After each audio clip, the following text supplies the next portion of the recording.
Hello again, Strekwo. Welcome back to another evening or night. Oh, depending where you are, it could also be day. Of me playing Diablo 4 with my Druid, attempting to get those two unique items, or at least one of them, before I make my next build video, which would be the Stormward 3.0 version of my Druid. It's still a fun build even without the unique items, but the unique items are so build defining that they change a lot of things. They change the playing field. Let's put it that way.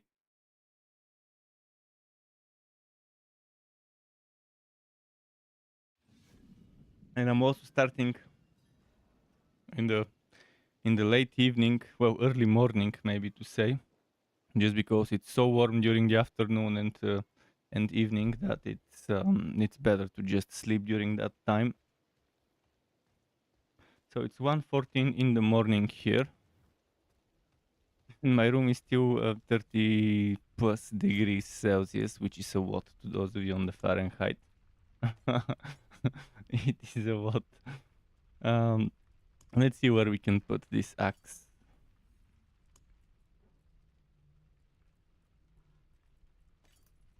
I'll remove this temporarily. Put this one there. Wait, where did the axe go?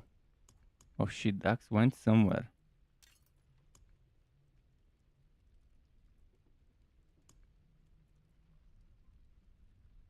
Was that it? It could have been it, but I'm not sure. It's probably that one. I'm not seeing anywhere else where an axe like that went. This one looks like it. It's pretty much something to sell. Or maybe that was it. Maybe it went in my inventory.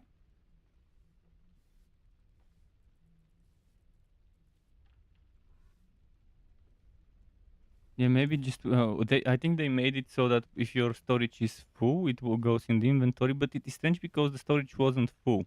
But it's better for stuff that you claim to go into your inventory rather than the storage. You can decide if you want it in the inventory and where. I think that's something new that they've done with 104 or the hotfix that I didn't notice on the patch notes. This one, let's sell it. This will do nicely. Not sure if I should even bother with Heotites anymore. I mean, I've been extremely unlucky with focus farming Heotites. I haven't been getting a single unique item in Heotites. So it just doesn't seem viable for me to try and farm with it. I think it would be better to just focus on maps with a lot of fallen, such as Ancient Swampland and stuff like that.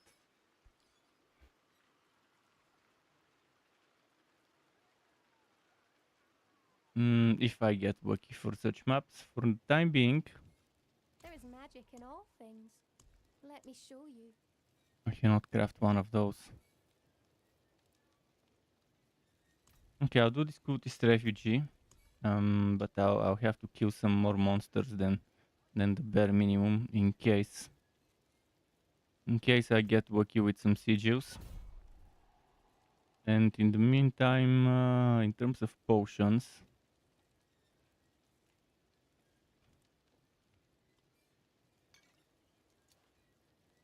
we'll get maximum resource.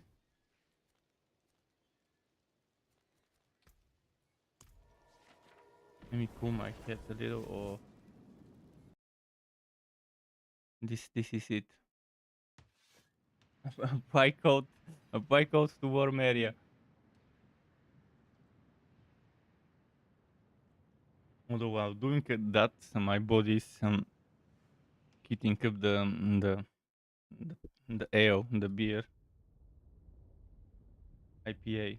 Not sure what to call it, but it is still beer, IPA.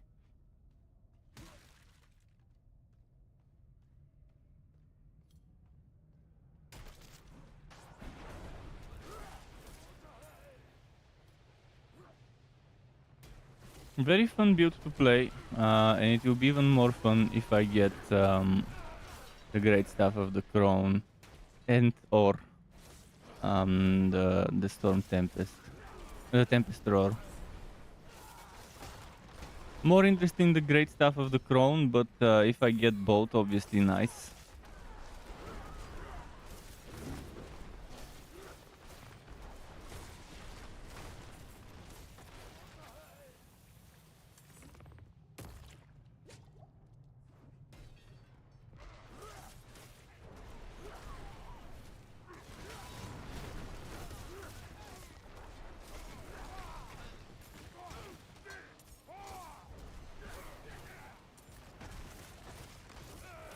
You know what's the great thing about this build I'm playing right now? It's okay even without uniques, but with uniques it would require slightly different ways of gearing up. You would want to take stuff like the Storm Shifter that gives you ranks to your shape-shifting skills while Hurricane is active, which right now I don't need because right now without the Tempest Roar, my Storm skills are not Werewolf skills and they won't benefit from it. So it's still an okay build to play, but it gets better if you have those two items. First of all, 9 ranks to Quo. 9 ranks just from the item, just from the stuff. That by itself is a massive bonus. And then you can get 2 or 3 if you put it on the amulet from the Storm Shifter. Which again, you can get 11 to 12 ranks. Depending on how you use it with just the Crone stuff and just the Storm Shifter. If I'm not mistaken, did Tempest Roar also give some shapeshifter levels? I need to double check it. Just a second. Tempest Roar was where's my list of uniques? Unique item list. Helmets.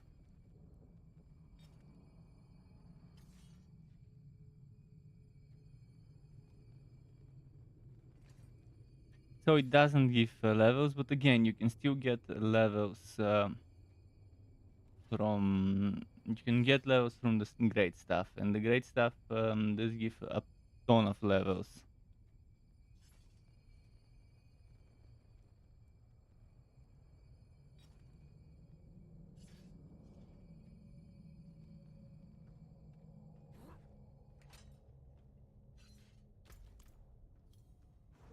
The Greatstaff gives up to 9 levels, then Storm Shifter 2 levels with potentially 3 or 4 depending on what item you slot it in.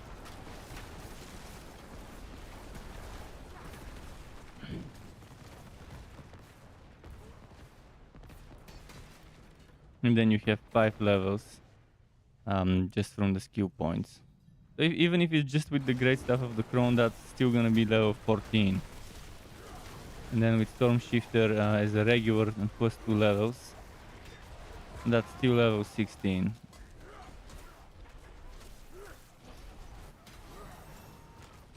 But of course, that excludes the levels of the Storm Strike, which the Greatstaff of the Crone auto casts. So if I remove some points in passives and max out both Storm Strike and Quo, that would be pretty interesting to have both of them maxed out and then to stack up basic skill damage, basic attack damage.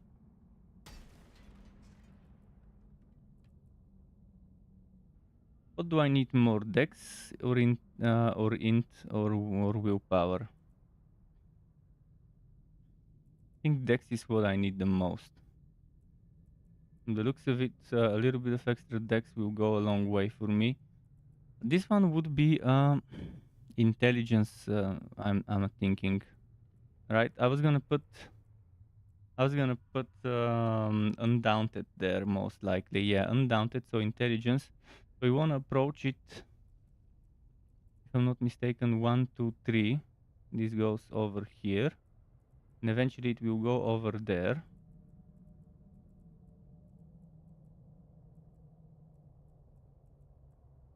So it's probably best to approach this way.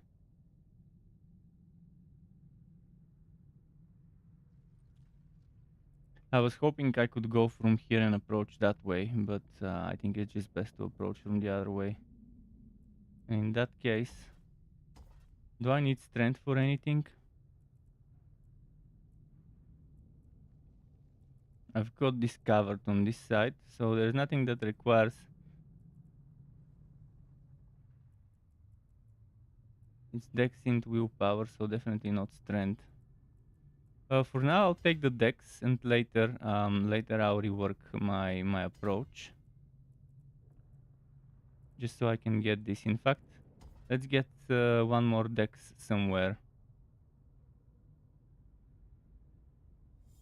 I'll remember to remove it later, because just that one more dex, boom. I don't need that damage to poisoned enemies, but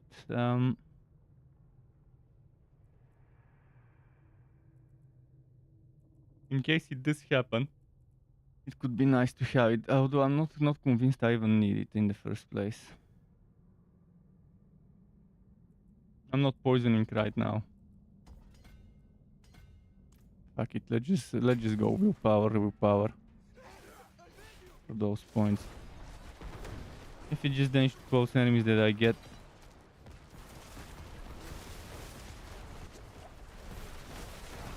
Damage to poisoned enemies later will work if I take the poisoning version of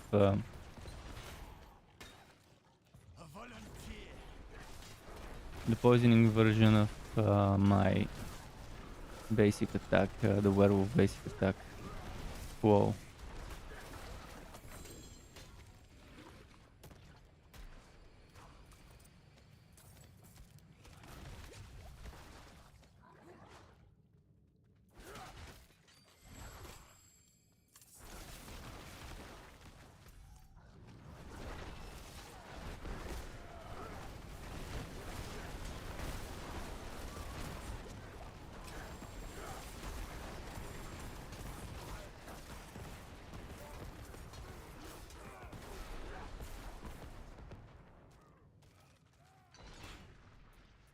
I wonder how the auto-casting of Storm Strike would work, if it will auto-cast, auto-trigger whatever a regular cast of it would trigger.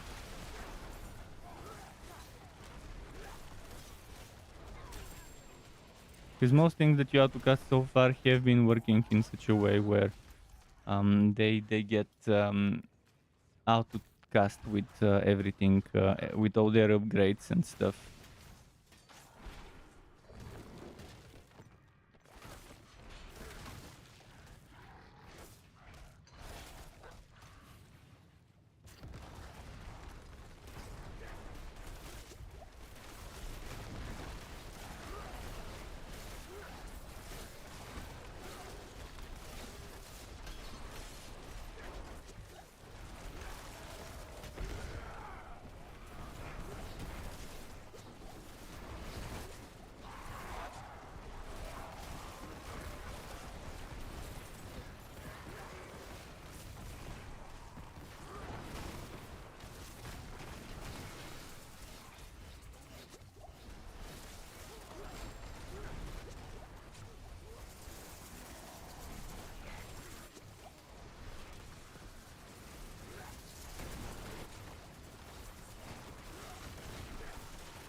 Oh, that was a great number of fallen. Still no Greatstaff drop.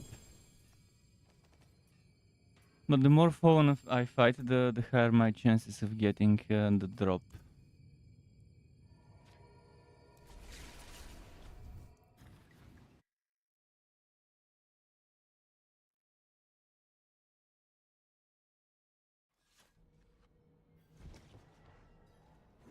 Let's see. Arms for the light. Anything else?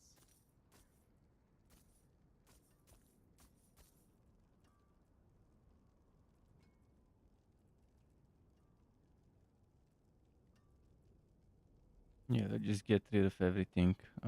I think I'm Well, okay in terms of crystals. I mean, I could always get more, but I think I'm fine for the time being. Obviously, since I'm constantly respecting making new setups, that's a lot of coins to consume, and a lot of crystals.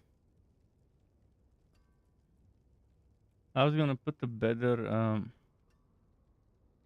Oh, I do have it already in the maximum road eluding, so I don't need this one. Fair trade.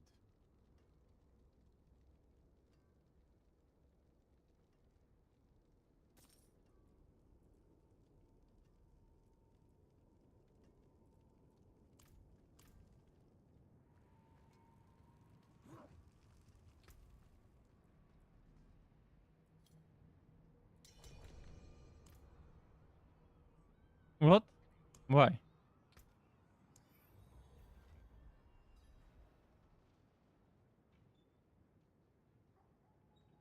Why am I invited in a party? Is there a boss fight or something?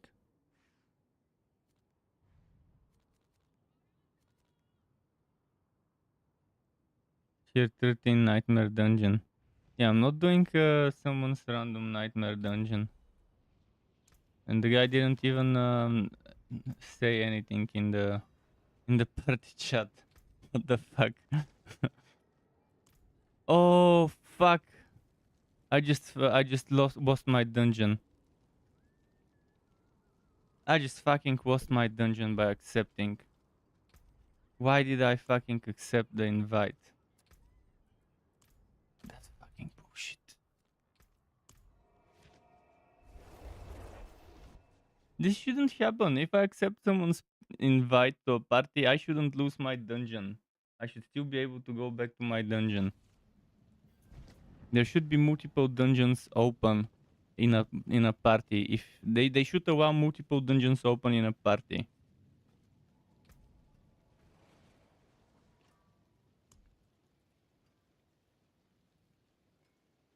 No, I don't have a good map even. I'll have to do a shadow punch.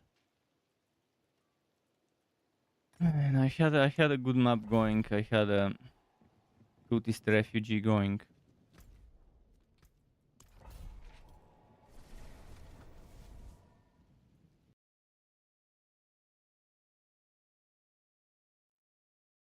I was almost done with it, which is the worst part. I just needed to kill that final priestess and that was it.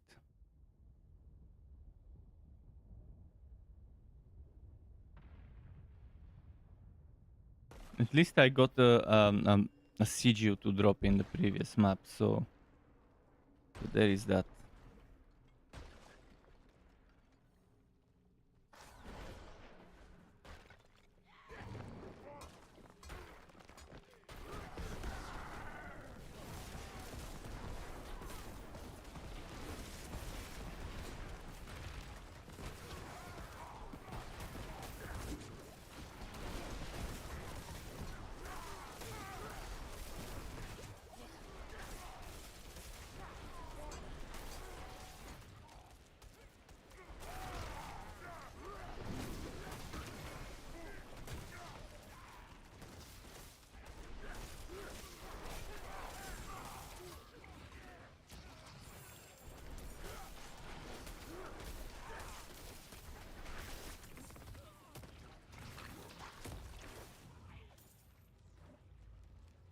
This whole Nightmare Dungeon system is one of the worst endgame systems I've seen, especially the implementation. The implementation is even worse than I can imagine an endgame system could be.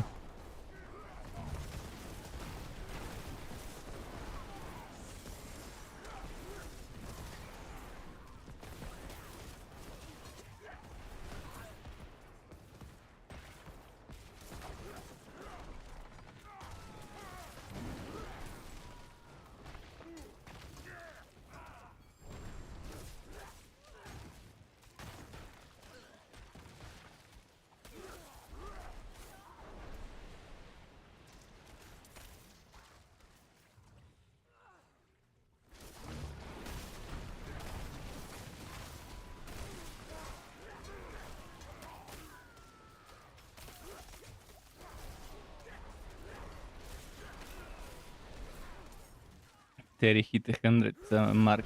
I think he said no more XP for a week. I'm assuming that means he just hit the level cap.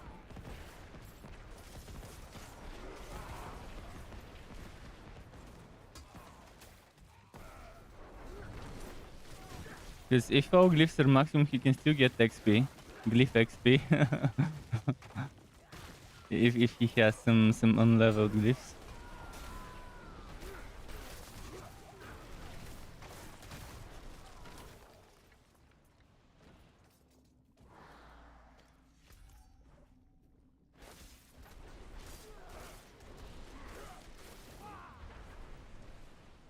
Bless you.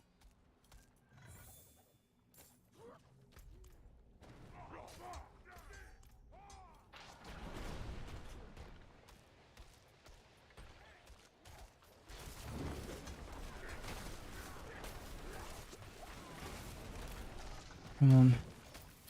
Just keep interrupting.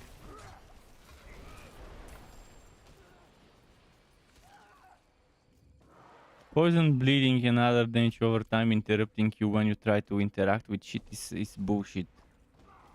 It shouldn't happen. For damage over time ticks to interrupt you.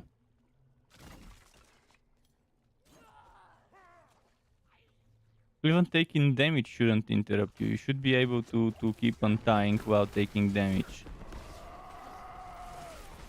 But the untying itself should be...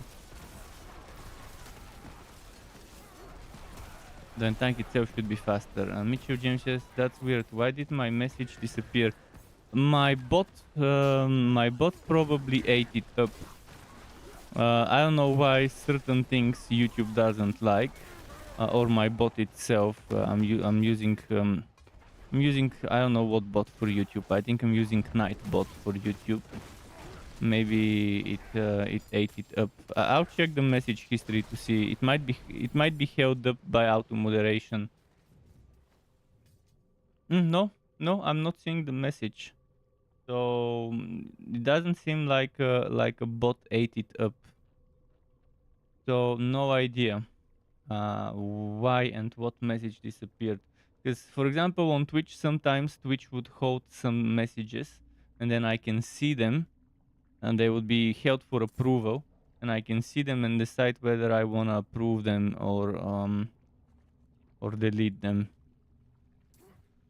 But on YouTube, I guess that doesn't happen.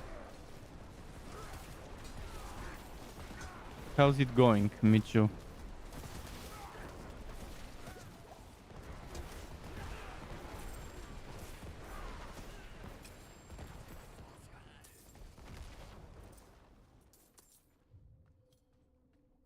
Okay, one more of those and then two more there and then we can go to the next area.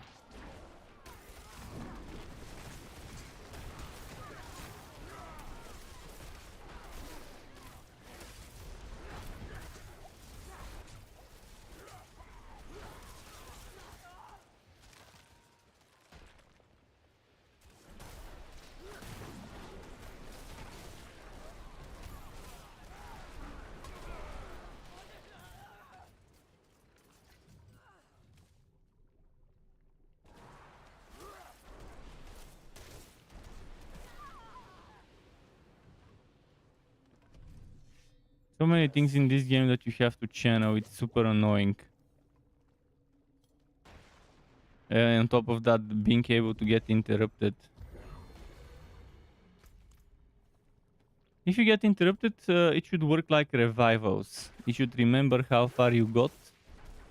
But again, in the first place, the channel should be extremely short compared to what it is. It should be like a second, no more.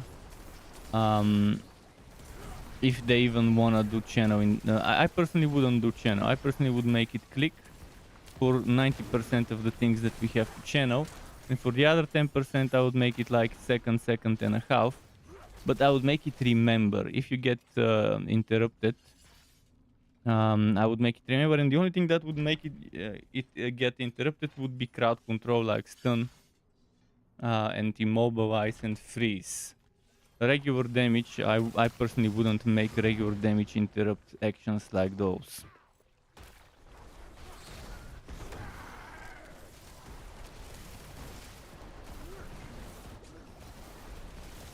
Because it makes no sense. Revival, for example, makes sense. You don't get interrupted unless it's a crowd controlling the revival. Why aren't the other things working in the same way? It makes you wonder.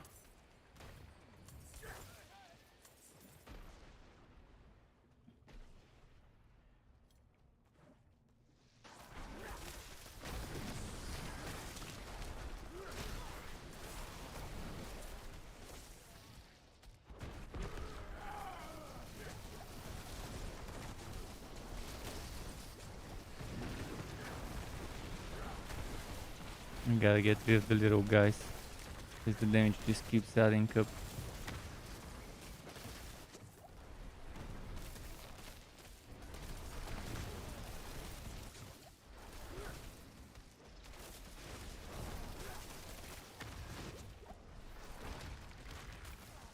And there's just so much damage coming from everywhere.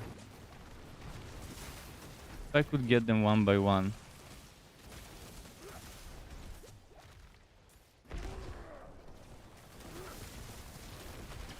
The suppressor definitely doesn't help make it any easier.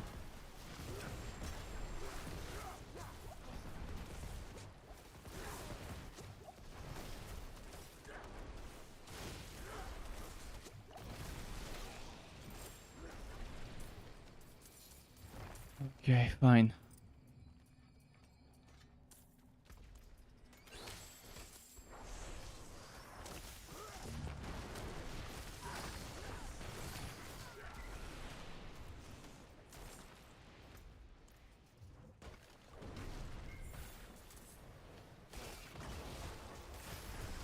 Oh, look at all that DPS on me.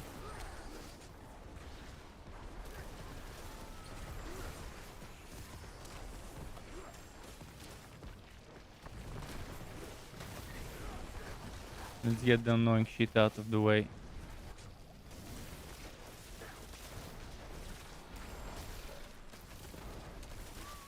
So much stuns.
Need to figure out a way to pull that purple enemy where I am.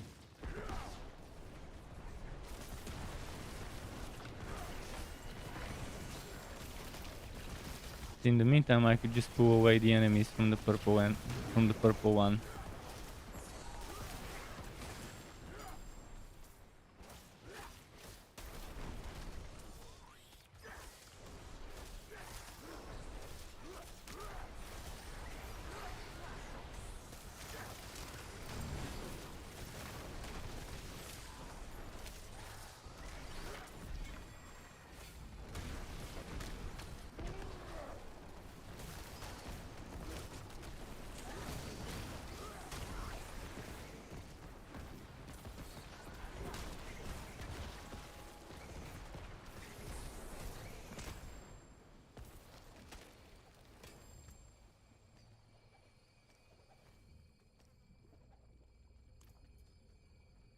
Okay.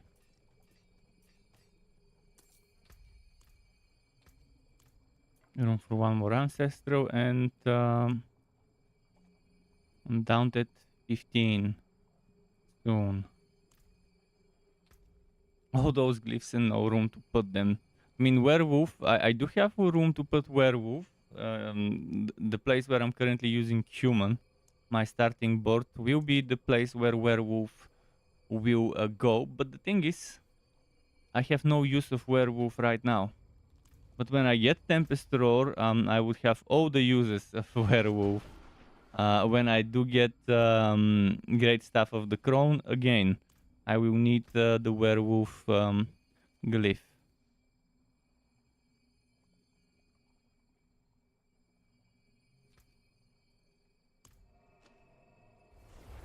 So that's why I leveled it up in preparation.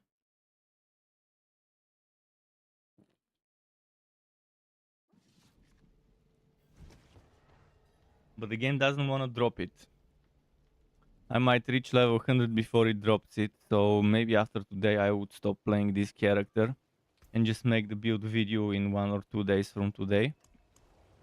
Maybe tomorrow I can start making the website version, and then the day after tomorrow I can just make the video itself. And tomorrow I would start playing the Necromancer and try to make my blood search into a Bloodlance build. Because I think it would be the least amount of investment when it comes to repecs and when it comes to rerolls. To switch from a blood search to a Bloodlance build.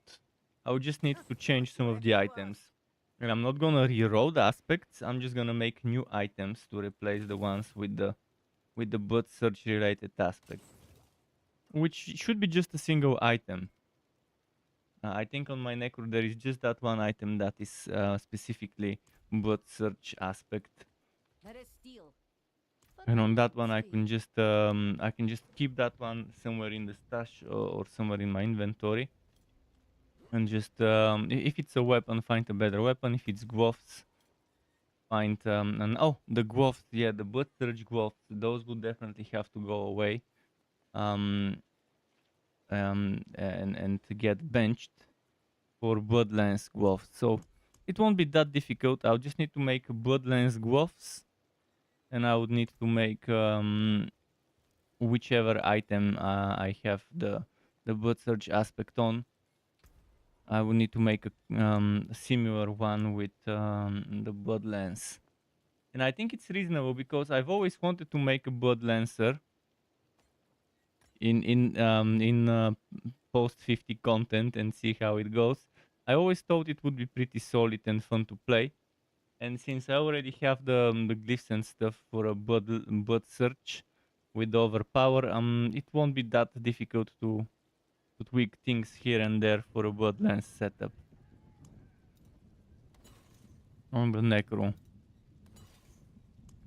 But overpower overpower needs changes. Right now there's a lot of things that don't scale well with it. I even copy pasted a list of things on the Necro that don't scale with overpower.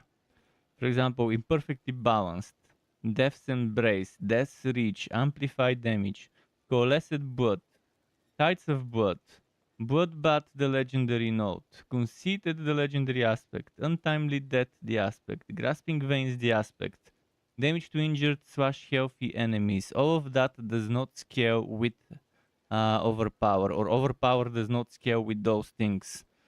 So those things do nothing to an overpower built on the Necro. Sucks. Big time. But yeah, they need to change how overpower scales. They need to change how the whole formula works regarding what damages and what damage bonuses are added to your DPS before overpower, before the overpower bonus. But from if Bloodlance got nerfed, then people then people had found a way to abuse it. So maybe it was super strong without those limits on the piercing and stuff like that. Although piercing won't help you much on bosses, because you could pierce you could have all the piercing you want, but on a boss fight that won't matter. It's probably good enough for mobbing, but not that much for bosses. Seems like we'll need to do a Zenith map with Storm's Bane. Because I like Zenith. I don't like Storm's Bane, but I like Zenith, and I don't have any other options other than this Shadowed Punch 31. So maybe let's do Shadowed Punch 31 first. It is a Nightmare Portal one, but let's do it because it's just 31. Bright aura. Brighter soul. See how that goes. My beer is over.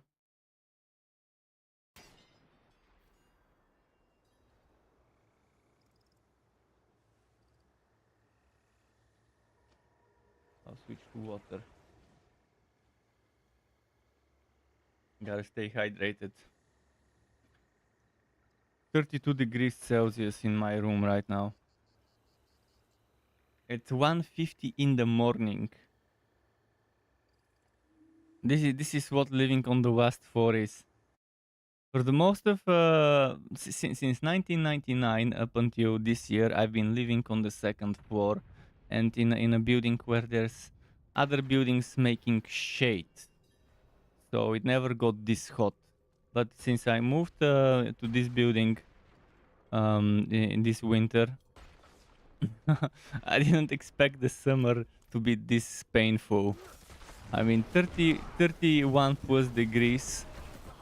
Today the room was 32 degrees around 2 something, and it's still like 31, 32 degrees Celsius. And just to those of you on Fahrenheit, the human body is 36 point something degrees Celsius. So that gives you an idea of how warm my room is. and nothing I do helps. I mean, the only thing that would help is air conditioning, but I'm not the owner of the place, and the owner of the place does not want drilling of holes, so I can't install an air conditioner. Although even if I could install an air conditioner, that's expensive. A good air conditioner is like 400-500 euro. A good Japanese air conditioner.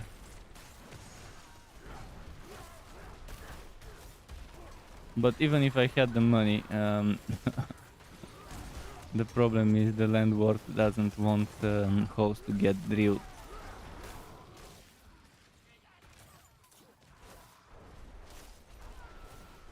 Well, that's why I'm playing in this time.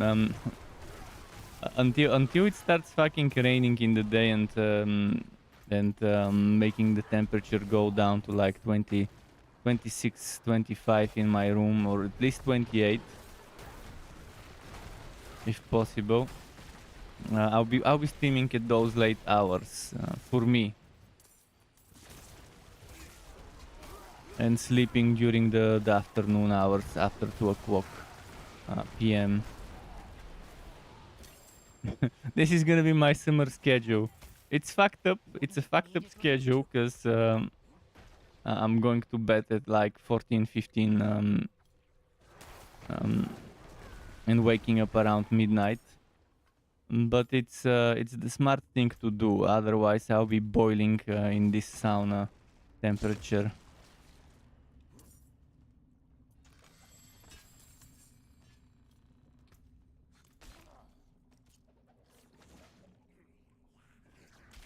I forgot about those wolves whilst I was in town.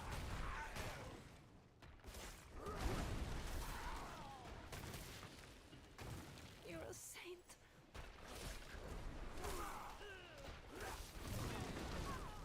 But this build is definitely just as fun as a werebear build. In fact, it might be even more fun than a werebear build in its own way. It's a different playstyle, but I've always loved having two-hander axes and lightning. Like Grim Dawn, for example, has that set that has a two-handed axe with the lightning. That legendary set in Grim Dawn. I forgot its name, but building around it was always fun, and this definitely reminds me of that one. of having that great axe. But again, it will be a great staff. When the build is done, I would be using a great staff, and I would be permanently, well, not permanently, because I won't use the insatiable fury.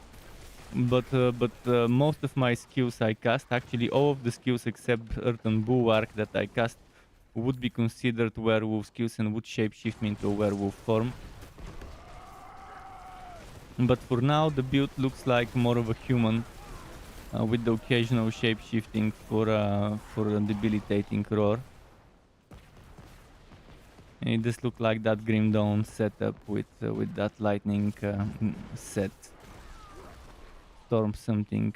I forgot the name of the set. It's been a long time since I was played Grim Dawn.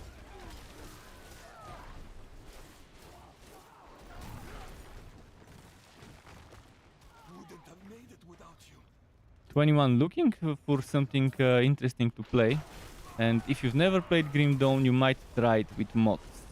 Dawn of Masteries is one of the best mod packs. And yeah, it's not just a mod, it's a mod pack, but it has that feature where if you can't get a certain item for a build, you can just buy it. Every elite and boss you kill has a chance to drop a certain token.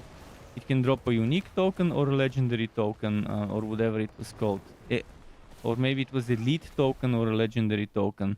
Then you can you can go to an NPC and use those elite and legendary tokens to buy a random road elite and legendary items or whatever they were called. And it was great. It was a great way to try and get the build going. Even if it's with shit rolls, you could just get the basic items you need for the setup, just by playing any type of content. Which is the way games should be. The games should reward every minute you spend doing content in it.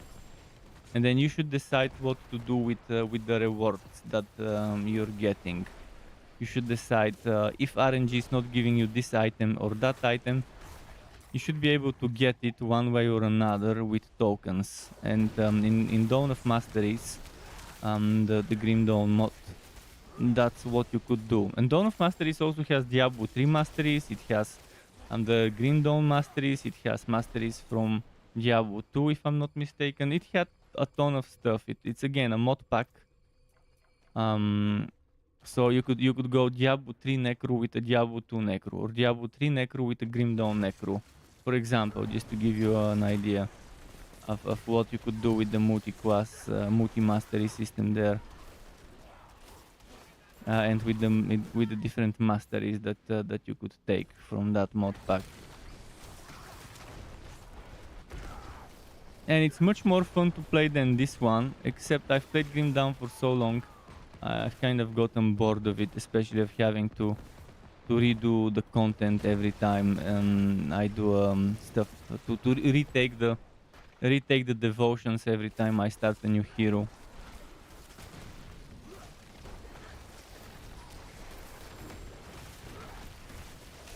But it's definitely more fun than doing Nightmare Dungeons in Diablo 4. So to anyone disappointed with Diablo 4, if you've never tried the Grim Dawn and the Dawn of Masteries mod, you might enjoy it.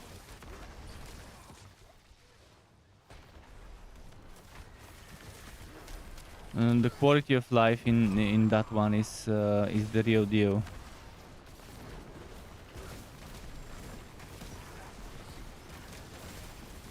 And that's why I enjoy games that have offline mode, because they allow the game to be modded one way or another. Whether it's official mod support or not, people will find a way to mod a game even if you don't give them official mod support. But when you do give them official mod support, and when you do include an offline mode, definitely nice. Diablo 4, you won't be seeing mods for Diablo 4 because unless there is an offline mod in the future, I don't see this happening. When an offline mode exists, that's when the mods start happening. That's when the developer's shortcomings could be negated by an enthusiast from the community who likes the game enough to make a mod. It happened to Diablo 2, it happened to Grim Dawn, it happened to Torchlight 2. Modding and hack and slash Diablo-esque action RPGs go hand in hand. And when you release a game without an offline mode, you're pretty much announcing to the community that you don't care about them as much as previous versions of the game did. That you're committed to making money and making money only, and you don't care about letting people create content themselves for the game with mods.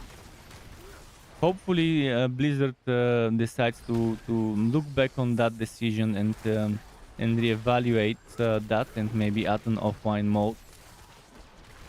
Sure, offline mode introduces piracy, a lot of it. It introduces easy to cheat, because the moment you have offline mode, anyone can use cheat tables, cheat engine, whatever, and modify values, because offline mode means storing saves on the platform. But again, if it's offline, I don't care if people are cheating offline. In fact, I would do it as well.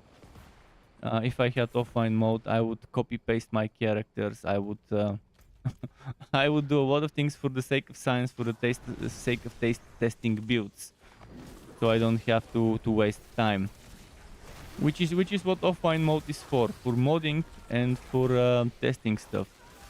And once you test stuff offline and you know, okay, I like this, I like that, then you know you can go into the online game with that knowledge, and then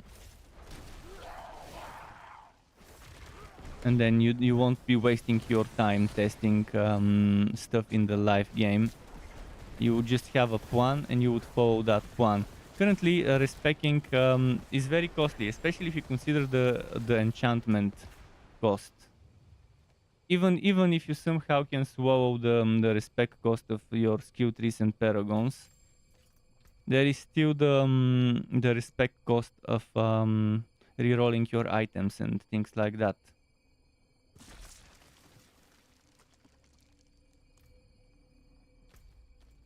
So you would spend 12-13... Oh, boss in 22 minutes. You would spend 12-13 million on a respec for skill points and paragons, and then on top of that you would probably need 20-30, maybe even 40 million more for other things, depending on how severe the respec is.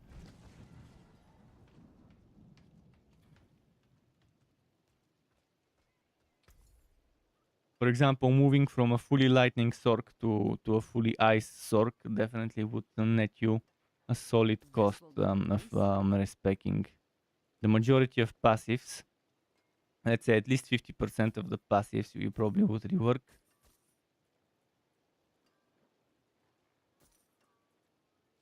And obviously you would rework at least 2 active skills. At least. Well struck.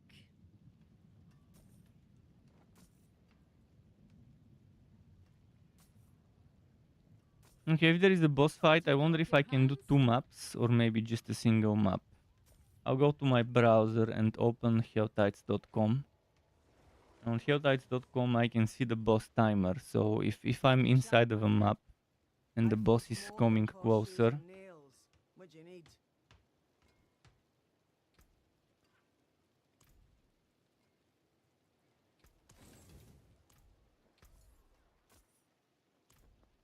I can just bail out and go visit the boss.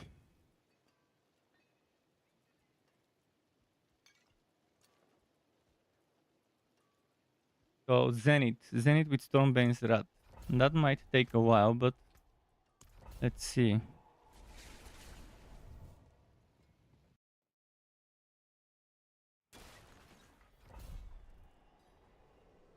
Zenith is one of my favorite maps. In terms of it not requiring too much annoying shit, and if you have people who can solo a lane, you can speed rush it with 3 people, all of them going in different directions, taking a stone to bring to the pedestal, in the second part of it. And the boss at the end is one of the squishy bosses. It's probably one of the squishiest bosses in the game. But again, there's bosses and bosses. So world bosses obviously not as squishy as end of map bosses. But Weta level 100 builds melt them. And this game has a Weta problem. It doesn't have meta, it has Weta. Because there's only a few builds that can do Uber Lilith and only a few builds that can do maximum tier nightmare dungeons. Which means balancing is it's non-existent in this game right now. The moment the weakest build can do Uber Lilith and the moment the weakest build can do tier 100, that's from where they should start the balancing. Once the weakest build in the game can do the hardest content, this is your starting point. From there on, it's about tweaking how fast each build does content to try and get the things that do things faster slower, and the things that do things slower faster. Try and find a middle point of the time to do the content that is considered reasonable. Right now, there's a ton of builds that most likely wouldn't even be able to do the hardest contents. The hardest content the game can offer. For example, Blizzard Sorks, Firewall Sorks, Hydra Sorks, or in general not just Hydra but Summoner Sorks, Conjurer Sorks. Clear examples of that.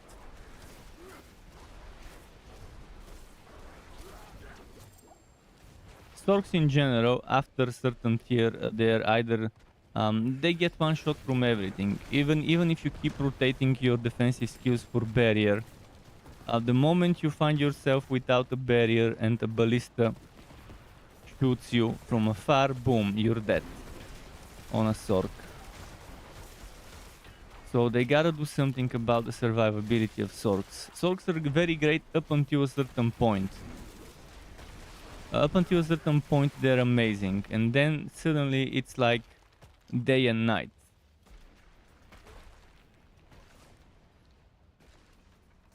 And when it comes to Sork setups, Nightmare and World Tier 3, perfect. Every build could do, in fact in World Tier 2 everything works. World Tier 3 some things start getting less useful but still work. The moment you go to World Tier 4 and the moment you start doing Nightmare Dungeons, you notice how certain things are just massively unreasonable to use on Sorks.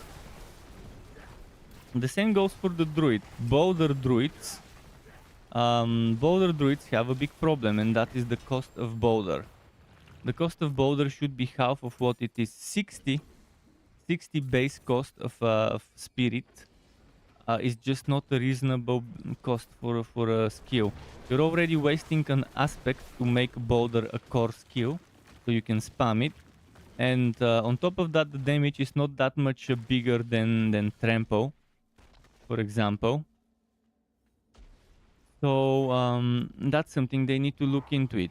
And it's not that difficult to buff it, just to make the cost 30 or 35 spirits. Then you would see Boulder becoming a viable option to build around on a Druid. And fun option to use. Boulder is pretty fun. Because it has a different mechanic than the majority of core skills. It is a little annoying because it knocks the enemies away from you. So even if you decide to go close range, you would have to keep chasing them. But if you try to make a distant damage build, distant enemies damage build, Boulder could be extremely fun to build around. I tried it before I switched to Storm on this Druid. After playing Werebear, I went for Boulder until I got stuff to switch to Storm, and it was definitely something where I could see the potential as long as it wasn't this badly nerfed by the 60 spirit cost. That was the biggest problem of Boulder being a core skill. And I think as long as they reduce the spirit cost, you would probably see more people experimenting with it. It won't be meta top tier weta, I guess, because this game doesn't have meta, it has weta. It won't be weta, but it would be good enough to do the lower tier content and in a fun way because of the mechanic of Boulder. Okay, I'll go back to this area in a moment. Let me go turn in this one. World boss in 14 minutes. If I do get a map that I could rush, I will. After this one. Wait, I'm going the wrong way. My pet wants food, but you have to wait until I'm done with the map.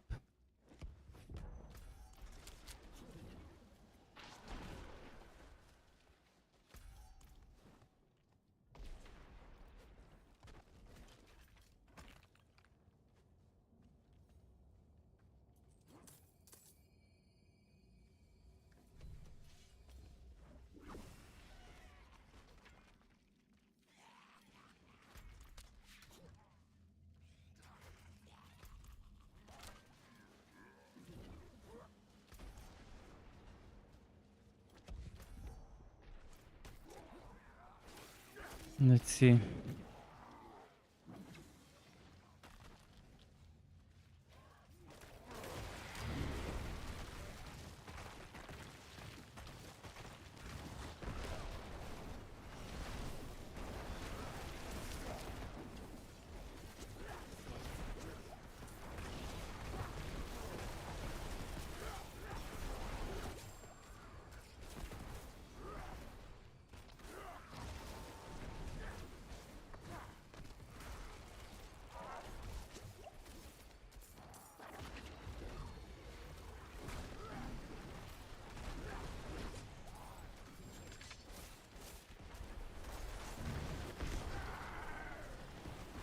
Let's get this one. The other ones would come here and get wrecked themselves. Comes the most annoying one, so let's get rid of it quickly. Okay, now we're waiting for the Storm's Bane to come here. Come in the corner. Good. Now I can take this.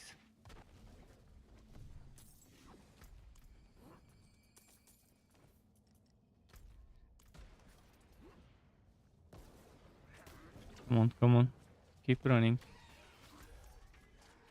Force move for the win.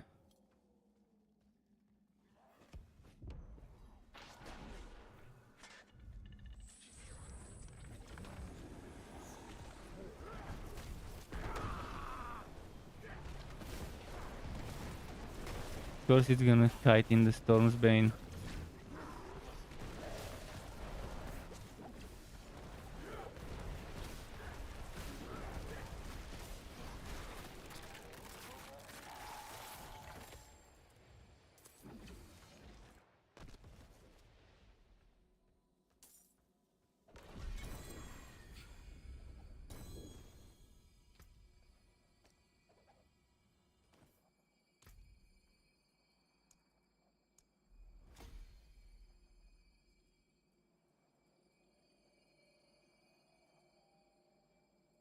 Okay, so what should I keep leveling? Maybe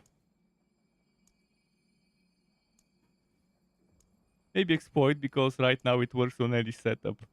For now, I'm not gonna put any points into anything else other than exploit in terms of glyphs. 11 minutes until the world boss, so maybe another dungeon can be completed. I'll also give my pet some food in the meantime.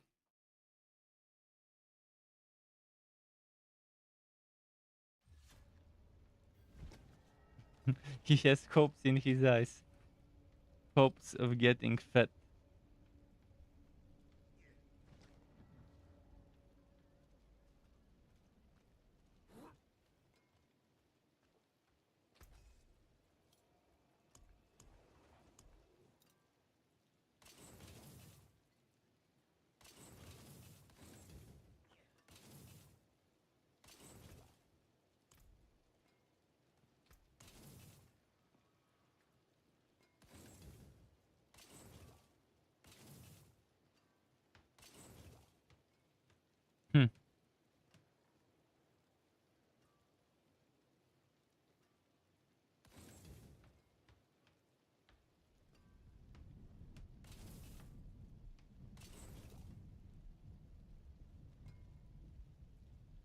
hammer sings on your return. Well struck. Next up, we have a choice between Death Pools Conclave. No way I'm doing a Death Pools map. And Serpent Slayer with... Okay, reasonable Serpent Slayer. That's what we'll do.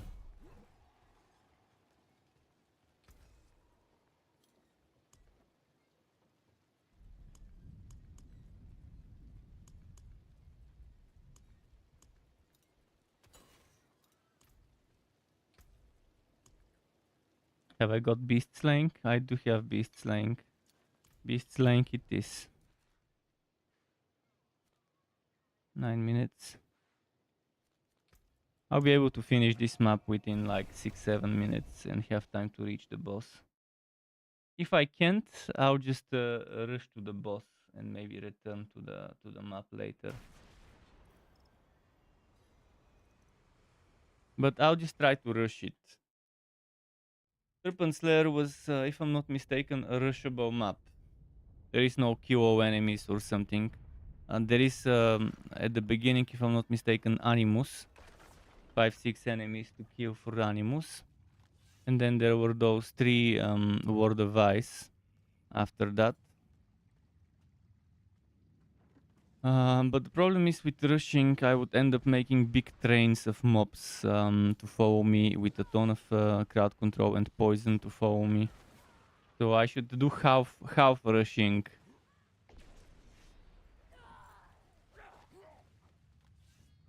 Not full rush, just half. Just the tip. Just the tip of rushing. For example, here I need to stop and kill them, because otherwise they'll just become a big train. Okay, and I guess we killed enough. I can just keep moving.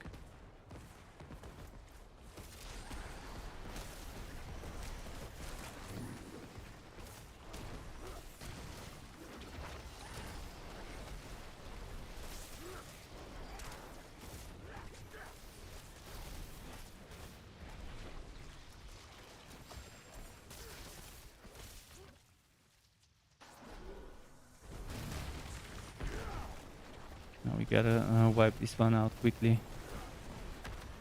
Fuck, I couldn't dodge on time. Still died quickly.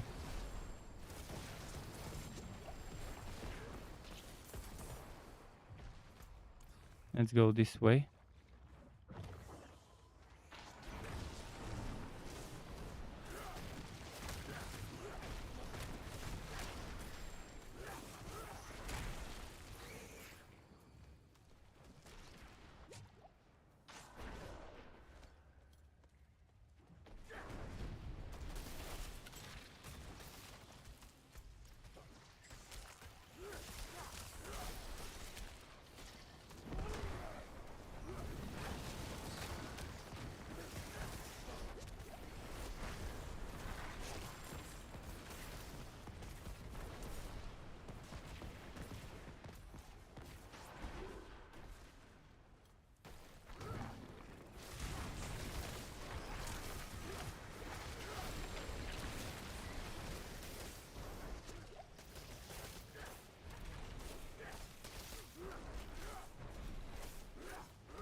Interesting.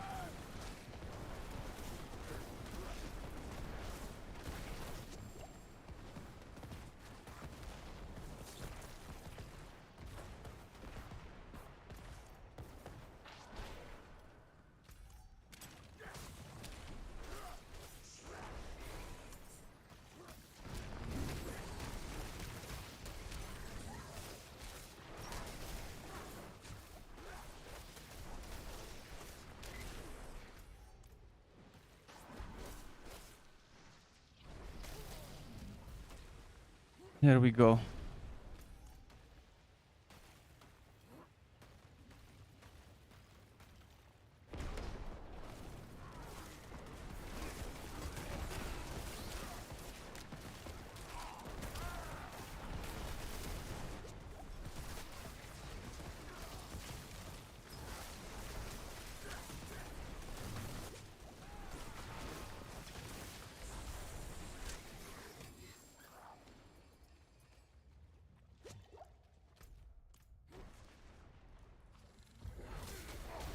Hmm.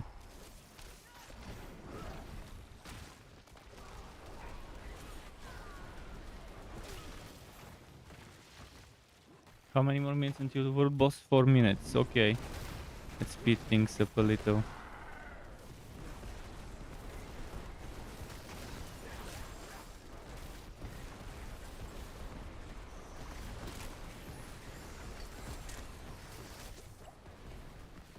One more word of ice left. No, debate event. Not gonna do a debation. Debated, but not today. They keep trying to debate me with some side activities. Now I'm crowd controlled, I can get to the word of ice.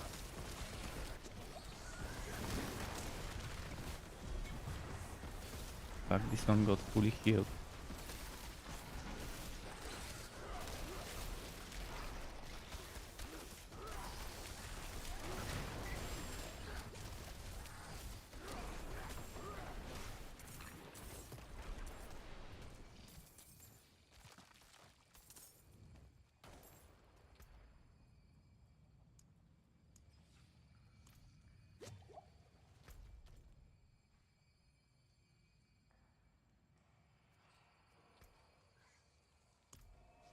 Let's go 7, then boss fight in 3 minutes.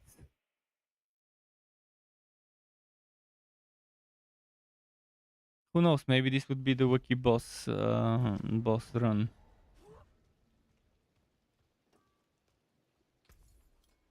Well struck.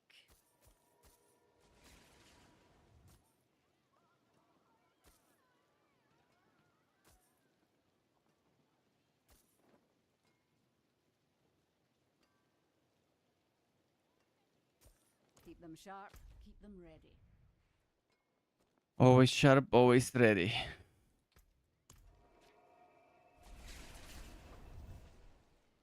Has anyone gotten uniques after the hotfix from Helltide? From Helltide chests, to be more specific, because I've gotten from Helltide wood goblins, but not from chests. I wonder if they completely nerfed the drop rates of uniques from Helltide chests after that hotfix, or whether it can still drop them. And I'm just super unlucky when I open stuff.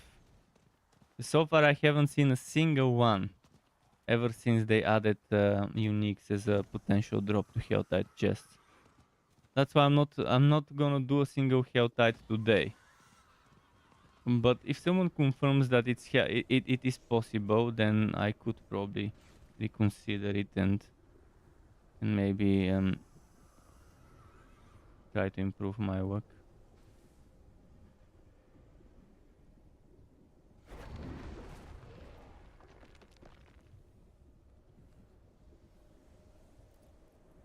Who's this guy?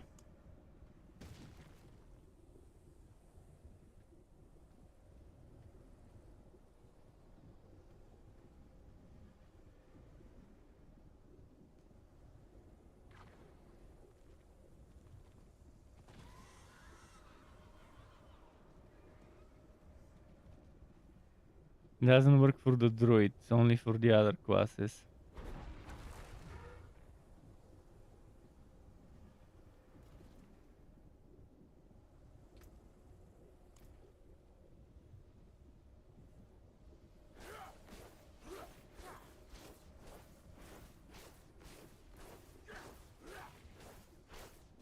You've gotten my spirit up.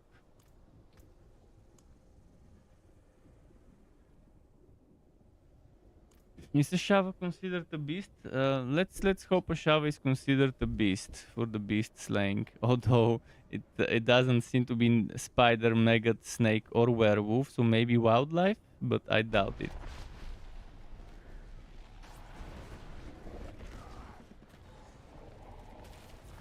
Your bones betray. See, before I could even attack it, it was already dead. That stupid barrier they have where you can't reach the boss, even right after it spawns. Not a single unique drop, obviously.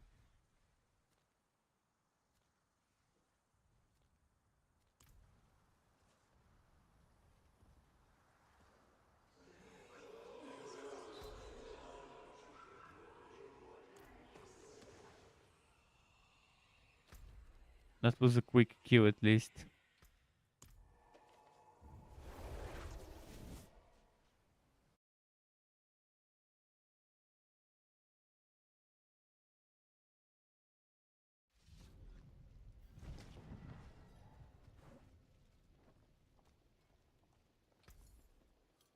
Let's see now, what should I sell? I'm selling anything that's not armor. And the rest I'm salvaging, because for the armor legendary things I could use some more.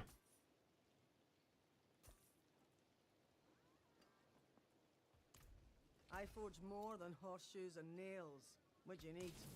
From salvaging.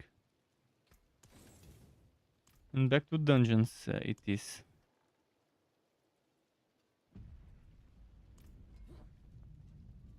Let's go salvage some bullshit sigils.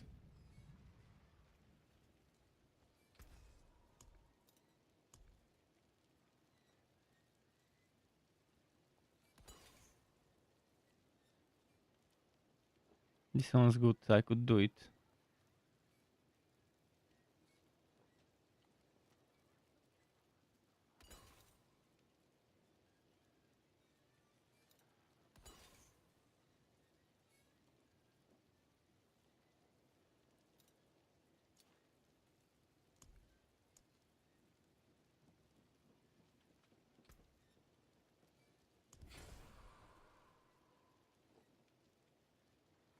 Resource burn, not a fan, but if I can get anything better, I could do it eventually. Did I just open a dungeon? I didn't, but I was planning on opening one of those, this one.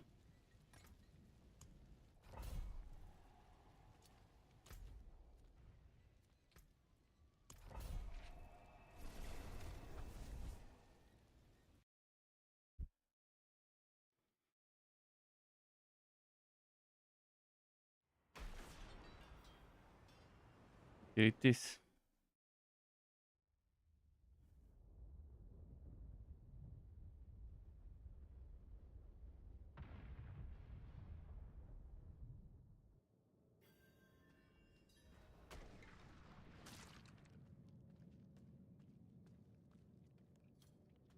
Akarat, protect me!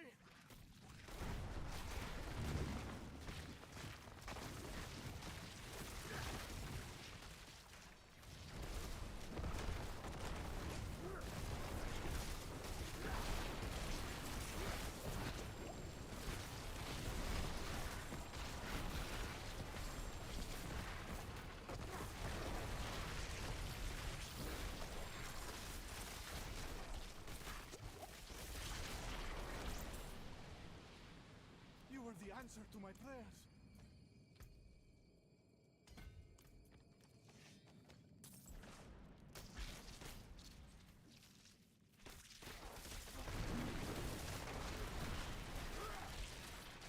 Bless you.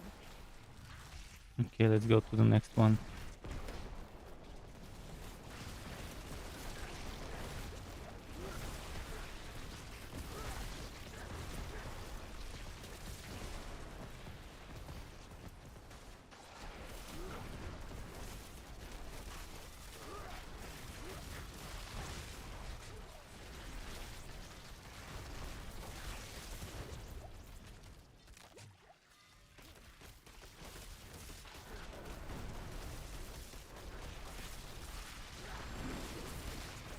Hmm.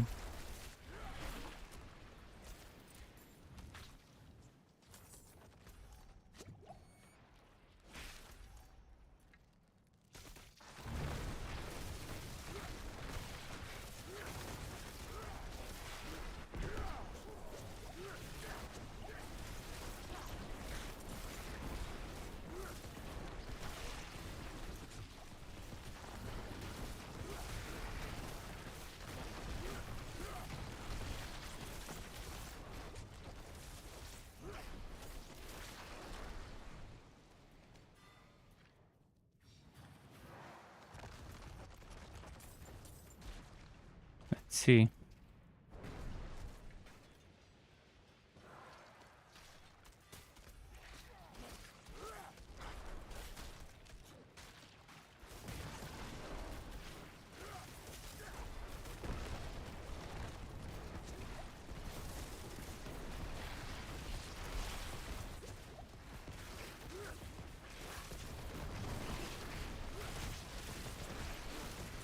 I wonder what the next quest the game devs are working on. Because if you remember, that was stream when asked about are they working on new classes or are they planning on adding new classes, they said nothing to announce at the moment, which obviously means, and we should be stupid if we don't think that they are not working on classes. It's obvious that they are working on new classes. This means that they are working on something, they just can't announce anything yet, for obvious reasons. It hasn't been much since the game launched. When something's ready to be announced, it will be. but they could have simply said, yes, we're working on something, but we can't tell you what. That would have been more than enough. Because it's not a secret that that games like those need new classes to keep things fresh. That's a simple thing they could have said. Yes, we're working on a new class. We can't tell you what yet, though. For PR purposes, for PR reasons.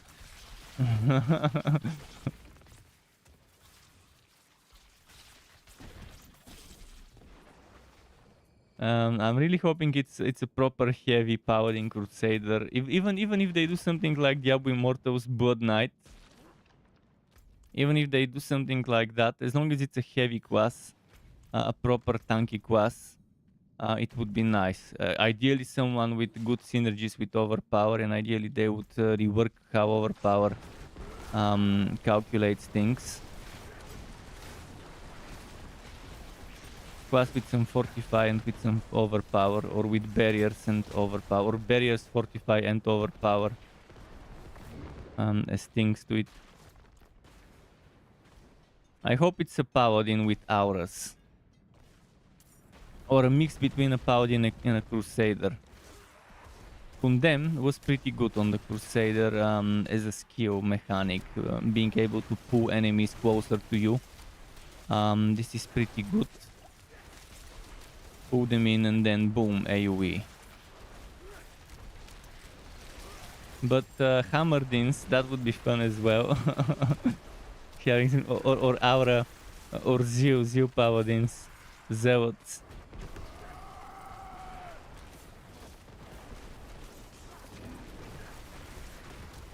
But if what we have seen, if what has been leaked, that there would be someone, some class that uses the Cult of Lilith as an icon, as a class icon. If that leak is true, then that would be interesting. It could be some cultist knight. It could be some dark knight or whatever. It could be a blood knight, but it could be just Cult of Lilith knight type of character. Unholy Crusader.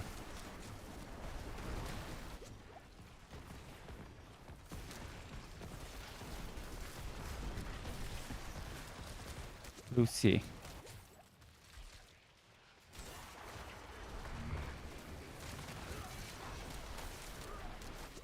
But I think a class that could go heavily into the support row, as well as also having builds that are for offensive rows. But a class that could go heavily into the support row with auras would be super fun. We don't have aura mechanics in the game right now. We do have some things that could buff people for X seconds, but we don't have permanent aura mechanics right now. And a paladin could be the best way to introduce auras. And auras are a mechanic that this game definitely could benefit from, especially when it comes to team and group play. And they should definitely give us content where team and group play is more than encouraged. Because right now, Nightmare Dungeons, in fact, sure, you get a little bit of extra XP by playing with others, but the extra added difficulty Not sure if it makes up for it. When most people push, they try to push solo. When they're trying to push the harder tiers. And then when speedrunning lower tiers like 60, 70s on level 100, then they do group content.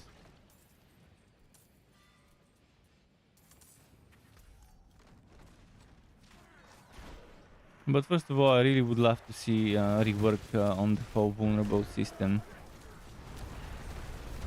Because it's the bane of build diversity right now, vulnerable. When the game is balanced around you having to use vulnerable and you having to stack damage reduction on your items, which is pretty shitty. If you need to get 3 out of 4 rows being damage reduction on an item, then that pretty much destroys build diversity in terms of itemization.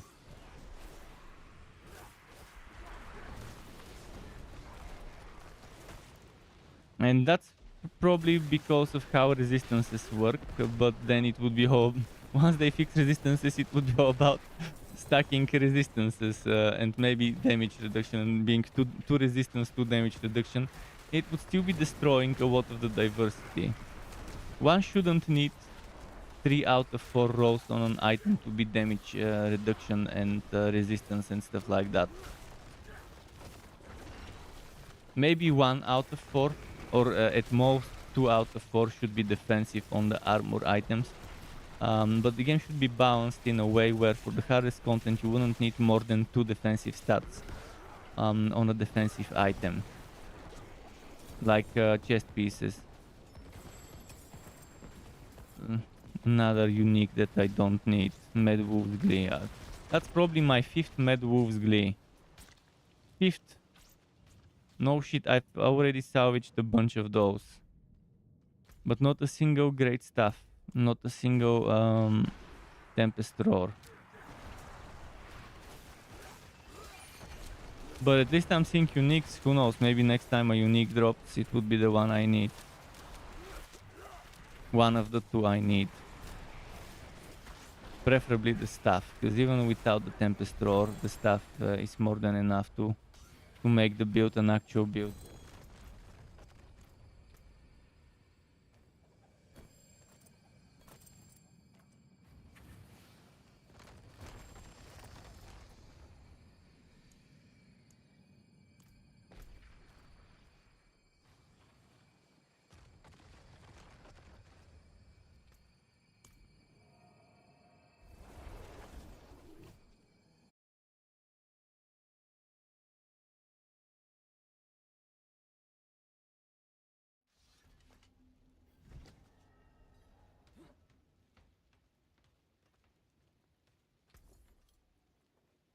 I'll take it off your hands.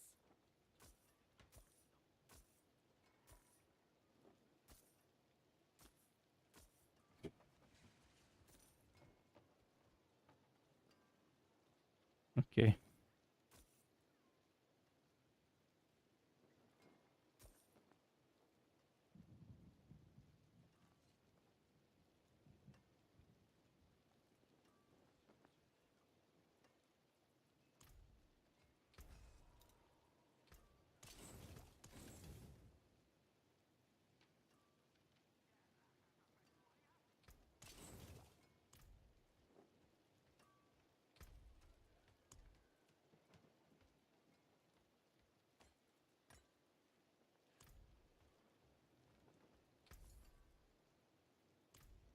And by the way, unique items again, also something most people don't use and swap out for the higher tiers, because again the game is balanced in such a way where you need to stack so much damage reduction for the higher tier content. If they were to nerf the shitty scaling of the high tier Nightmare Dungeons in Uber Lilith, to a way where you don't need to sacrifice all your gear rows on chests and legs and boots for damage reduction, where you don't need 3 types of damage reduction on your leg armor, for example, If they were to do something like rebalance the content to such a way, then unique items would be more viable, because right now at higher tiers you wouldn't see people using Mad Wolf's Glee or the Werebear armor as much, because that's a lot of damage reduction they're wasting. You wouldn't see people using those unique pants armors, because again there's a bunch of shitty rolls on them. Not just about the damage reduction missing, but some of those items have terrible stuff. Some of them have resistances. Right now, resistances are pretty much useless as something to stack. Some of them have bonuses that you just won't need. But some of them do have good stuff. It's just that it's good stuff for damage, not for survivability. And in the end, if you can survive, you can do damage. And that's all problem of balancing. Again, this game has so many things that it needs to balance. Class balancing, unique item balancing, monster and content balancing, so that unique items are more viable with the stats they have on them. And they definitely gotta rework what stats certain unique items give you. Or make one affix of a unique item be a rerollable one. Or two. Like, let's say unique items come with 2 out of 4 fixed rolls, and the other 2, at least one of them you could reroll, but they're random. Who knows what they could do? There's many ways they can do it. That's just one of the many ways they could do it. The other way is just to rebalance every unique item and the content in a way where they don't feel wasted. They don't feel trash to use. Prison of Caldeum. I'm not sure I want to do Prison of Caldeum, but my other option is Shadowed Punch, which I'll do. And then I can try craft something. Sublime. Death Boost, no way.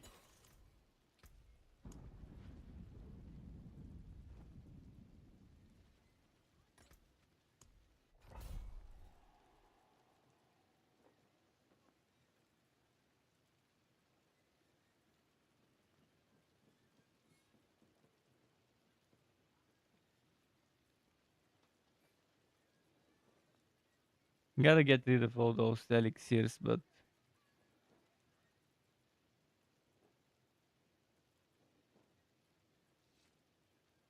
let's get rid of this one.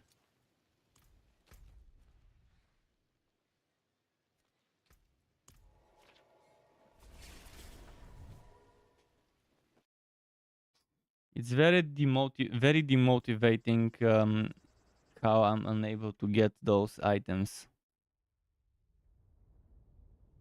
I haven't even gotten sacred versions of them. I mean, if I had a sacred version of one of them, I might be using it. Well, not the weapon, but the helmet for sure.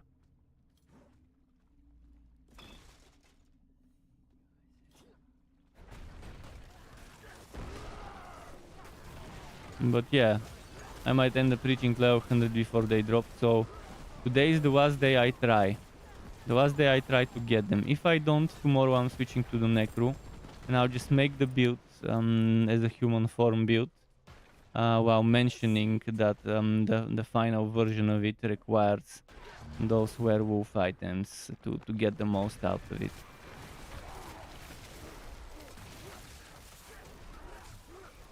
Because I can't wait for items to drop to make the builds around those items.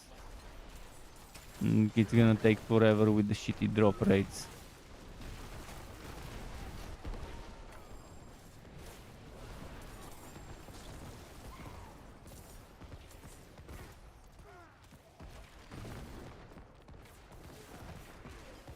Wouldn't have been able to without you.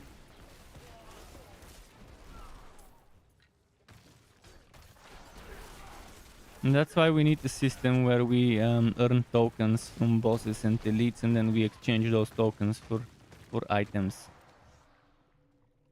For aspects and for unique items. Even if it means you gotta do 50 dungeon runs, get enough to get a single unique, it's still gonna be better than doing 3 to 400 dungeons and not getting a single item as a drop.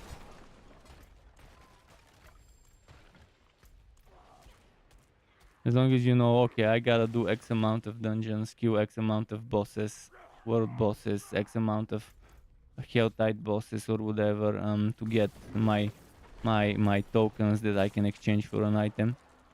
At least you know, okay, it will take me X amount of time. I will need to invest 20, 30, 40, 50 X amount of hours in the game to get this one item, but at least I will get it.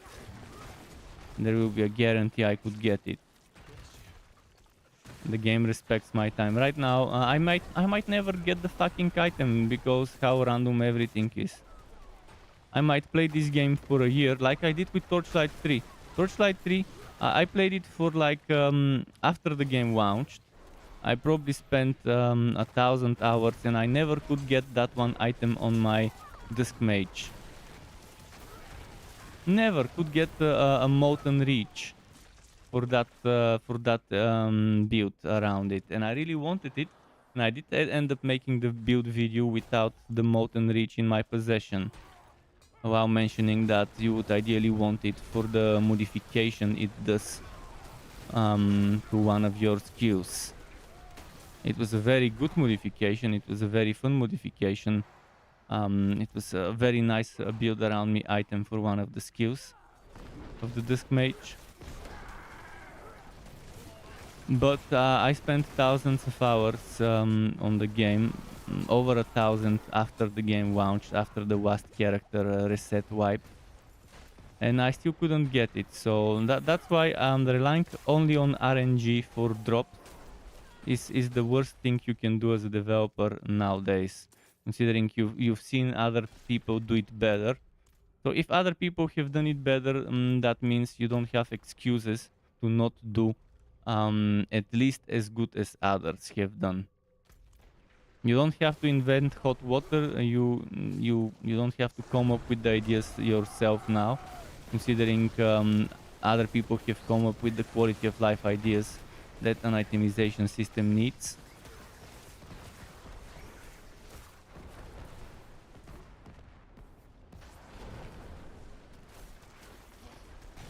RNG is not enough as a way to in 2023 as a way to rely on the only thing to rely on when it comes to drops. There are options of how to negate it, and one of them again is the token system.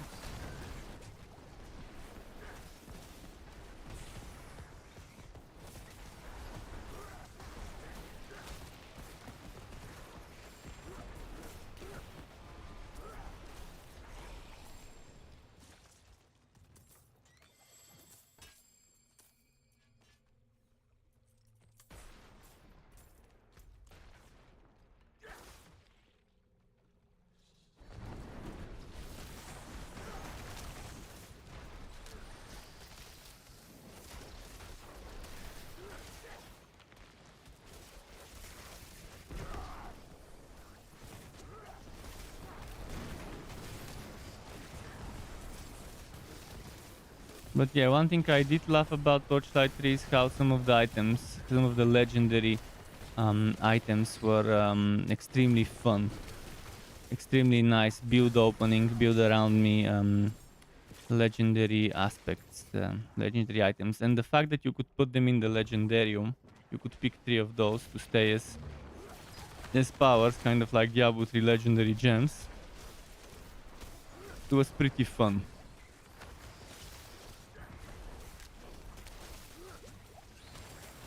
So you don't have to wear them, you could just swap them in the legendarium as extra affixes. We could use something like this in this game. System that lets you put 2-3 more aspects the way one uses legendary gems or stuff on top of the current stuff. So for some sort of a season, something like that as a mechanic. The current season is something like that, but you have to sacrifice your gem sockets to get those 3 extra powers on those sockets. It would be better if you didn't have to, if you had a separate place where you swap those. If you didn't have to tie the stupid sockets and having to reroll the sockets, because you can't reroll the sockets. So that means you have to redrop the items with the better socket covers, with the right socket covers, I guess is the right word. So they could have executed this much better. They could have executed it like Torchlight 3 Legendarium, like the Diablo 3 Legendary Gems, where you don't have to unequip or remove anything. You just get that extra power as a side dish on top of the main meal that you're eating. The meal being the build.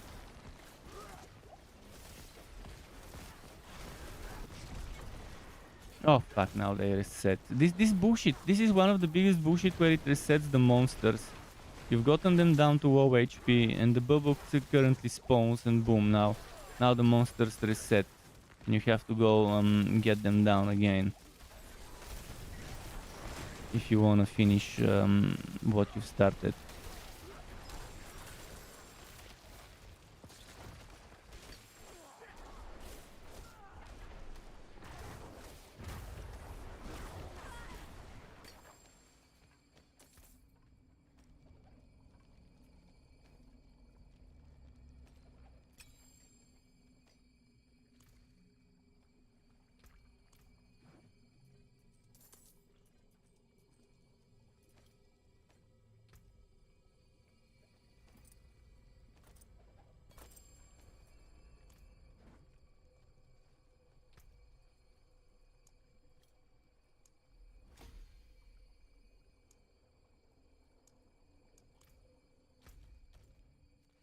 Let's keep going.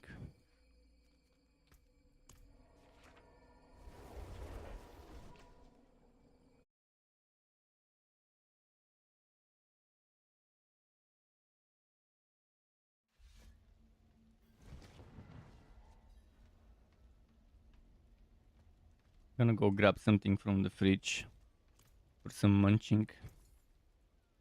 But first let's sell.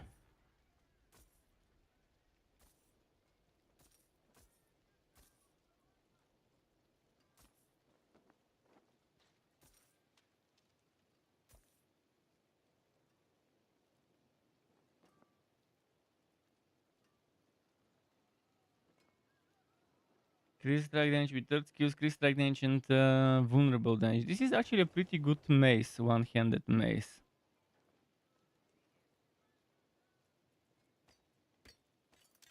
For a werebear. I'll take it off your hands. Not sure if the 786 item power is good, but it's okay. It could be much worse in terms of item power.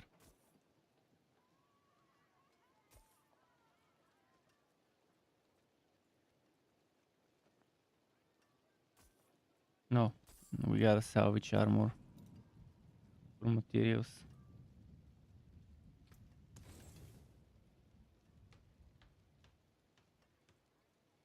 What's still got some good in it?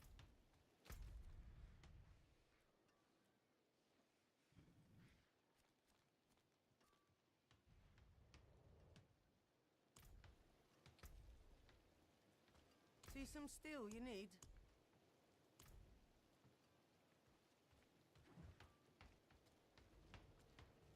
Let's go salvage a bunch of stuff.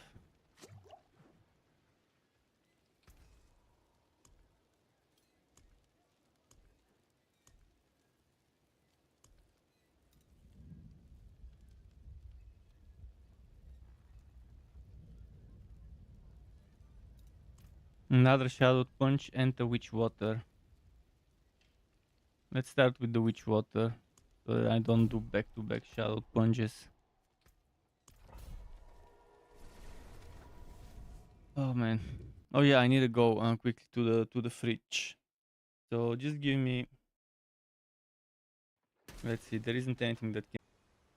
Give me 90 seconds. If you're on Twitch, I can run some maths for those 90 seconds. Just gonna wait for the game to load first.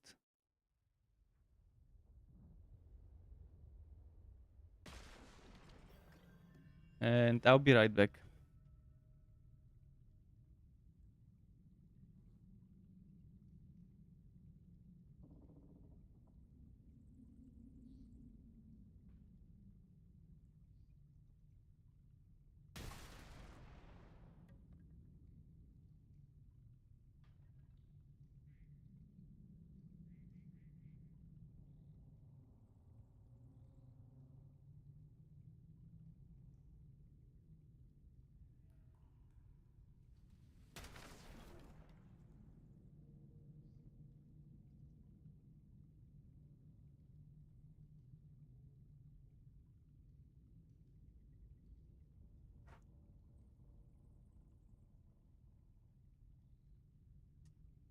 This white chocolate started melting earlier while it was in my room. So now it's in a very deformed form. I put it in the fridge for a bit.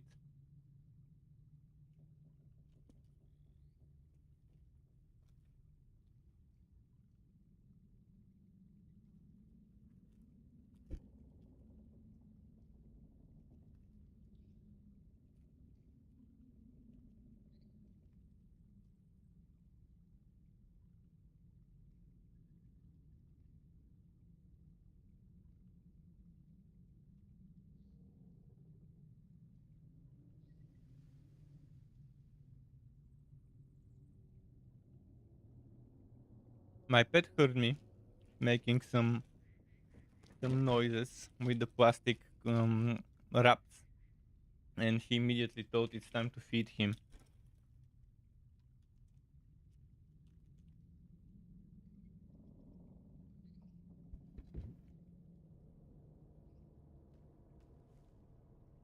Let's go.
Wouldn't have made it without you.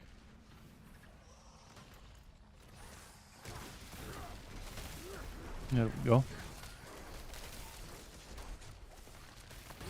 I gotta kill the Orco. Orcos are the ones that do that annoying stun. This annoying stun.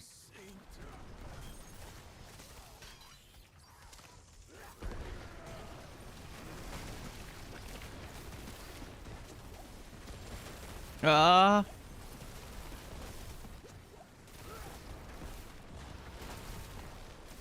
Fucking crowd control.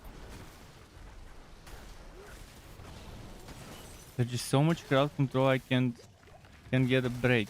Look at that, one after the other.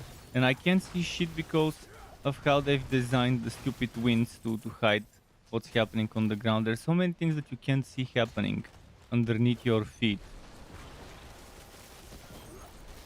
And so many things that are hiding other stuff behind them.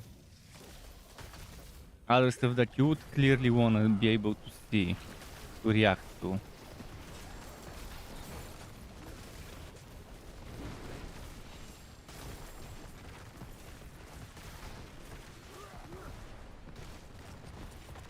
I really need a high contrast effects mode. 1, 2, 3, 1, 2, 3, 4. 1, 2, 3, 4, 5, 1, 2, 3. Obviously, I'll go down. Moment. It sounds very good. What's in it?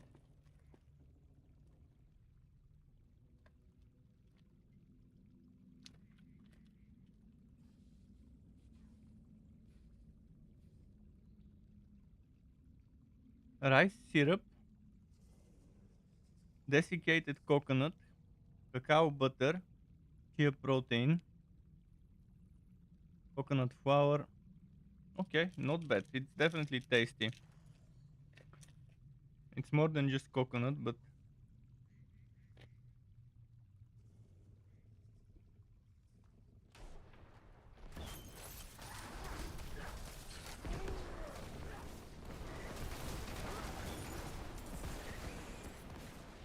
Bless you.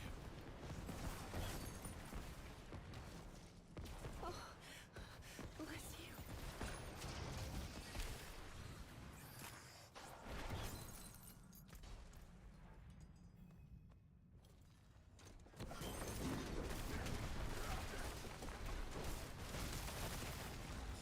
yeah.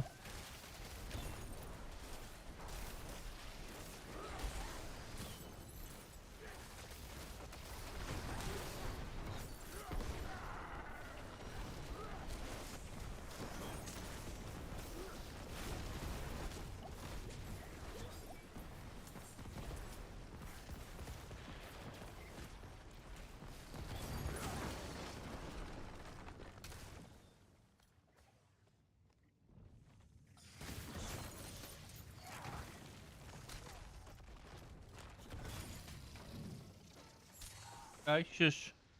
He's meowing a lot. He wants attention. He wants attention. He wants me to play with him now.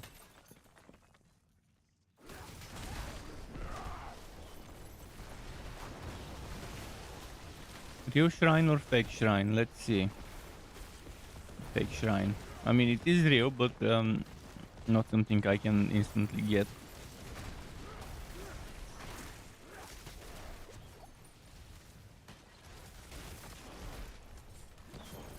I know.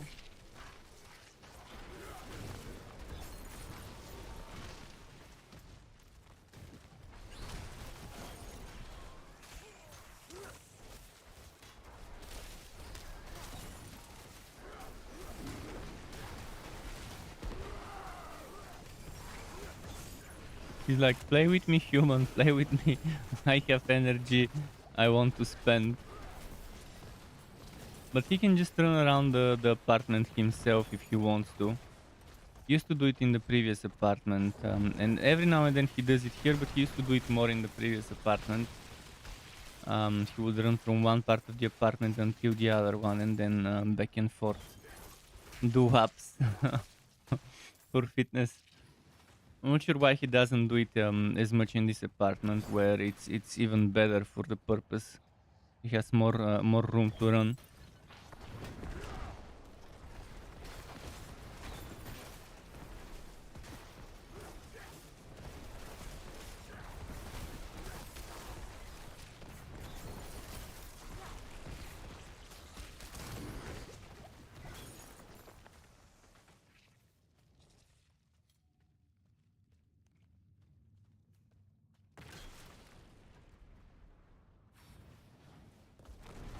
Well, my ultimate's not ready for the boss fight on time.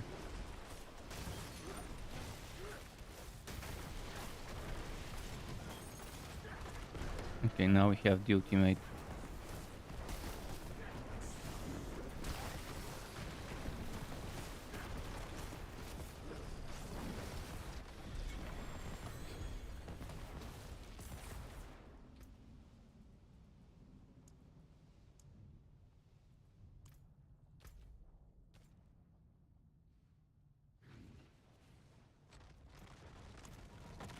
What is it?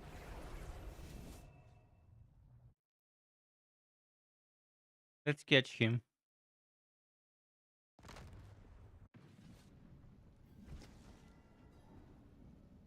He ran away.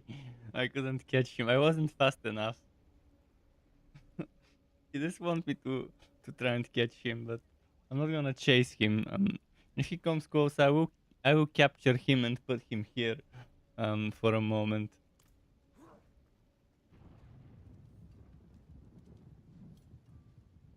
Now he's standing in the hallway in between the rooms looking at me. Anticipating for me to run after him maybe.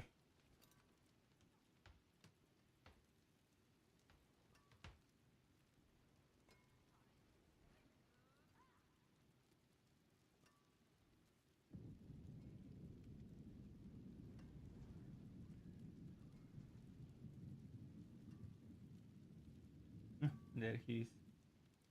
Here. He's saying meow.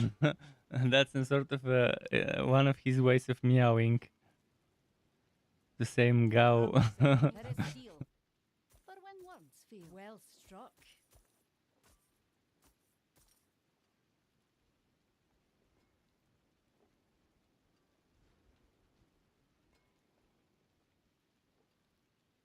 Hey, hi.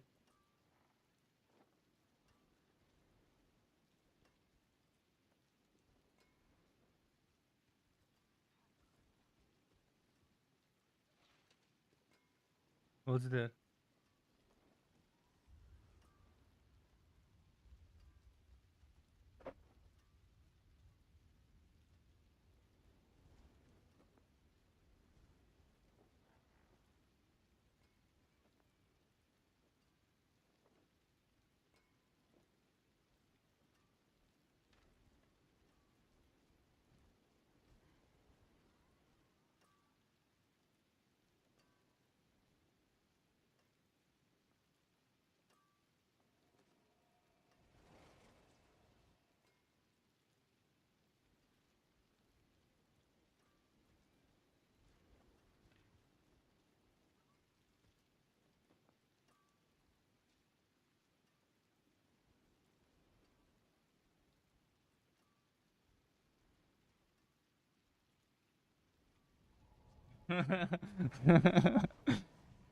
Okay, enough.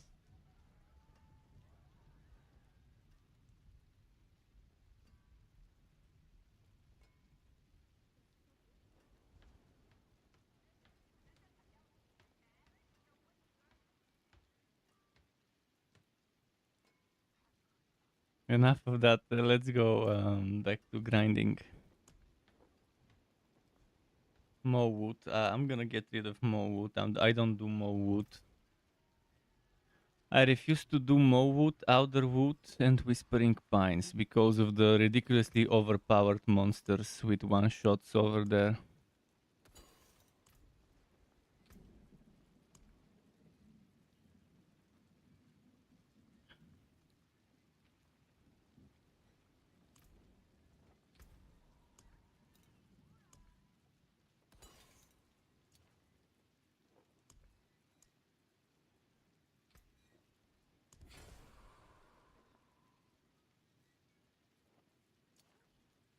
Another witch water. Physical resist. Well, we're doing lightning, so doesn't matter to us.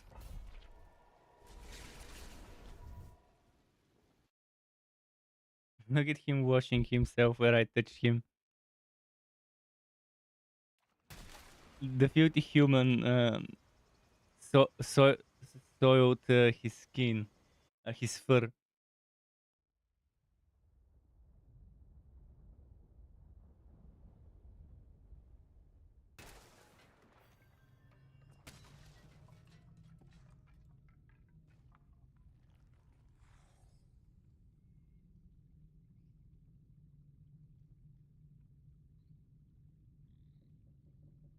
You gotta let him win a bit.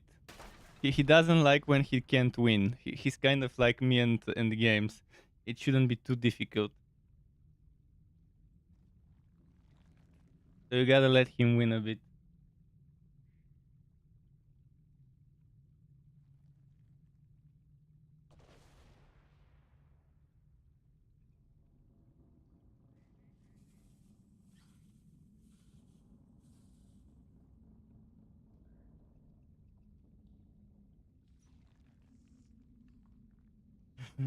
Okay, enough. Enough. Let's do another witch water now.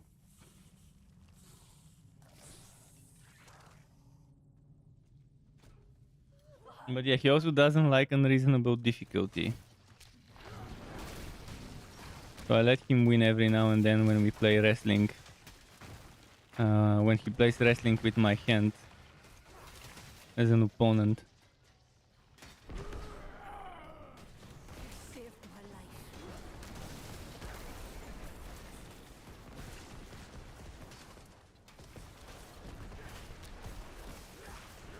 life.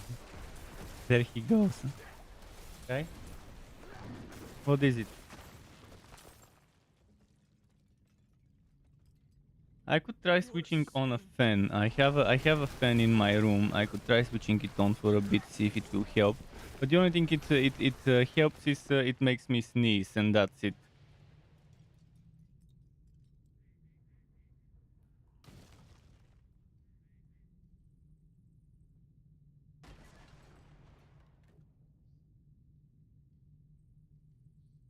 Let's see if it would help anything.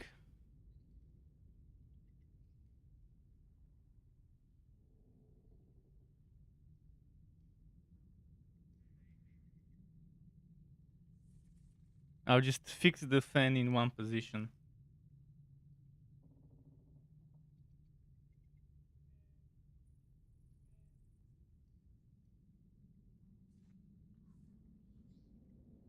Let's see if this helps a bit.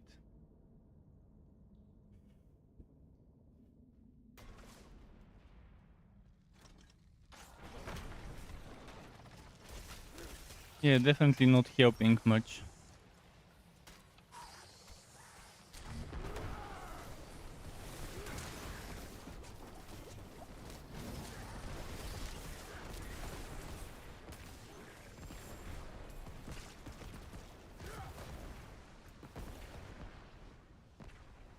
Bless you. Bless you.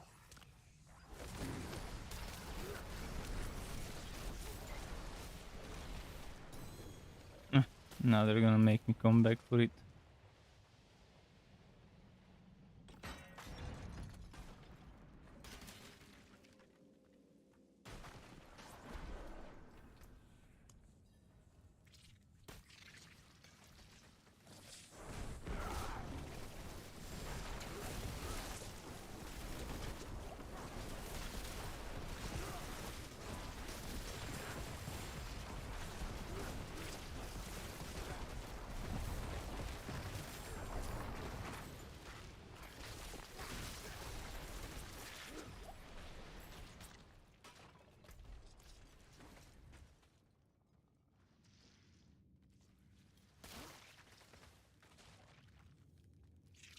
There's gotta be one near here somewhere.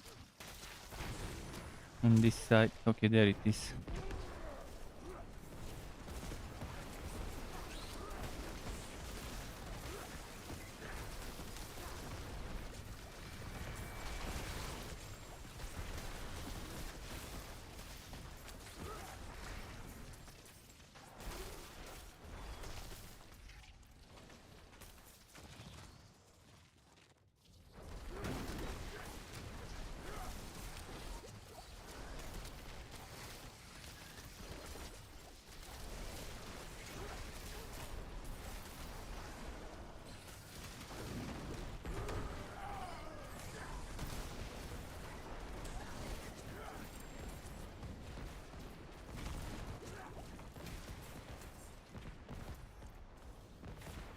Maybe this way.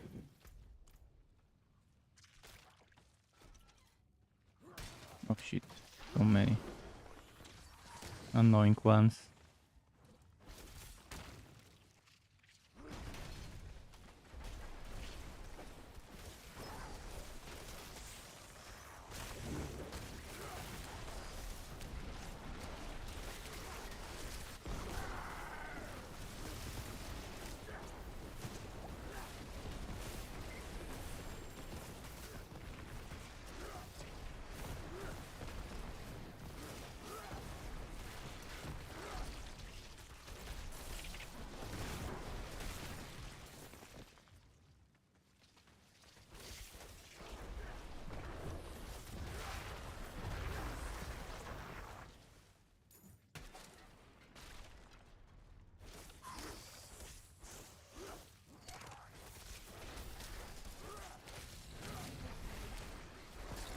Okay, my ultimate is ready. That's what I was waiting for. Now I can go.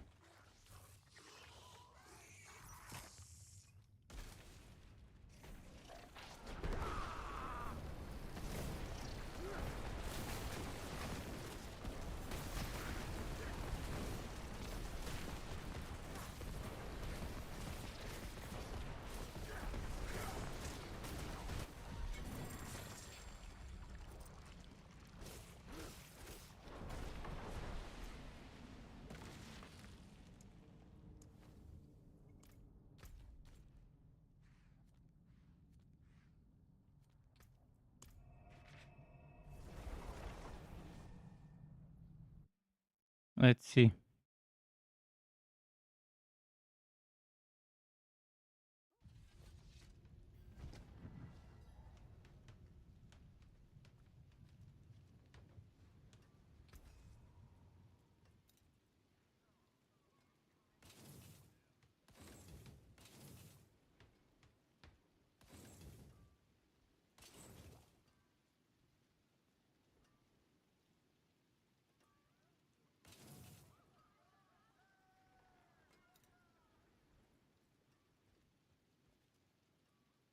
Earthen Bulwark 306 and here Earthen Bulwark 207. Okay, better Mending Stone. Up closer at a distance, this will do nicely. A little bit of an upgrade. A wee bit an upgrade. A wee upgrade. How many oboes? 270, not enough.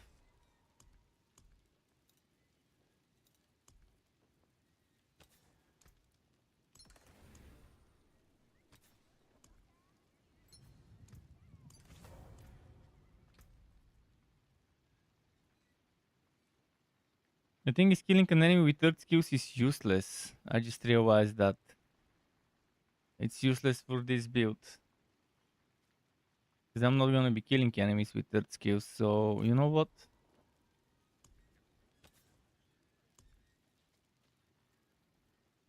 I really want this. This would be what I would put there.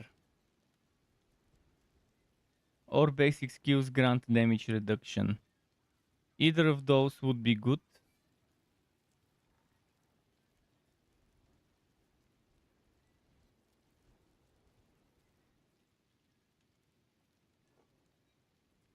Or I could put the debilitating roar is a werewolf skill on that one. Yeah, I think in the end I've been saving damage reduction while shapeshifted into a werewolf. Because later on I would be converting with the Tempest Roar all of those skills except this one into a werewolf skill.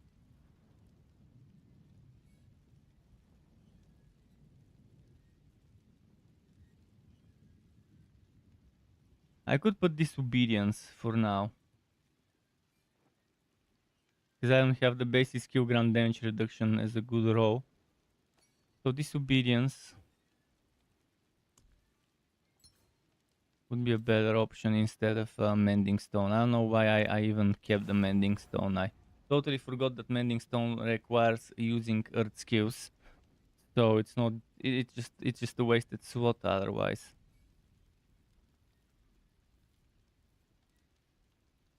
And this one would also end up being wasted once I get the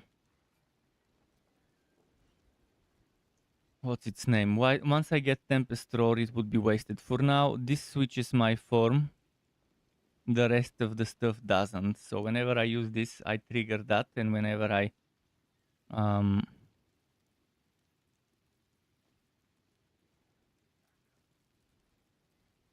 I use all the rest of the stuff, it's pretty much not gonna trigger it at all. So right now, there's only one skill that triggers this. But it is my defensive skill, and it is the stuff that fortifies me, so this gives a little bit of extra fortify. So main reason why I'm still keeping this. Also, because of the 2 types of damage reduction I've got on it. And the HP. It's gonna be hard to get something else with 2 or more types of damage reduction. Something like this, for example. This already has the basic skill stuff on it. Let me just experiment.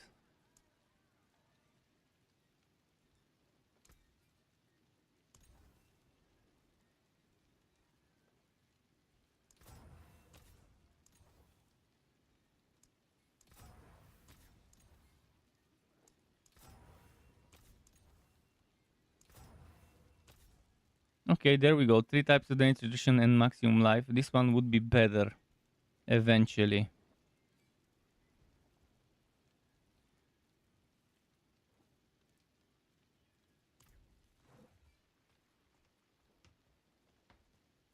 Once I get the Greatstaff of the Crone, I will be poisoning enemies. Well, I have the option to poison enemies with Quo, and that would mean the damage reduction from enemies that are poisoned would be useful to me. I don't have damage reduction while injured, unfortunately, on that one, but it's still not bad. There is power in these stones.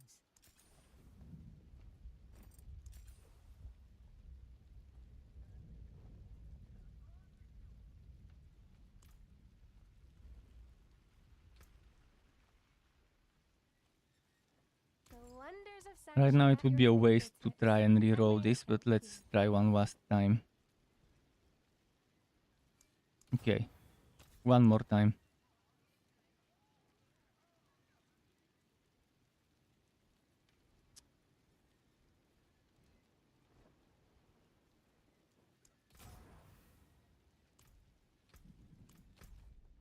Let me check my Paragon board, see what would need intelligence. Does this need intelligence or this? This one would need intelligence. But I'm not going for this one, so it doesn't matter. This one needs willpower. So willpower and dex is mostly what we'll need.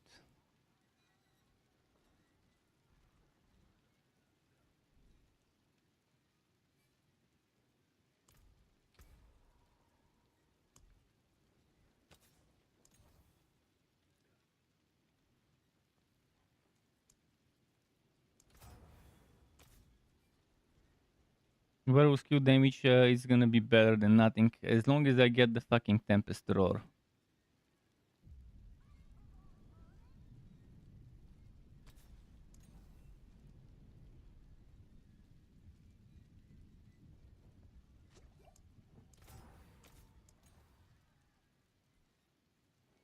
Basic skill attack speed or dex?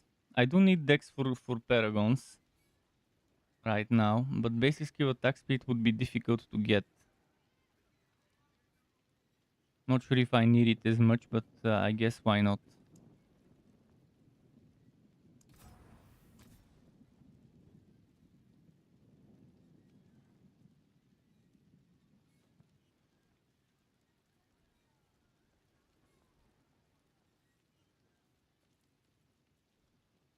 My magics await your return.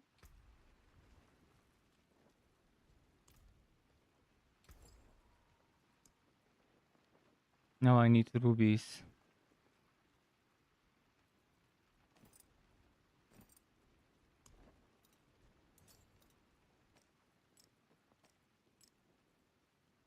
Let's say Stars we do guide this.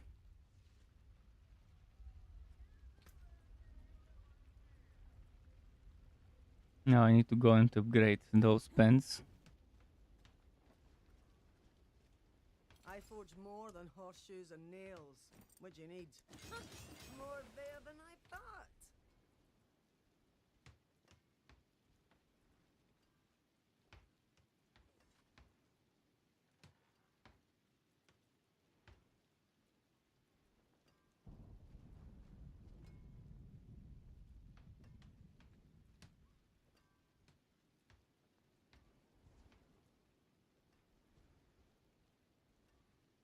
Not sure I want the 3 ranks of debilitating roar. But it's better than nothing.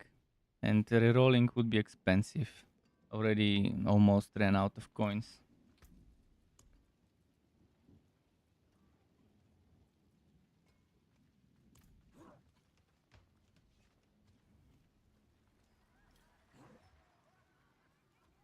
There is magic in all things. Someone wants to Let do me stuff show you. together, we could do stuff together.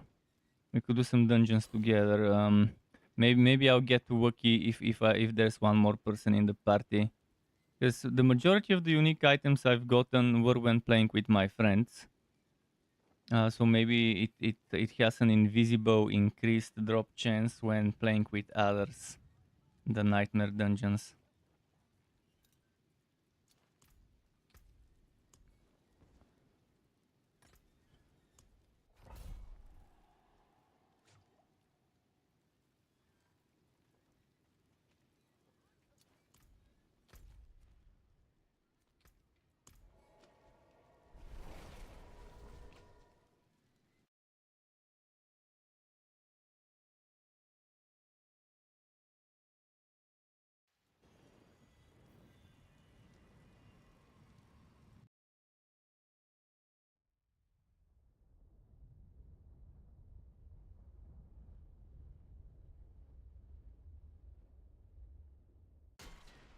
Let's see.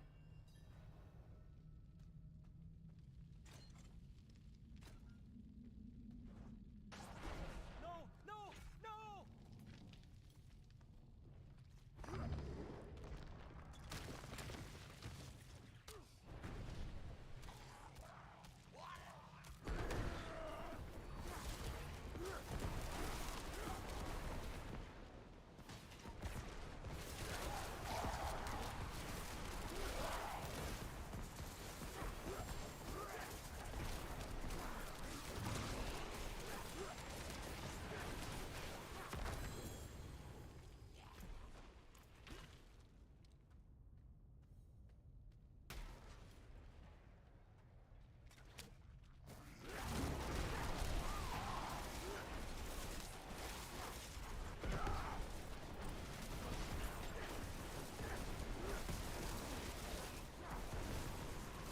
Okay, get the shaman.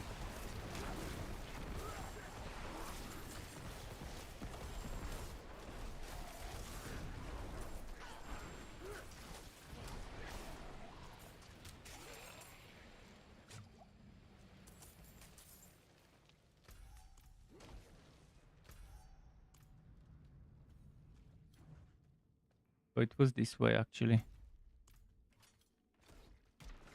Where the other one is hiding.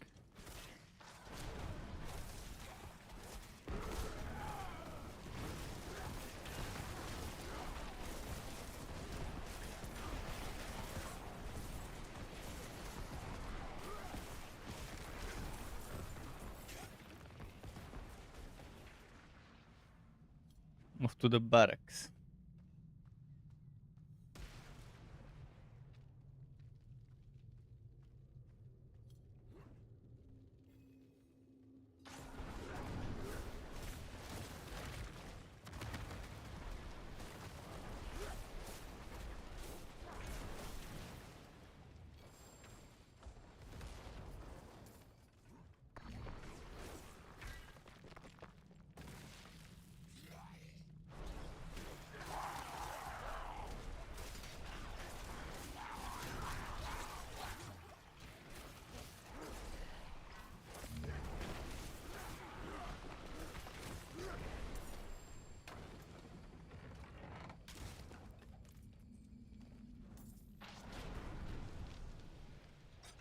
Let's see.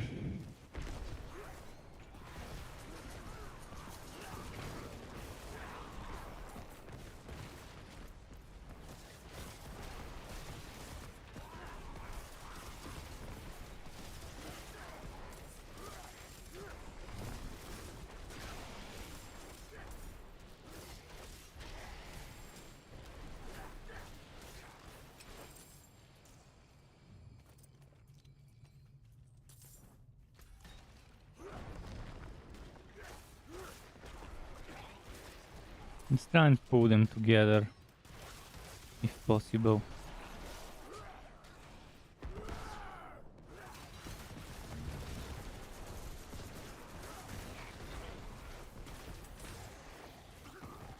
Since this one is fallen enemies, I wanna do as many kills of fallen as possible. Fallen have a higher chance of dropping stuffs.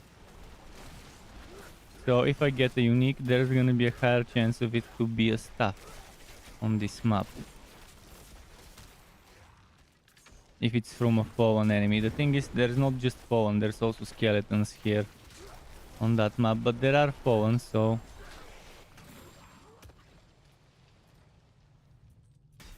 I will try to kill as many. If there's an event, like a shrine or whatever, debate event, normally I skip those, but in this map I will do it, because it might spawn a bunch of fallen enemies extra.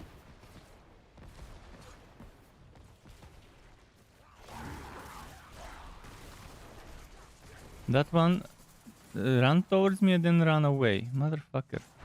Look at him. He runs here, and then he goes back.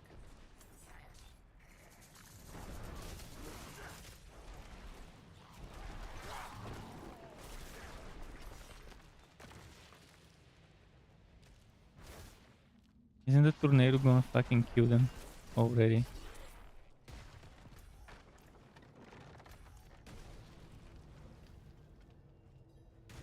This is the event I was talking about. More fallen, higher chances of getting that unique stuff.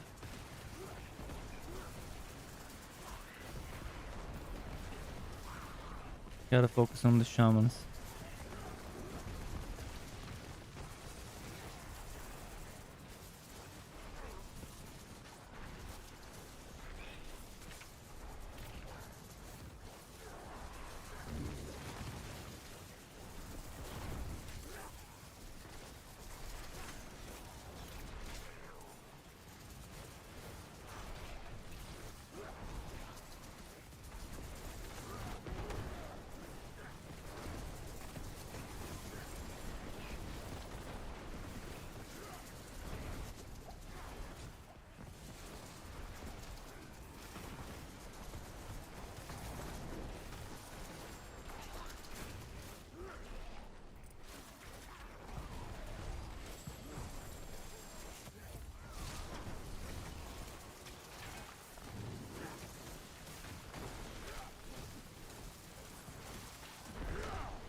Time to sell.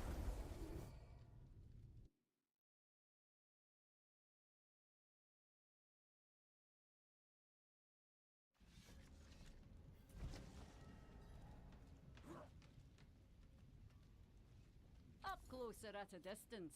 I have weapons for any engage. This will do nicely.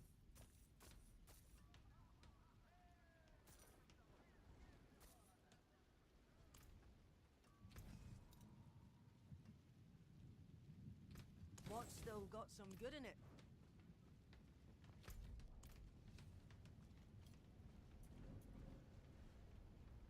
This game, there's so many things that are good until they aren't anymore, until you reach a higher tier, and then they stop being good. Like suddenly out of nowhere, thanks to the shit scaling of certain things. For example, things like Crowded Sage. Healing in general. It's good until it no longer isn't. Eventually you would want to swap it out for damage reduction, that healing. Crowded Sage, definitely not a bad thing to take you up to like a certain tier. But then you soon realize that if you get one shot, it doesn't matter how much you could heal. That's how it is.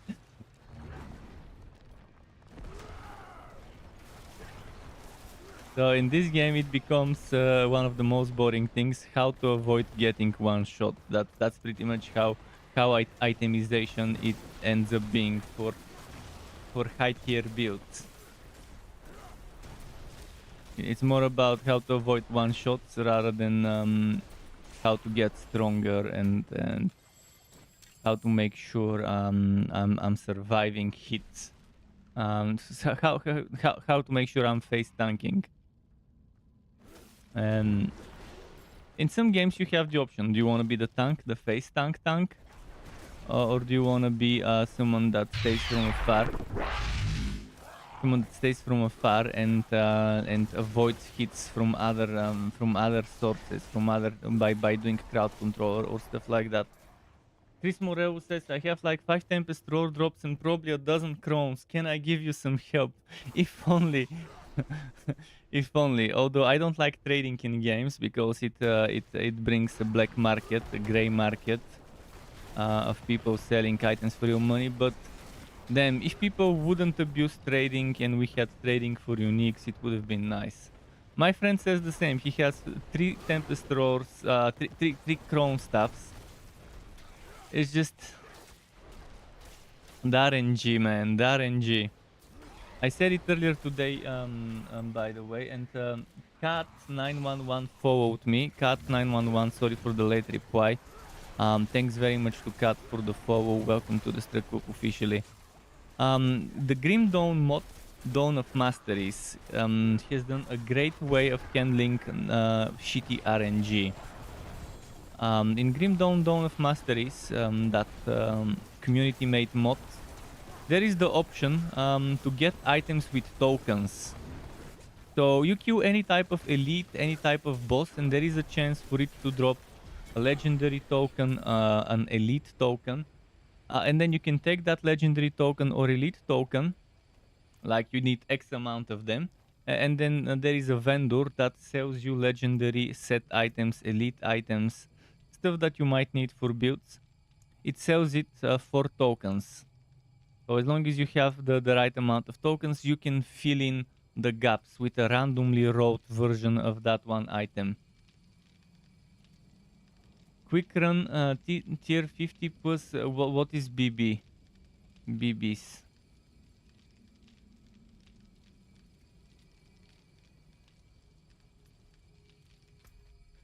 If you wanna carry me, I'm not gonna say no to a carry.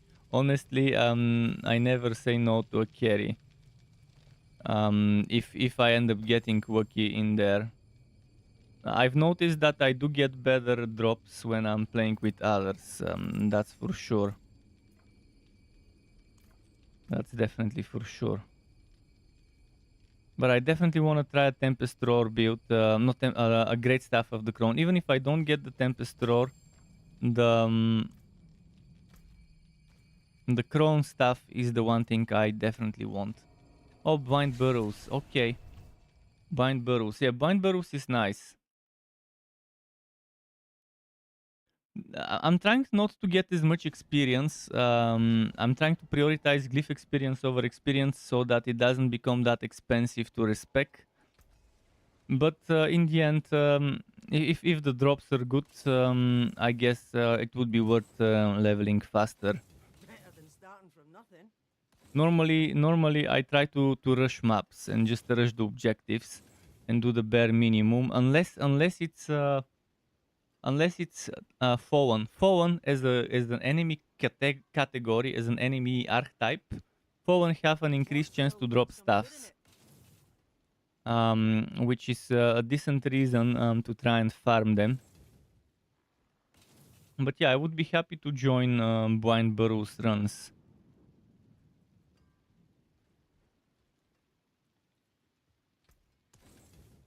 Especially if it's a decent tier.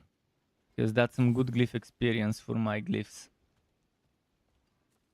I've already got all the glyphs I need at 15 plus.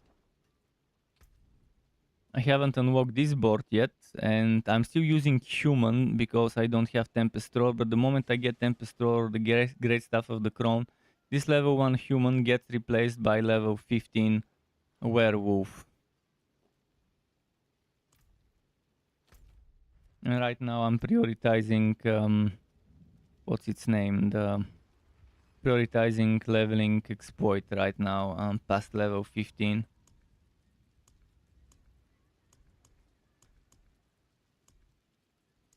The good thing about me is I'm not gonna be doing seasons because the season 1 is a joke. It's a massive disappointment. That means more time to spend on those heroes, and I'll still be making seasonal builds because the only thing that would be different from a regular build and a seasonal build is what goes in those 3 slots. Is in terms of sockets, what type of what color sockets and what items one gets. So I could make my builds on this realm and then mention in the video, okay, here, here, and here you want this, this, and this. Simple as that. No need to re-level stuff. No need to waste my time doing every single dungeon again. No need to waste my time doing side quests again, which are extremely boring and time consuming. Which map should I do?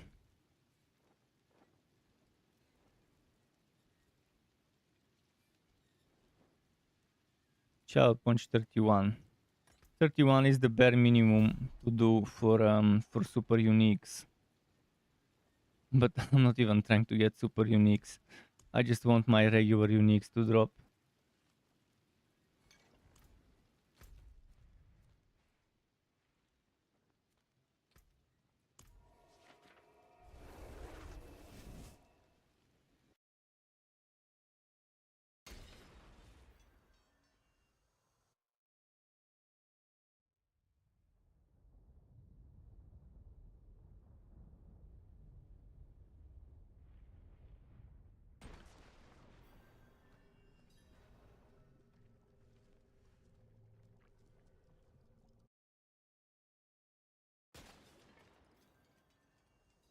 Wait, fuck. I entered and then I exited. This is...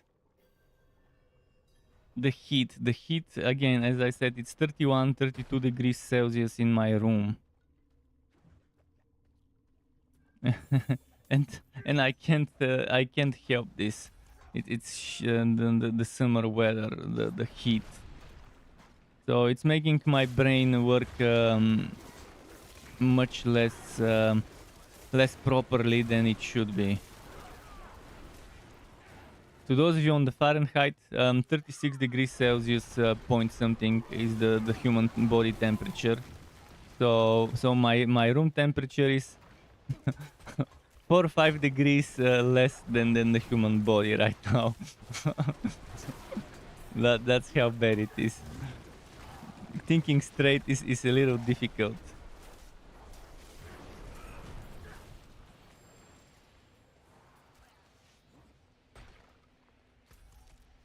I should try and pray to the pray to the whoever people pray to for rain. Let's do those Native American rituals for rain.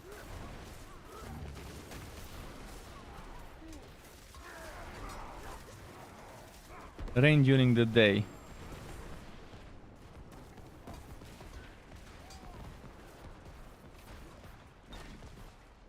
Water the crops for the farmers.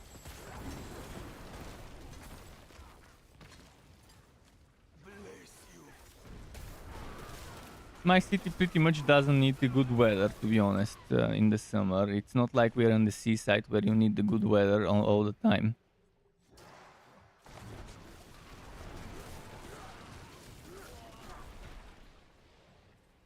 Wouldn't have made it without you.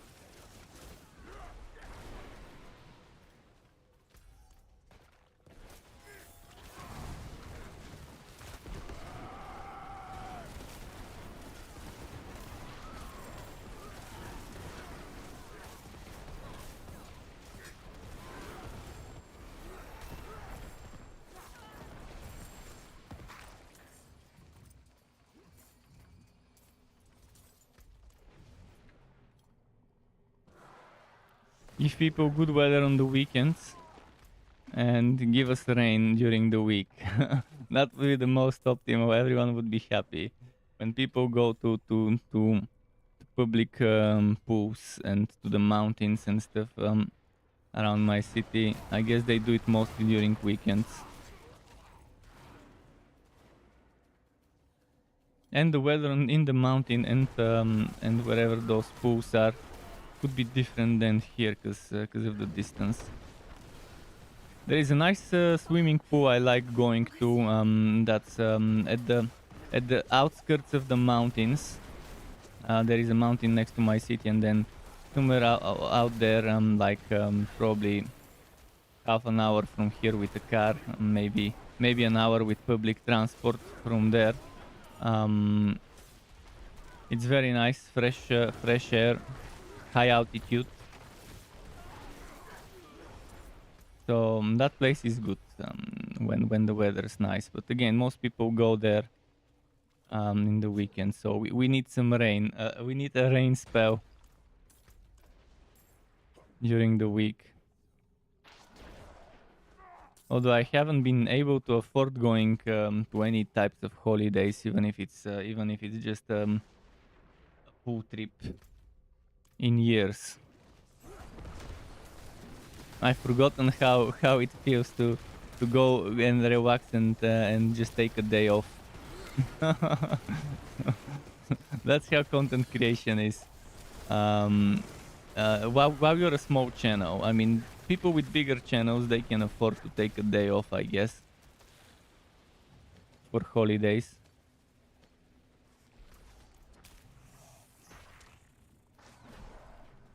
What am I doing now? Destroy the ward device. Okay, let's pull some of them.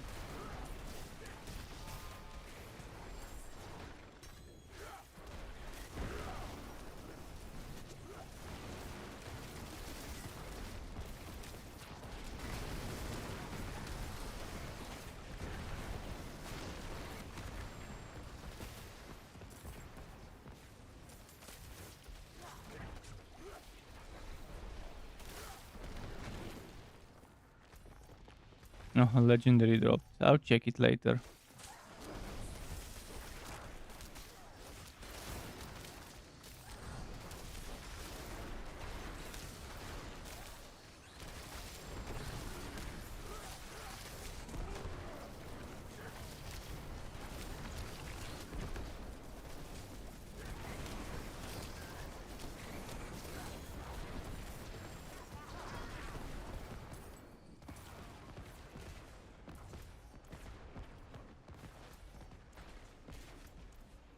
I can still see the legendary. I'll grab it in a moment. Let's get this ward device and then go grab that legendary.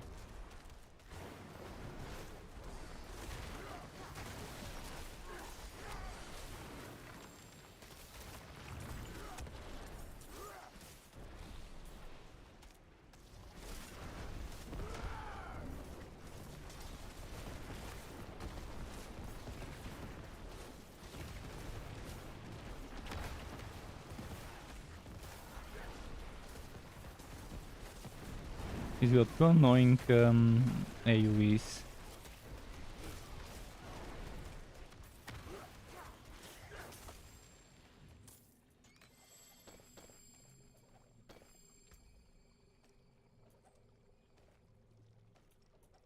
Vasilis Prayer. So I did get Vasilis Prayer, no Tempest Roar, no Greatstaff of the Crone.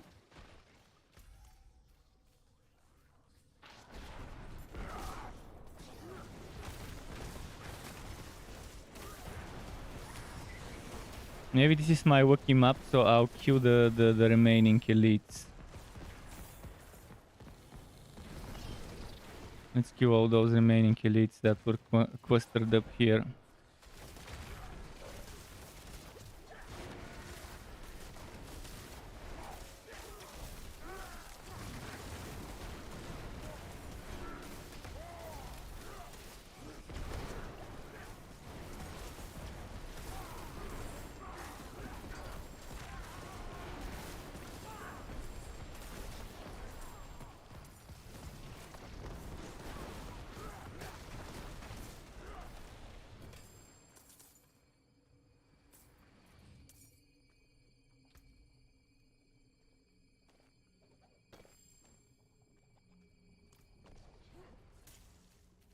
Did I level up my stuff here?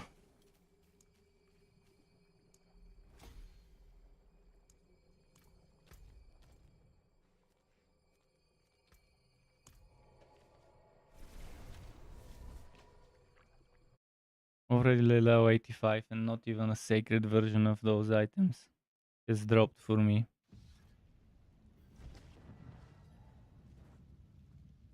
I mean, I would equip a Sacred Tempest Roar. I wouldn't equip right now a Sacred Greatstaff of the Crone, because there would be huge difference in the damage between the Ancestral and the Sacred.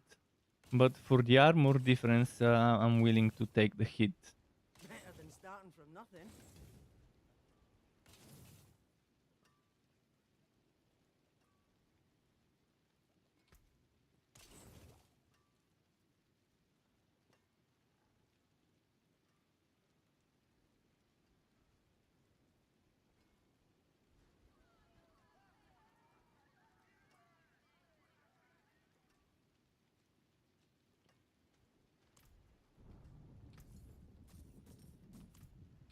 Show your teeth.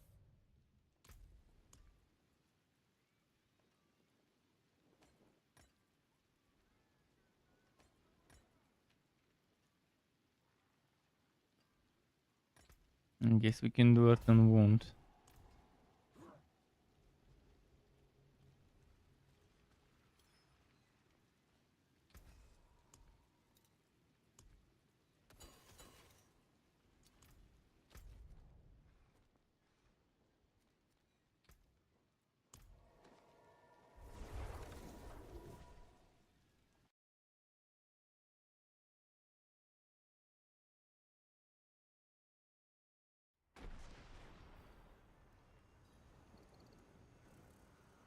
Earth and Wound was the one with a lot of stunning, if I'm not mistaken.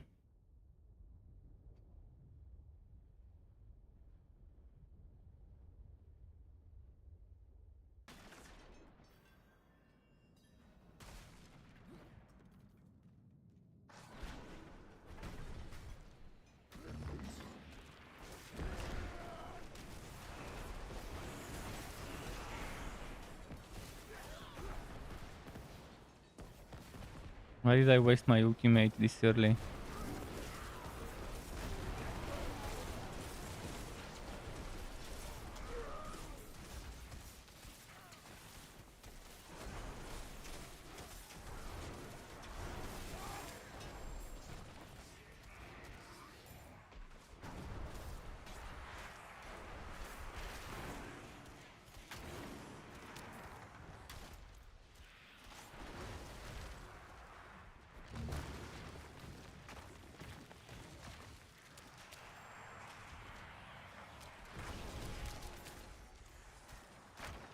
Come on, come on. Run away, run away.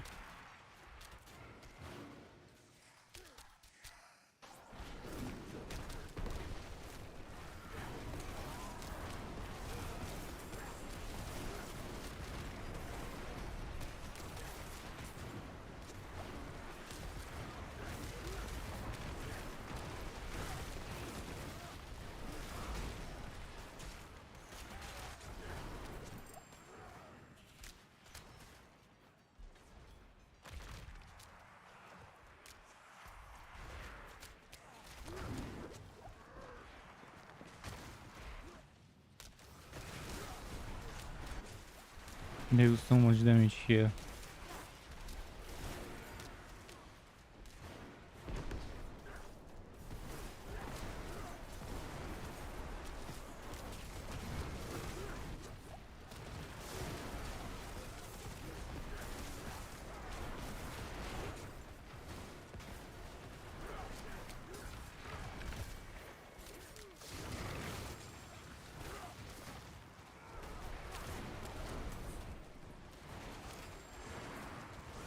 Back.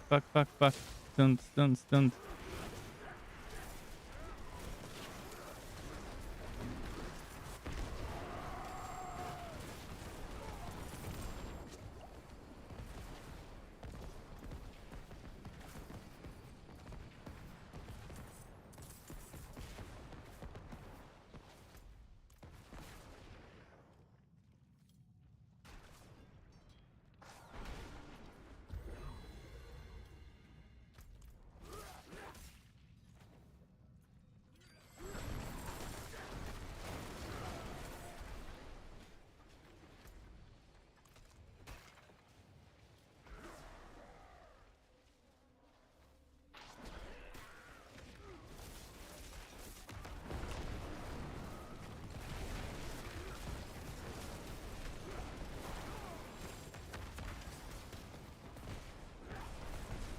Come on.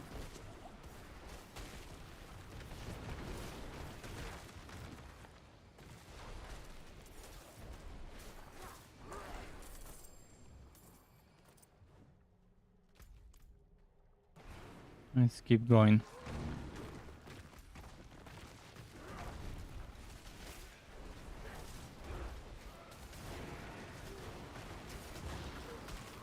Oh.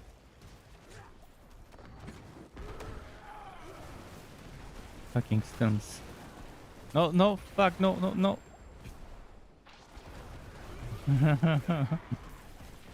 Need more unstoppable. This game really needs to change a lot of the things, how stunning and unstoppable and all of that works.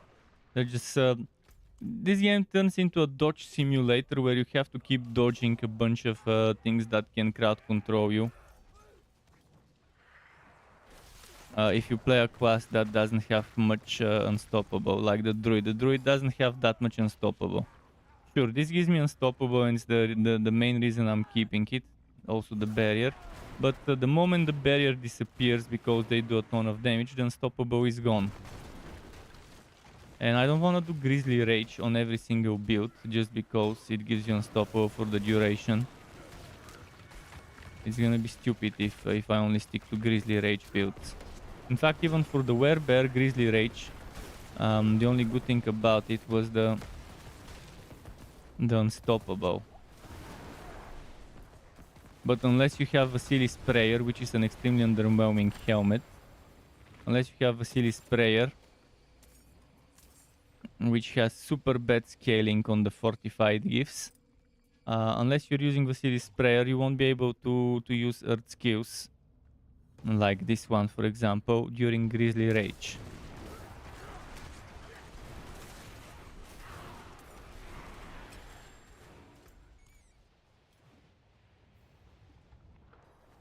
They really need a fix Grizzly, not Grizzly, they need a fix Vasily Sprayer to give proper Fortify. To give you as much Fortify or at least half of the Fortify the Skinwalker gives in terms of number. Getting 15 Fortify when you have 10,000 HP is a joke. This Fortify should scale with your HP. It should be a percentage of your HP. That should be it. It should give X% to Y% Fortify.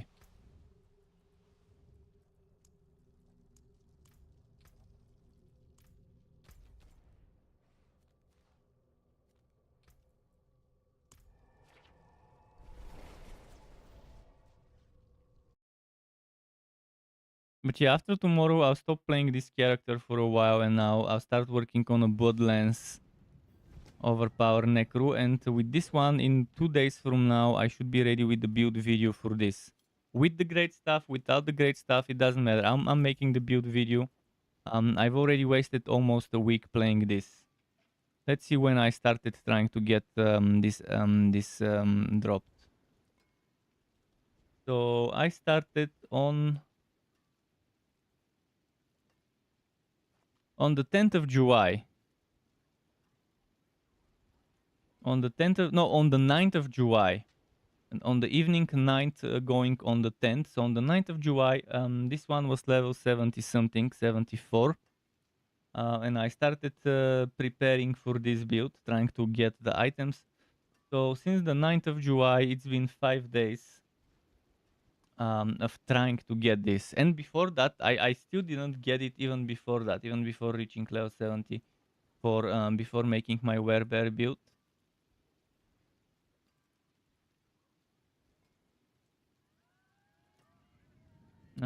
It's how it goes. Stupid. We're slave to the fucking RNG. Developers can't learn that it's bad to enslave people to stupid RNG. Better than starting from nothing. Again, I had over 1,000 hours in Torchlight 3 after the final wipe. I don't remember my exact time spent, but I can check from Steam. Let's start Steam and see how many hours I have spent on the game. From the hours on Steam, I can take 50 from the beta. and then I can add another few thousand before the beta in the alpha, which is not on Steam. But okay, let's go Steam.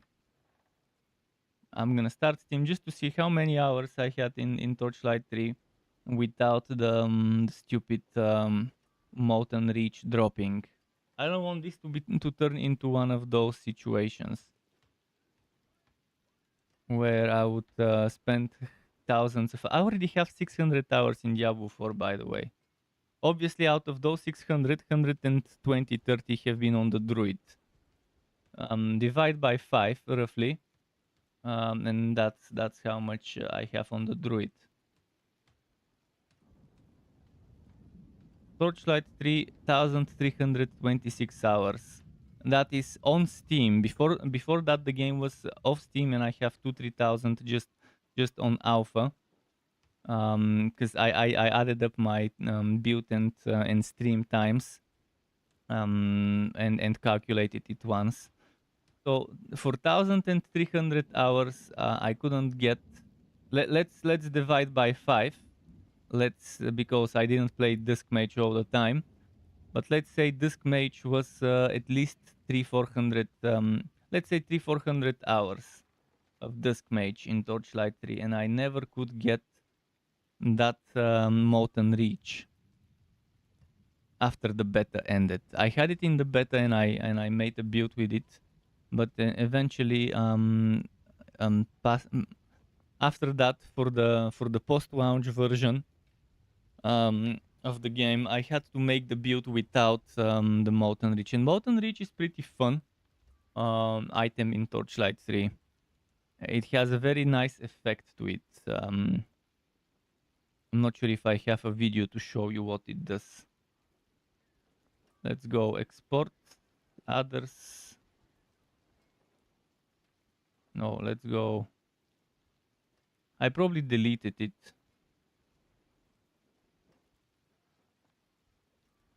I do have a bunch of storage. I do have a bunch of archives, but most likely it's deleted. But let's see if I can show it.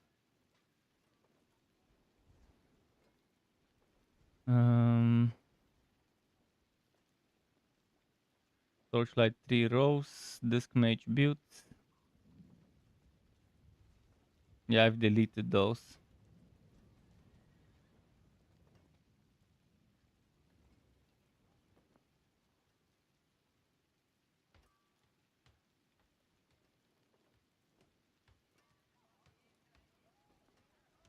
I'll try to find it.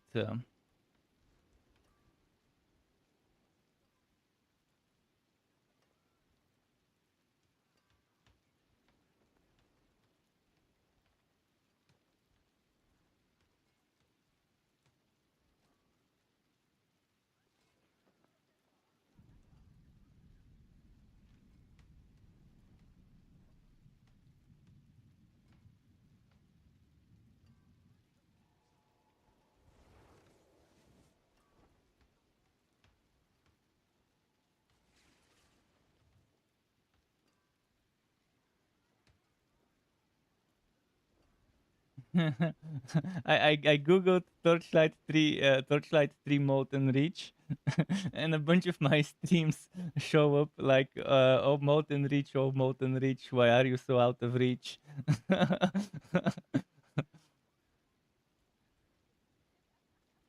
um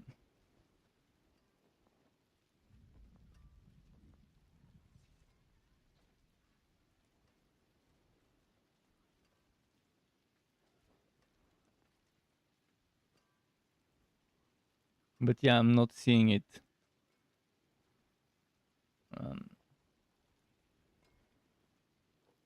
If I go to my if I go to my playlist with Torchlight builds, it's probably one of the builds there. I can't remember which one. If I go to content, if I write Disc Mage.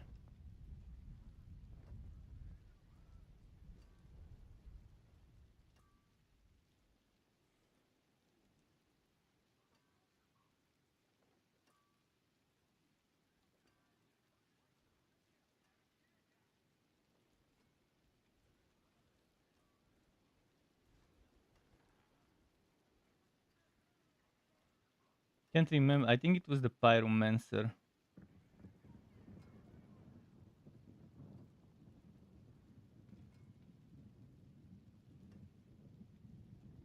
I think it was the Pyromancer where the Molten Reach was used.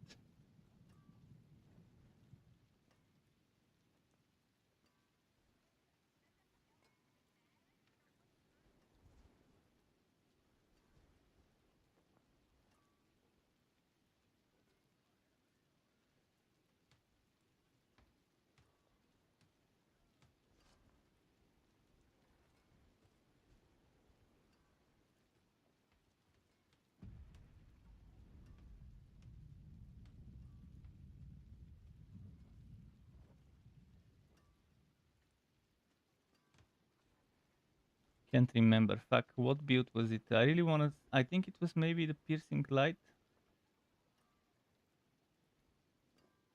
Could it be the Piercing Light? Yeah, I think it is. It could be that one.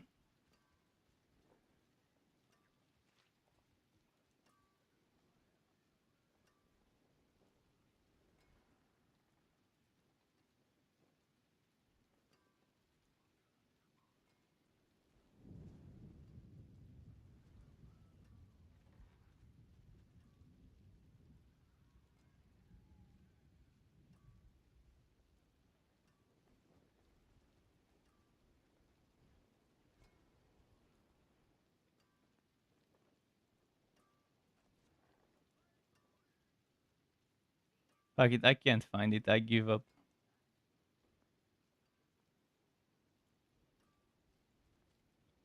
Man, Torchlight 3 was so much more fun than Diablo 4 to play right now.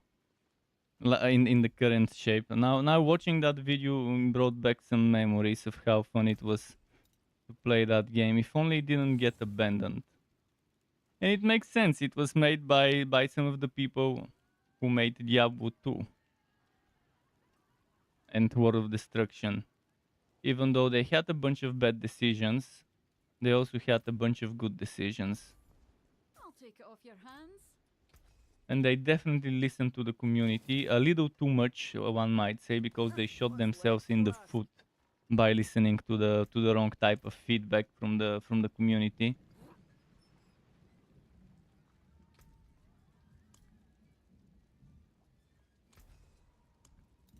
But they genuinely wanted to make a game that people enjoy.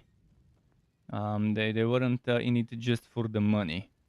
But in the end, the money not being enough is what forced them to sell the company to a different corporation, to get acquired by a different corporation.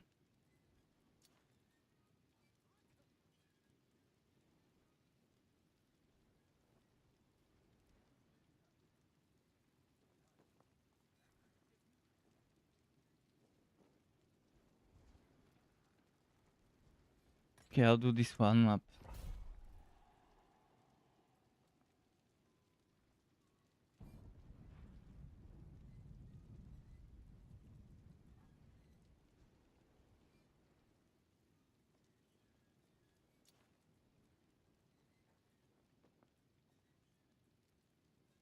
This would end soon. I need to do something else.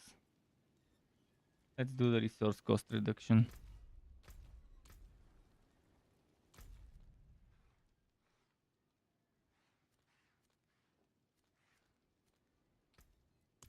It's extremely discouraging, and I'm getting burned out by those bad drop rates. I feel like I'm wasting my time playing the game, not being rewarded for the time I'm spending in it, and it's extremely discouraging to the point I don't know if I can keep streaming for more than 1 more hour.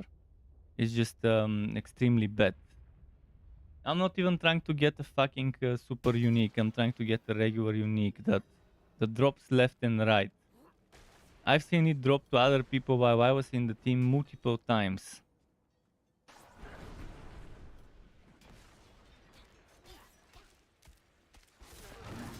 There's bad drop rates, and then there's this bullshit where the drop rates are good for some people and bad for other people. Some people don't get it before even reaching level 100, and even after reaching level 100, they don't get it. The Crone and the Roar.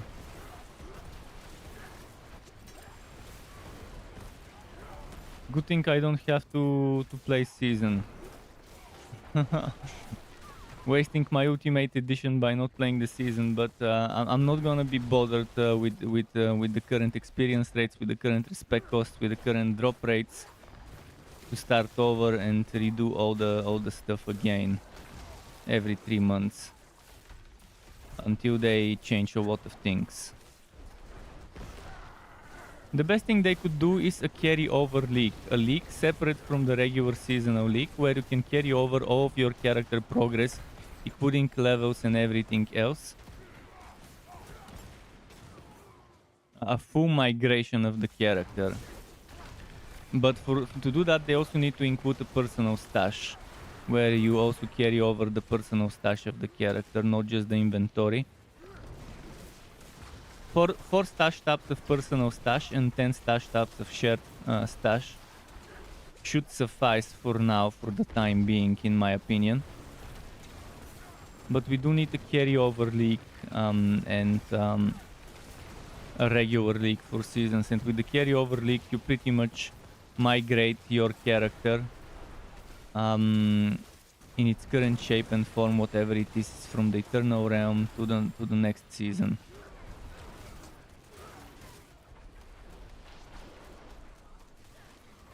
With all the skill points, with all the with maybe a free respect, with maybe a free scroll of mystery.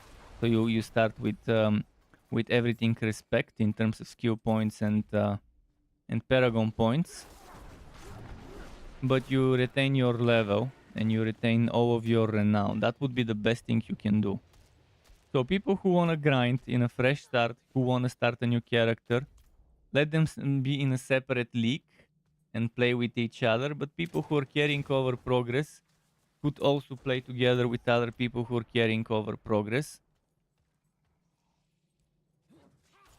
It's gonna be the better way to do things. It's gonna be how I would do things if I could. I would make starting over be the optional thing. I would make starting over be something that just some people would wanna do for seasons, but not the mandatory thing. Because again, seasons doesn't mean starting over. But apparently developers don't fucking realize this. I haven't seen a single developer doing seasons without starting over, except Torchlight 3.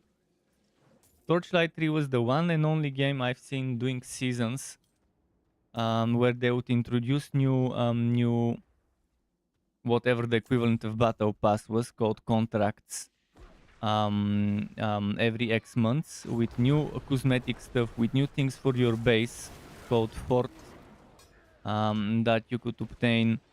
Like there would be the Christmas one, there would be the Halloween one, and stuff like that. So like it's like a new battle pass to grind temporarily with new cosmetics. But once you're done with the cosmetics, you could still keep grinding it for wood. There were repeatable 10 levels of it once you get through the track of that pass. And again, it was all free. You didn't need to buy it. But again, if people want to separate it into basic and premium, it could work nicely as well. But that was the beauty of it. I didn't need to start a new fucking character. I could play my 25 characters. Because I did have 25 characters, one for every class, subclass combination. 25 fucking characters. They gave me enough storage to keep 25 characters. Because I told them, hey, you have 5 classes and 5 subclasses. You need to give us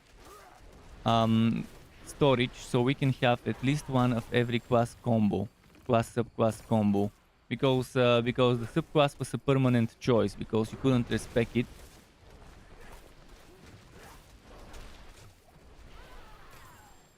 And since it didn't take that long, it took like what, 6, 7, 8 hours to level up a character through the story.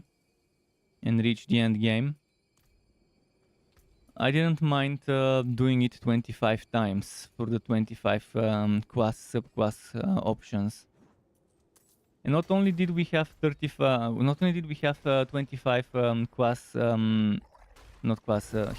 hero slots, we also had 40 in offline mode, which was obviously separated from online mode. But in online mode 25, in offline mode it was 40. Diablo 4 never would give us this much. I won't be surprised if they eventually decide to start charging us for stuff, for quality of life, once the population dwindles and the majority of people quit around season 3, 4 or whatever. Wouldn't be surprised if they decide to go back on their words and start charging for quality of life. Hopefully not, because they'll be charging for expansions. There will be probably one big expansion every year.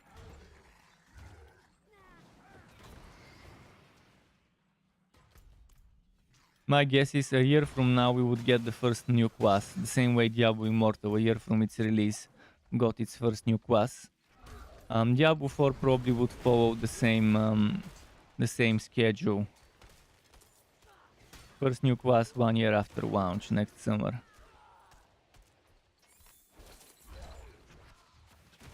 In June, for the anniversary, because there isn't a better date, a better time frame to release a new class, other than a year from launch. With season 4, let's say with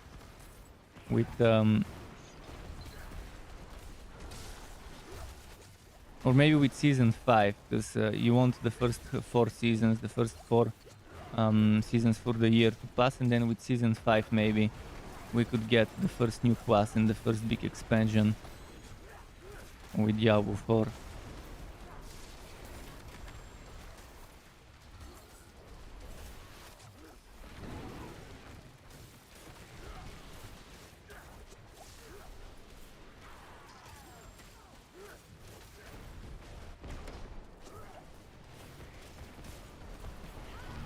But the beauty of having 25 characters in Torchlight 3 was that I would play for 1-2 hours on one class, sub-class combo.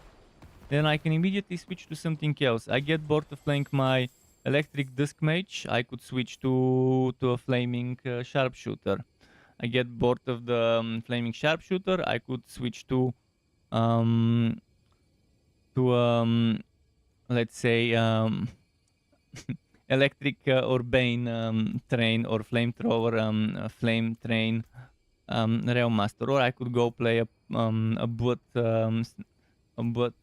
Forged.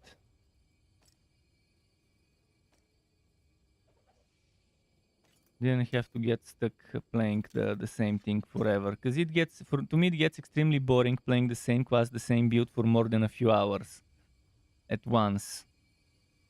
I need diversity in my games, in my character builds and stuff.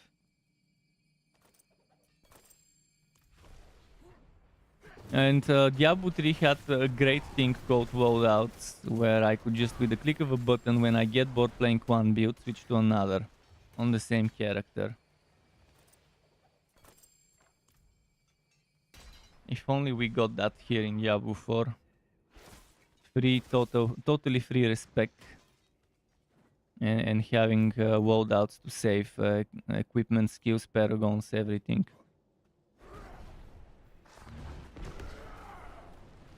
So you get boring. You get bored playing your werebear, your werebear or werewolf druid. You switch to a human version with minimum shape shifting involved. With the click of a button. You get bored of playing Bone Spear Necro, or you're using Bone Spear Necro for speedruns at lower tiers, but then you switch to a Mist Necro for higher tiers, which by itself is a bad design. You shouldn't need to switch to one build to do harder content. Every build should be able to do the harder content, ideally in a well-balanced game. But the least they could let us do is save loadouts, so when we switch from high tiers from low tier builds, when we switch from boss build to a Helltide build to a dungeon build.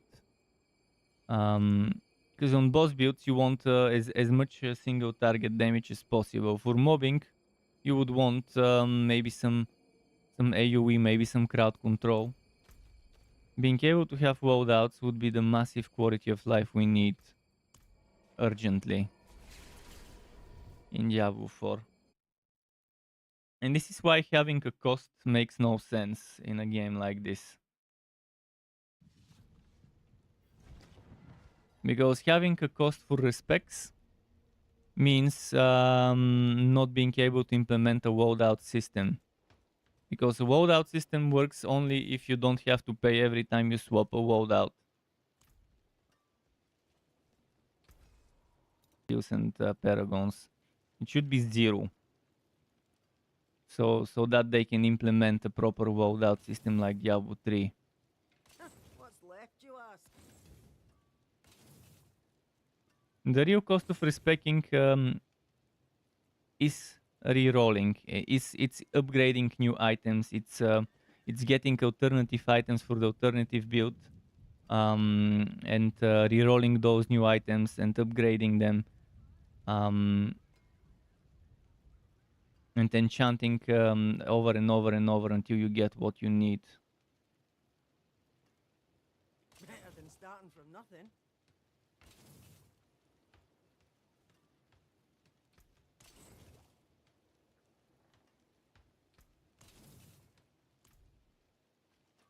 Few more dungeons. Again, I don't know how long I can carry. I'm already suffering by playing this game. I already feel terrible for every minute I spend. I start feeling worse and worse and worse and worse. It's just stockpiling on top of each other. I feel like I'm being tortured to play this game right now. With the shitty drop rates.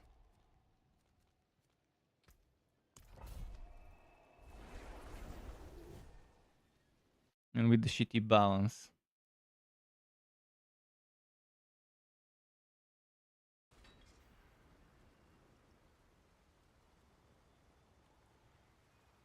And the worst thing is there isn't anything better. Ever since Warhammer Chaosbane and Torchlight 3 got abandoned, I've been looking for something to play, and this is as least annoying as it gets, because playing Path of Exile is even more annoying than this, because losing experience in a game in 2023 must be a joke. In a multiplayer online game, not a single player game. But even in a single player, I never would do that to my players as a developer. If I was one, to make them lose progress. Hardcore mode exists for a reason. That's for the people who want to lose progress. But losing experience when you die, and having, but that's the list of Path of Exile's problems. The trading, the biggest problem, which is the pay-to-win thing, because people sell items for real money, is one of the biggest problems. Another one of the biggest problems is the terrible RNG layers upon layers upon layers of RNG. So getting a good item takes forever to make, to craft.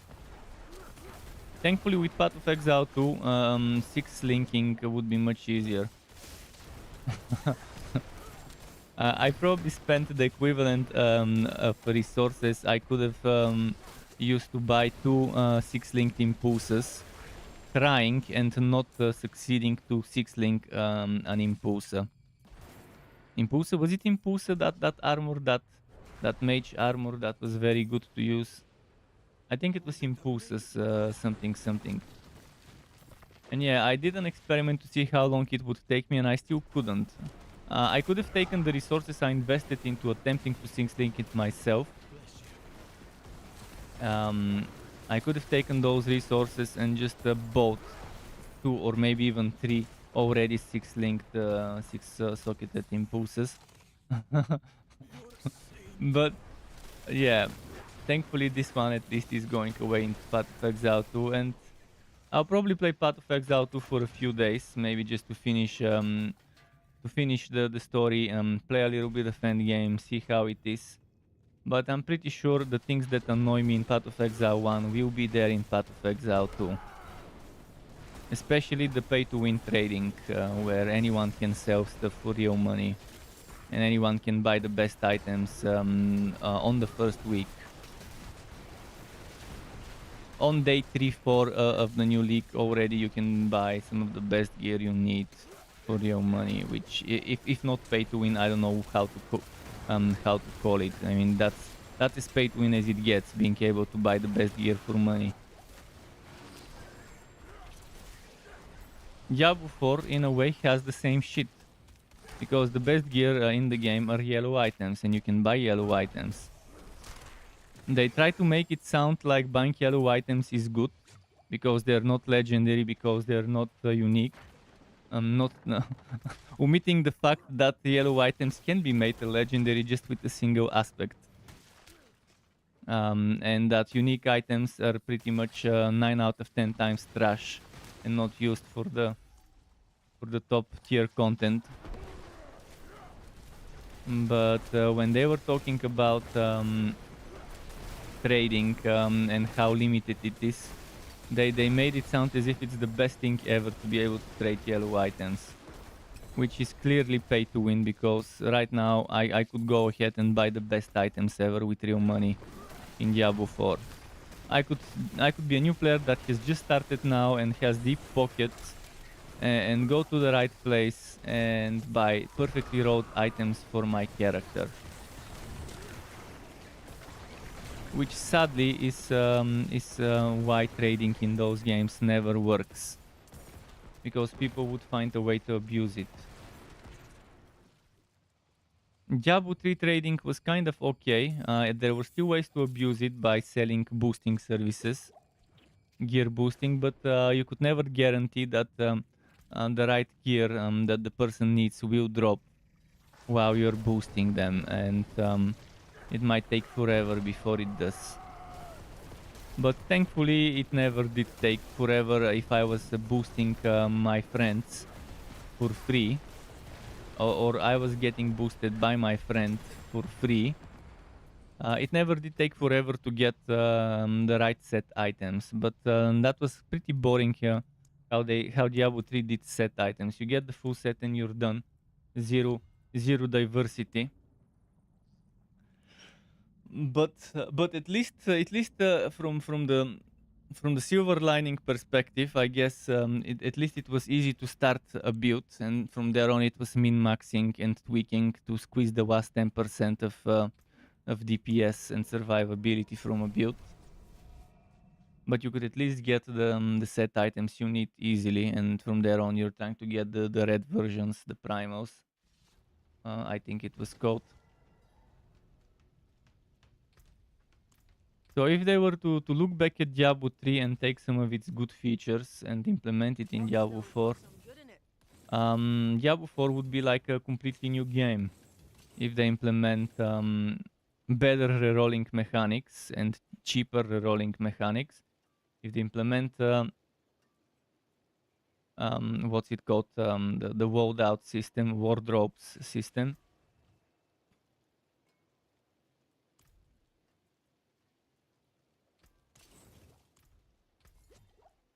And if they add more endgame options, obviously.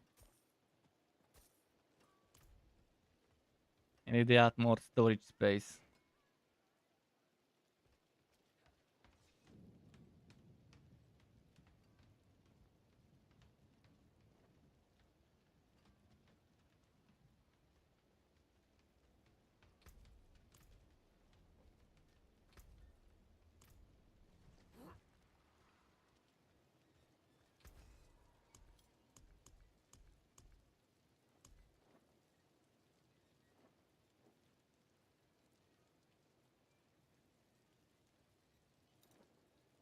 I don't do Guram swims.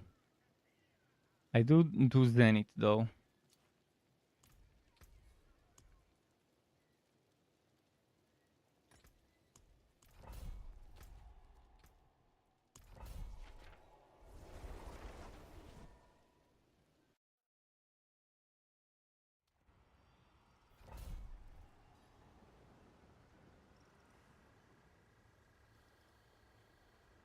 I wonder what happened with Extra Games after they got purchased by Zynga and then Zynga got purchased by a different company.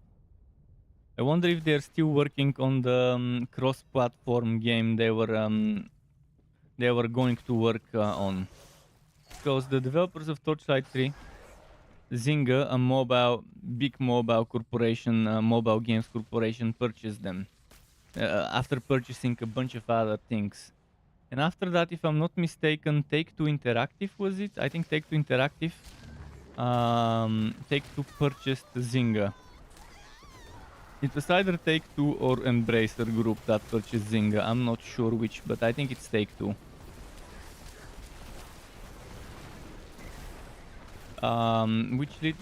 Which makes me wonder what happened there.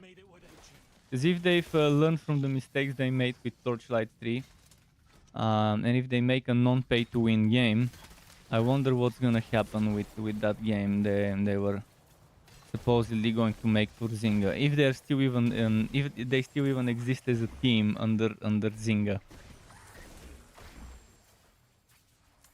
Because Zynga did some aggressive expansions, aggressive acquisitions of a bunch of smaller studios. Mostly to target cross-platform PC and console rather than just mobile. They wanted to expand.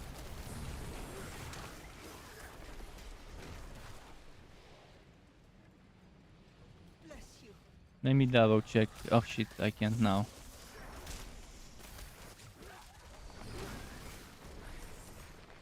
I guess Wikipedia has me covered for this.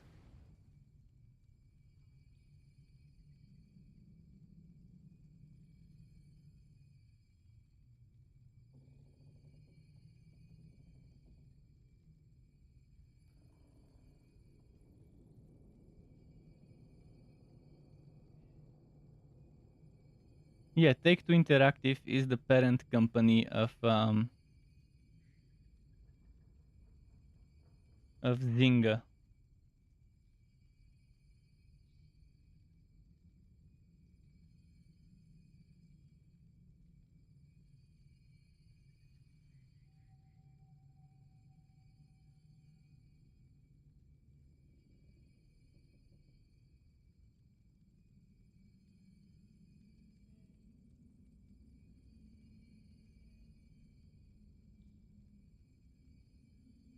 And Extra Games currently I wonder if it still exists.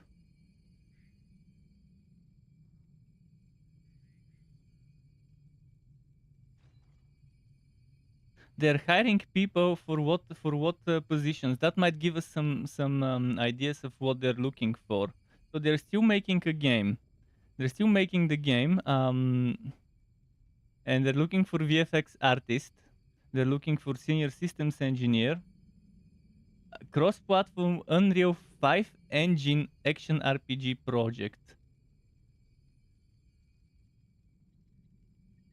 They're looking for animators and senior. So that's some interesting information. They're still working on that, and it's gonna be an Unreal Engine 5 project from Max Schaefer.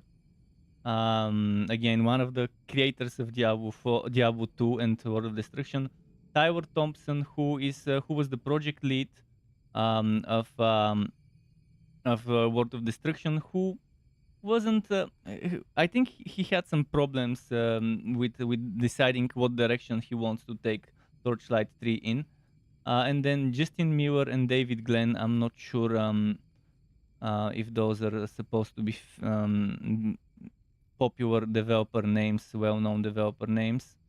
But apparently, apparently Extra are still working on that game, and they're looking for senior VFX artist, senior systems engineer, animator, and senior product manager.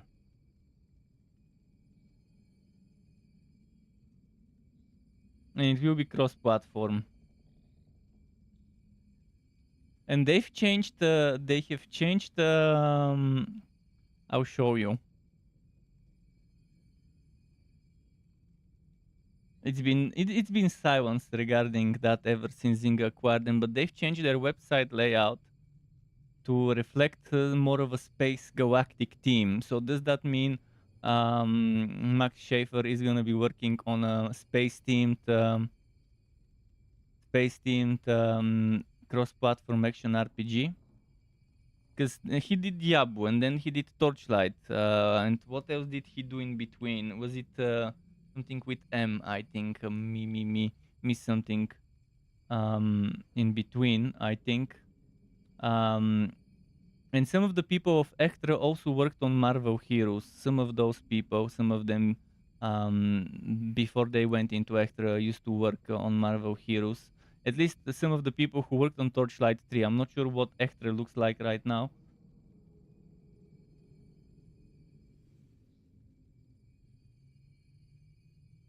So I'm wondering what they'll make. Hopefully it's something that could compete for our attention. Hopefully it's not pay to win. That's my only concern. The only real concern is to not have pay to win cash shop bullshit. To only have cosmetics. I think Diablo 4 cosmetics cash shop is okay for a free to play game, but for a buy to play game, a little bit too much to ask. So as long as they don't do anything non-cosmetic in the shop, if they're gonna monetize, if they're gonna do free to play with their game, we'll see how it goes. There's definitely some talented leadership there, who hopefully are still in good shape to make a good game. Bless you. Because with Torchlight 3 it was hit and miss. In some areas it was an awful, terrible miss. But in particular the post-story content and the endgame experience. But they did a bunch of other stuff pretty nicely, and they eventually did do balancing pretty well, to the point that even the weakest build could do the hardest content much slower, much slower. So they still needed to finish that balancing act, but they were trying to. At least I could take the weakest build, which would be a Cold Slammer Railmaster. Cold Hard Slammer Railmaster, and I could still finish the hardest content as long as I have the gear required to do it back then.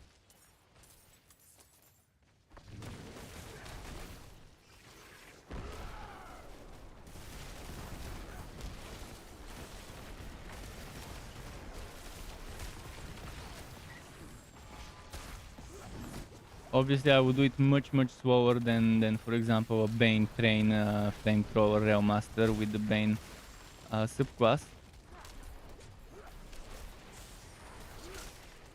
But yeah, I want to see what they'll do if it is a sci-fi game they're making instead of fantasy.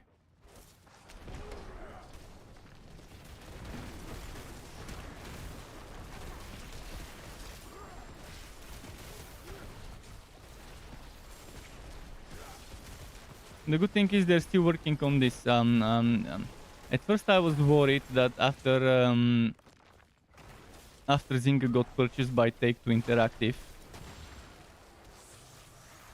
then maybe Ectra's project might have been scrapped, but thankfully it isn't.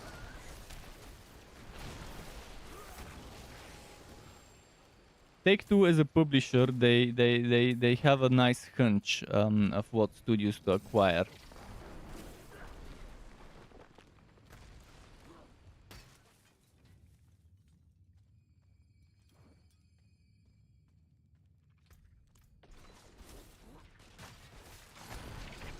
I find it strange how the Embracer Groups acquires a bunch of studios all over the world.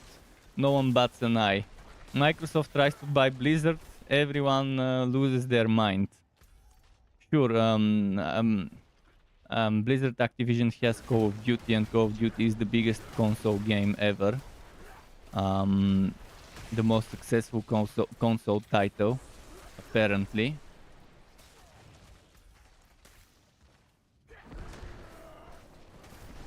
which is strange because after Call of Duty 2 I've never played the newer games because it's just not my kind of game. But it's the majority of gamers are chat type of gamers, competitive shooter type of gamers. The chat gamer is pretty much it.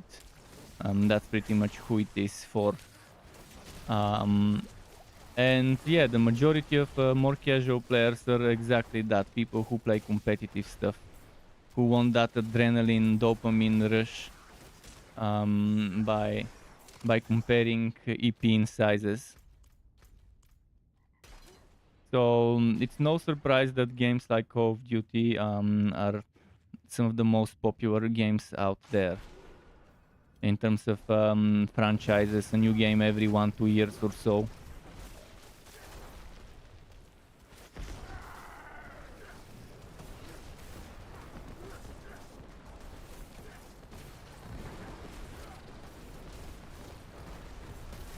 Although what gets publishers' hearts is games that you don't need to make a new one every 1-2 years. Games like Diablo IV, where you make it and then you can keep updating it for years to come. And keep milking dry the people for expansions and stuff. And for cosmetics. Because less investment, more returns than having to redevelop a new game every 2-3 years from scratch.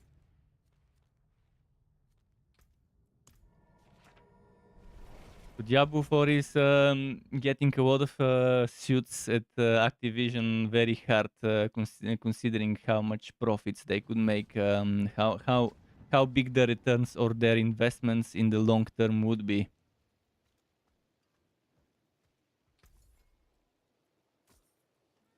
Take it off your hands.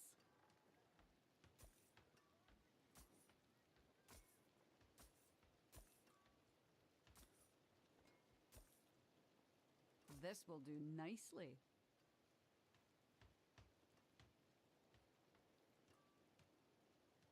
What, Sky? Meow. He came here and said meow. What time is it? It's 4:43 in the morning. Oh, okay, maybe a few more. I mean, I keep saying a few more, but really a few more runs, and I'll have to go the rest. I can't stand playing anymore. Right now, I'm playing on autopilot. I'm not even thinking right now about playing the game. I'm just letting my subconscious control the game while I'm talking, trying to keep myself busy with talking about stuff. Because the moment I start thinking about the game, I remember how bad the game is treating me right now.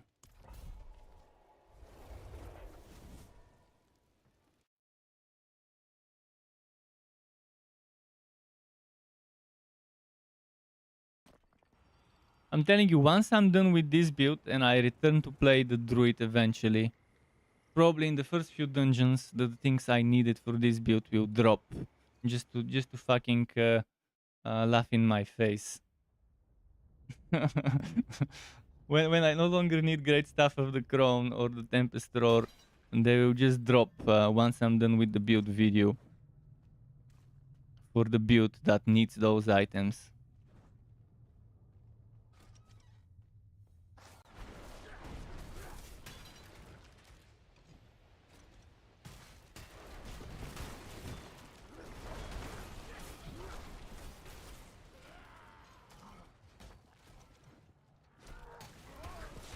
That's why I need the Butcher. The Butcher needs to start showing up in my maps more so I can get some unique drops. The Butcher has very good drop rate of uniques.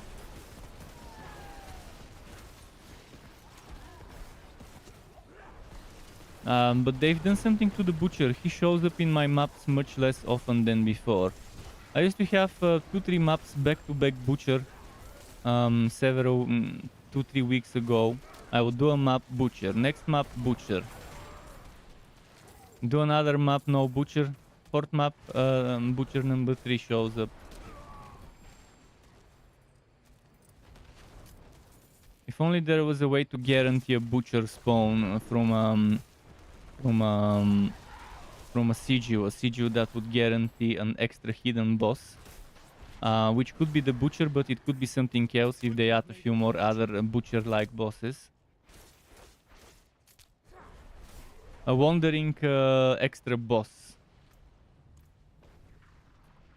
Maybe they could call it the wandering boss encounter, and then it could be the butcher, and they could design 2-3 more, so that when you do that map, you would encounter one of those 3-4 different encounters, and you would have to fight one of them.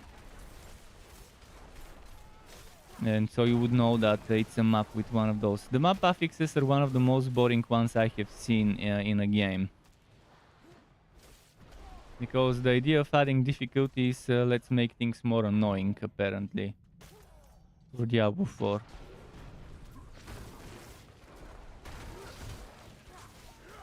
Butcher is a good thing to add difficulty, but again, the map affixes don't have that. Bless you. You're a saint.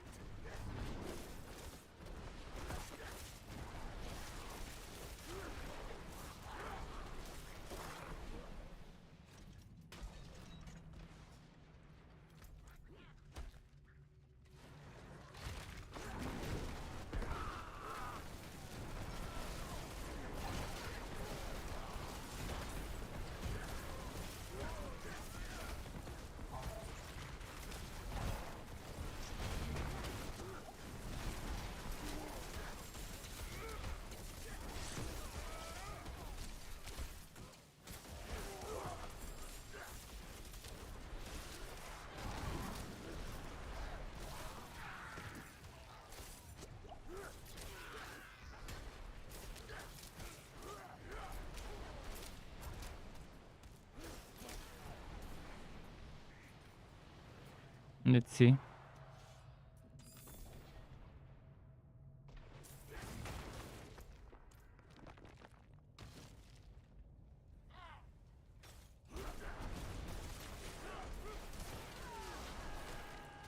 Wouldn't have made it without you.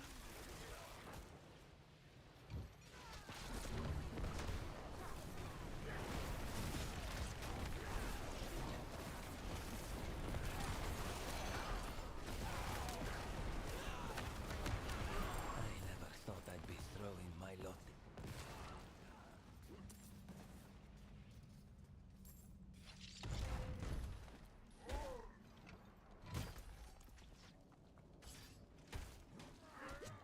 Come on.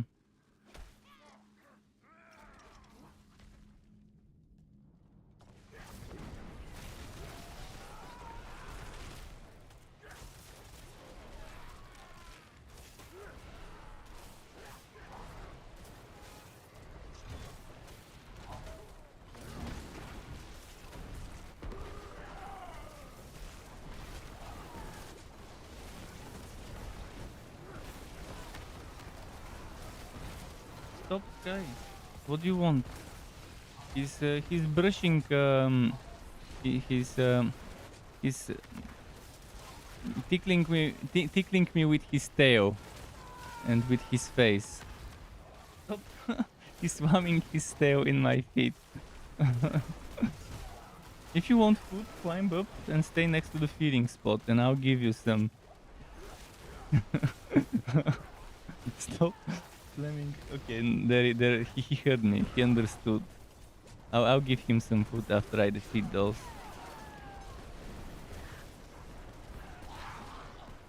The problem is there is nightmare portals, so I'm not safe in this map. Quick. Okay, I gave him some food.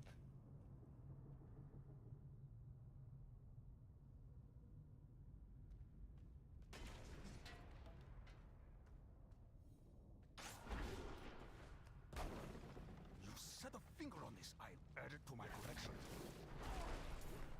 You trying to steal from us?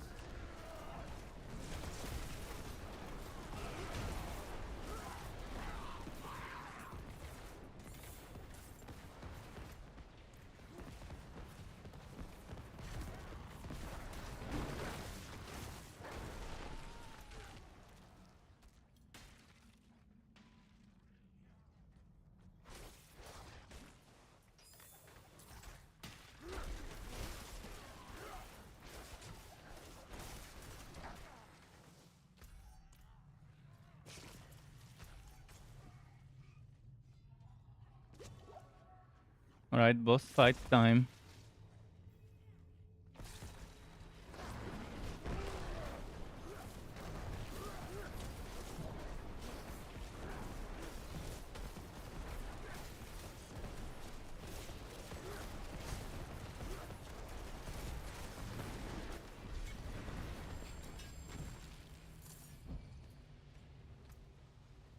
I wonder what the new world boss that we would see would be like.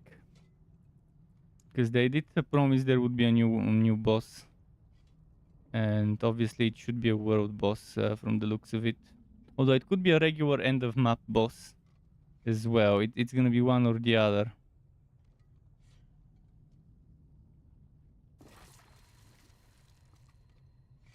The moment.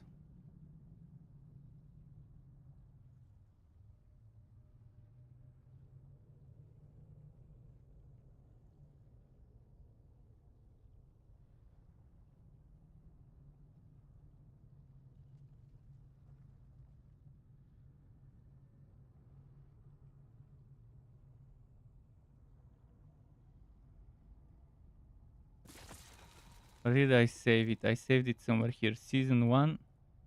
Images season 1. This one boss. It looks like it could be a world boss, but it could also be an end of map boss. For those malignant tunnels.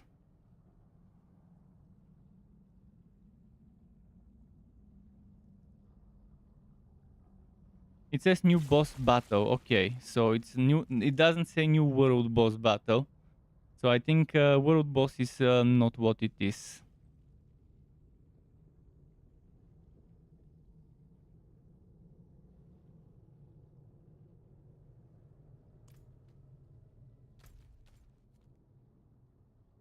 Just a moment. There's some cat hair and some beard hair from me that got stuck into my microphone pop filter. Okay, 2-3 more dungeons and then we're done. This heat is just unbearable.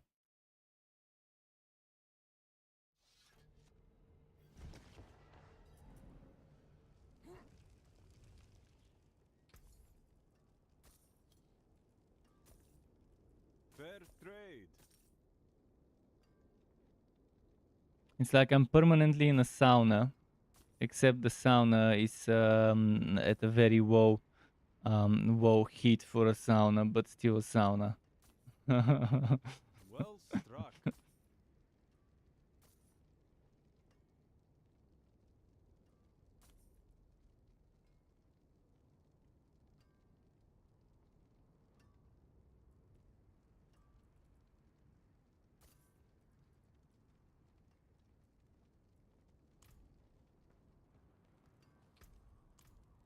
And I do love being in a sauna, but no more than 30 minutes at a time.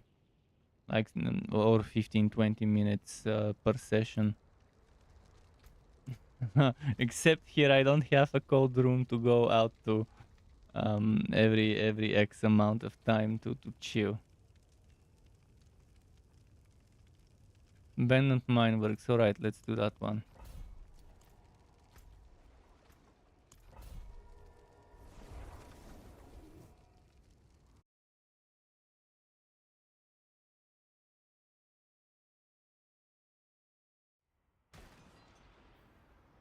Thing is, my werebear could do at level 70 tier 40 nightmare dungeons. This one, I'm not sure I can do 50s with this one at level 80 something, but a build should be able, the reasonable build should be able to do 50s at level 80 something. At level 85 definitely should be able to do it, but I'm not sure I will. I will probably test it when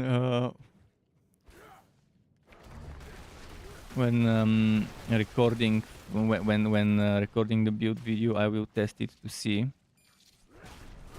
at least 48, 9, 47 or something to see as a benchmark how it performs at that difficulty at this level. But it definitely feels weaker in terms of survivability than what I had on the Werebear setup.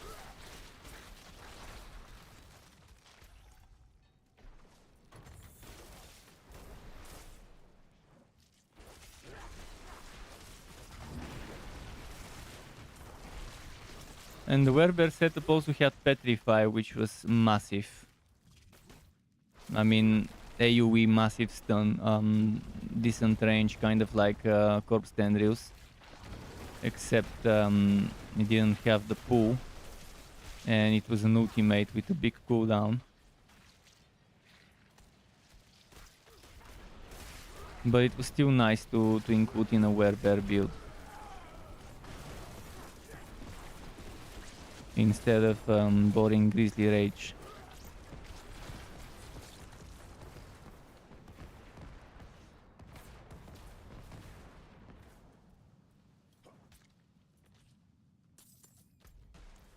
In this build, by the way, if you don't want as much DPS but you want more survivability, it is great to add instead of Cataclysm to use Petrify. Petrify, it's amazing for mobbing. Probably the better ultimate, but not for bosses. For bosses, it's pretty much something you wouldn't want as much, unless they change how much of the stagger bar the stun of Petrify does. Because it's an ultimate, it should shave off at least a quarter of the stagger bar of a boss. At least. To make it reasonable.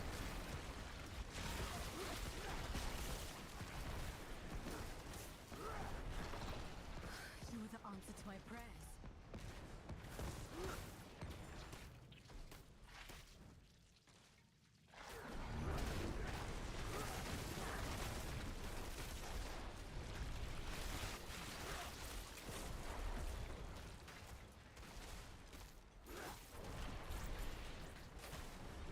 Fuck, I didn't get this.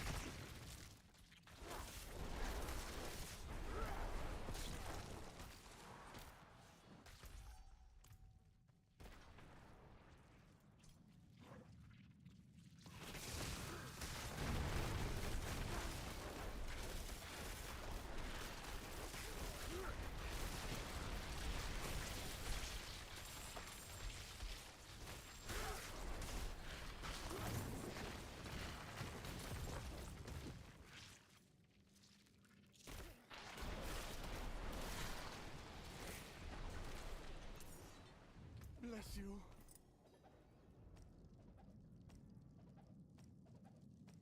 I need the wood filtering. Releasing again without wood filtering is pretty bad in 2023. Sure, it's not a necessity to have an advanced massive wood filter, but you need some basic wood filtering. Just the most basic ones, so I don't see white items on the ground or blue items, so I can't pick white or blue items. Or gems. Just a checkbox for different categories of stuff that one might end up picking up. Thankfully, when they rework gems in the second season,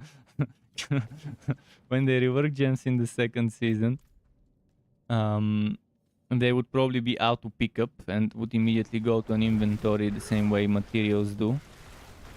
Crafting materials do, which would be nice.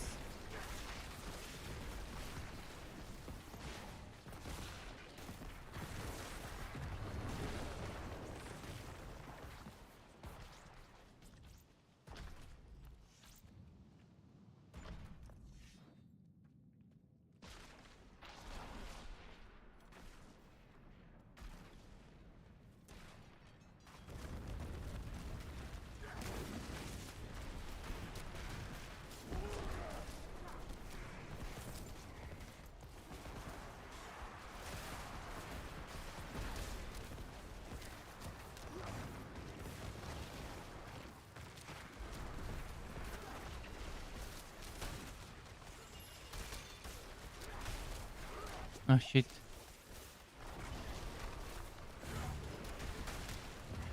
Man, it's this guy that's trouble. The cold enchanted bastard. Look at him. One shot and I'm all... One shot. I can't do a thing against this fucking enemy because it's ranged. Look at that fucking bastard. I'm gonna die because of this shit. Code Enchanted Archer. That should be legal in this game.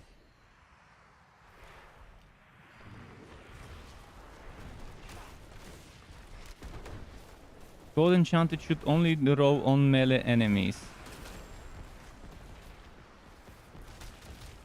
Look at that. They should nerf fucking Code Enchanted to require 4 or 5 hits, not one fucking hit to get frozen. It used to be 2 hits, they seem to have buffed it to no longer need 2 hits and to only need 1 hit. It's fucking silly. It's bad to begin with, but if you're gonna have something this bad, at least balance it. So it's reasonable. If you wanna have something as boring as Code Enchanted as a thing.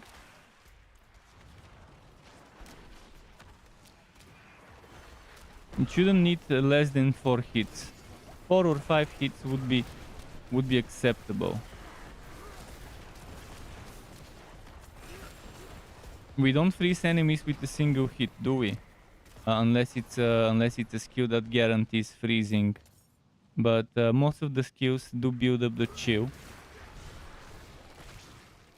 Even Flurry with Code Enchanted, yes, I do it with a single cast, but that one single cast does multiple hits.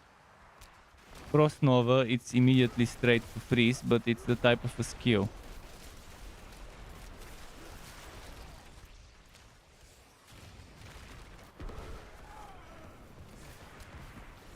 But chill as a mechanic exists, so the enemies should not freeze us with 1 hit.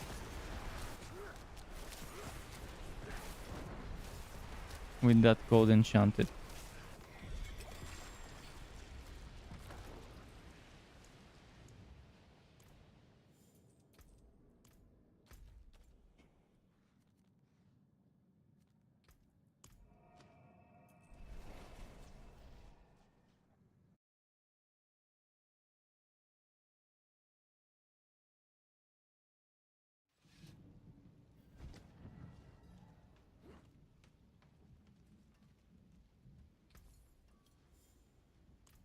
Greetings. How shall I guide my hammer? Better than starting from nothing.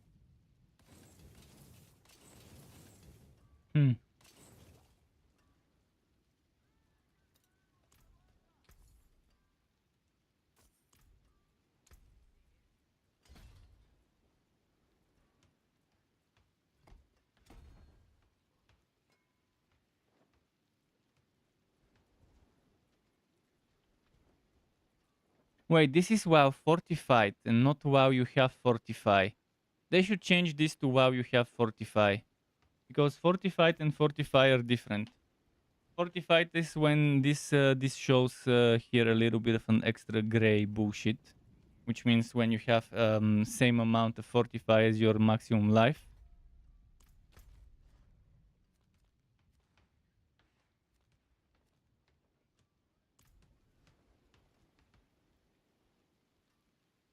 Oh man. Okay, how many more maps? Maybe let's do one more, because it's getting super painful. Critical resist and vulnerable resist and drifting shade. Who wants this? 3 dicks in the same hole. Triple penetration with that stupid map. Fucking the shittiest of the shits, this map. Critical resist, armor breaker. Critical resist, I'd rather not. I'll save the map because it's not a bad one. It's Serpent Slayer, but I'd rather not do it. So let's do this first. Let's do a Zenith. Maybe that's gonna be again my last map of the day. 3 hours 57 minutes of streaming so far, and I'm kind of at my limits now with the heat and with the negative drop rates this game has. I'm making the build video without the unique items, without the game altering mechanics of casting one skill to autocast another one, using quo to trigger storm strike. Without the game altering mechanic of making my storm skills werewolf skills either. I'll have to just do the bare bones in the build, and I don't want to do that, but the game is forcing me to do that. I can't wait 1 month to make a build video just because the items are not dropping. That's bad drop rates where you need to spend a whole month. I mean, I already spent a whole month actually on trying to get this, to be honest. So if 1 month is not enough, then yeah, there is a problem with the drop rates.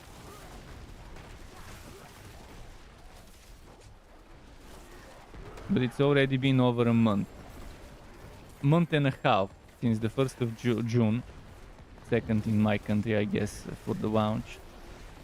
So a month and a half, still haven't seen those items.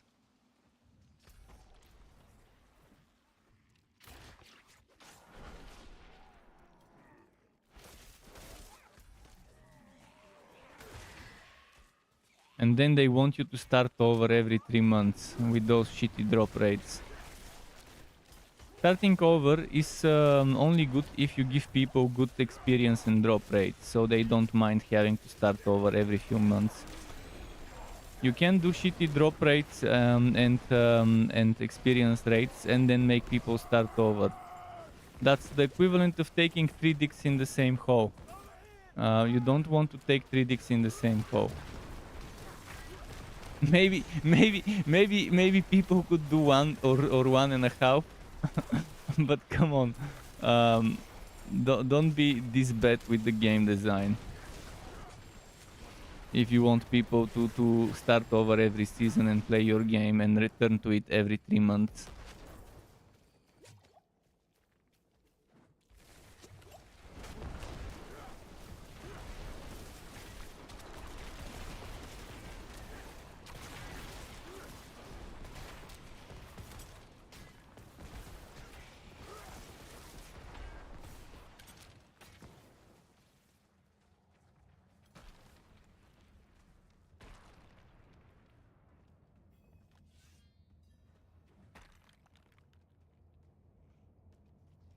How much, by the way, is the level? 13 million is the level from 85 to. Hopefully I don't over level this character, but again, I'm gonna keep it at 85. When I make the video, yeah, tomorrow and the day after tomorrow, in those 2 days. At most, while recording some maps and stuff, I probably could get 86. That's gonna be fine. And then the next build, I'll probably get around level 90. 90 something I would be for the next build. I'm not even sure what I should make for the next one. I want to stay away from werewolf poison, but maybe the next one would be a lance-wide build.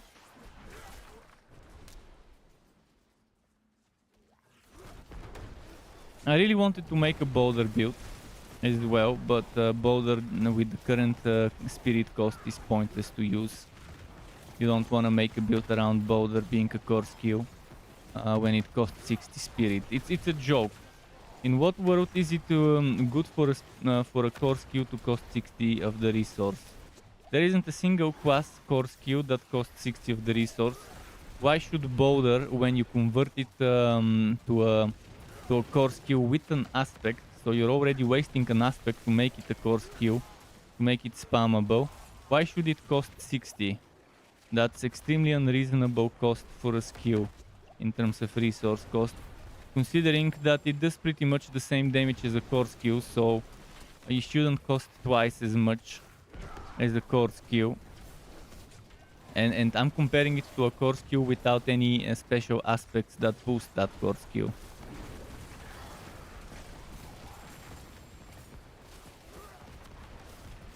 So hopefully we see with that patch some changes to the spirit cost of Boulder to be 30, no more than 35 as a base cost.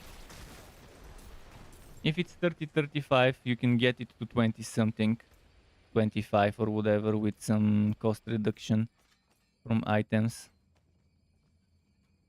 And it could end up becoming a viable option as a spirit dump on builds. In fact, I would love to make this build with the Greatstaff of the Crone, a version of it where instead of dumping the spirit in tornadoes, you're dumping it on Boulder.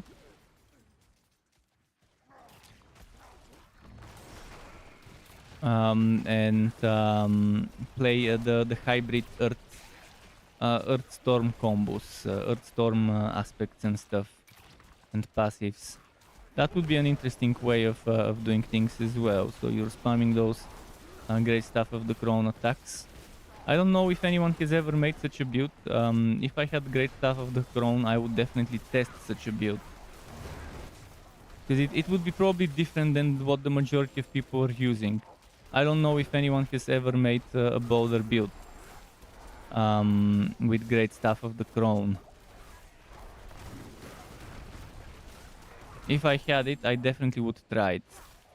And even if it's shit, A tier, B tier, I would still upload it and hope that it eventually gets buffed. We need to popularize the underpowered stuff so that Blizzard could finally get notice of how underpowered some of the stuff is. Main reason why I made my Blizzard build, so that it reaches, maybe in my hopes of it reaching Blizzard and them seeing, okay, this doesn't look right. It doesn't look right on the screen how slowly this build, fully synergized Blizzard build, is clearing stuff compared to something else. But Sorks in the first place, they're pretty much getting one shot after tier 70 or 65 or whatever.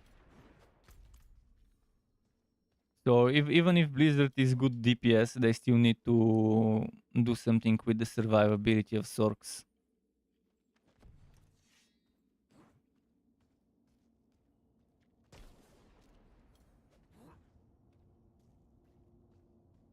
I'm not sure how Sorks with maximum damage reduction from items are still getting one shot. What do Sorks have different than Necrus and Druids? I guess they don't have Fortify. Maybe that's it. Maybe that's the problem. Because Barbarians do have a built-in 10% damage reduction on top of having Fortify. So I know they definitely have that survivability stuff covered. Rogues have certain ways of getting extra damage reduction, like Dark Shroud.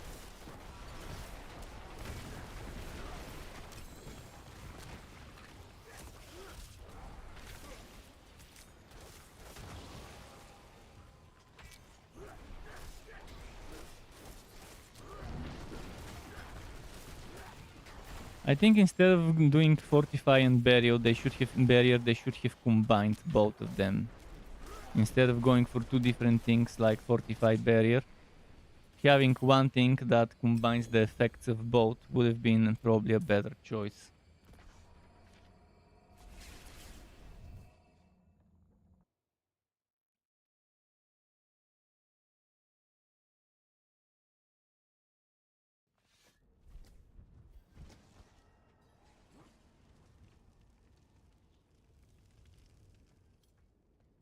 Dark days upon us.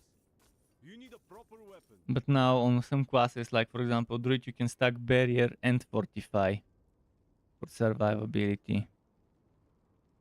Well struck.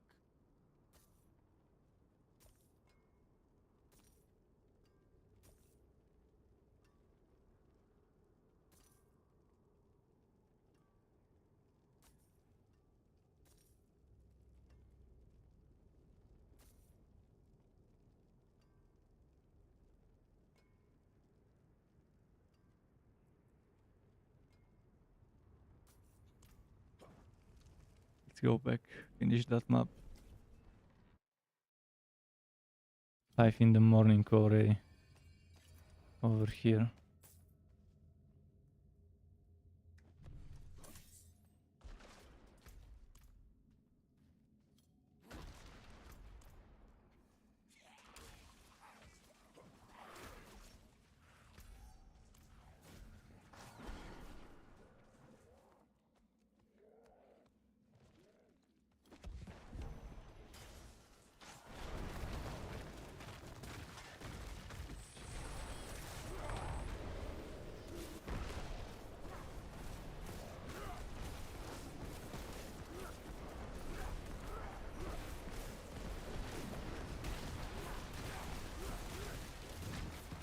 Ah fuck, when did my barrier end? I had a barrier.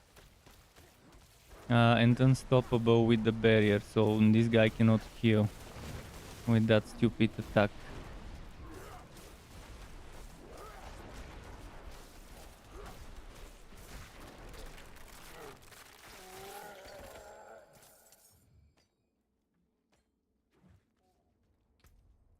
Come on, Bubble.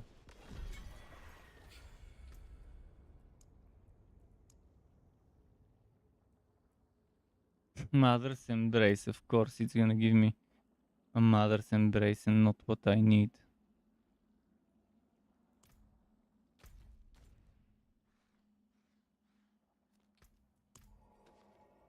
Which Mother's Embrace is this? Number 6 or 7 probably. Maybe, well, on this character probably number 2. But across all 5 characters I've played, this Mother's Embrace is... this Ancestral Mother's Embrace is probably my 7th. I probably have gotten another 3 or 4 regular ones, sacred ones, I mean.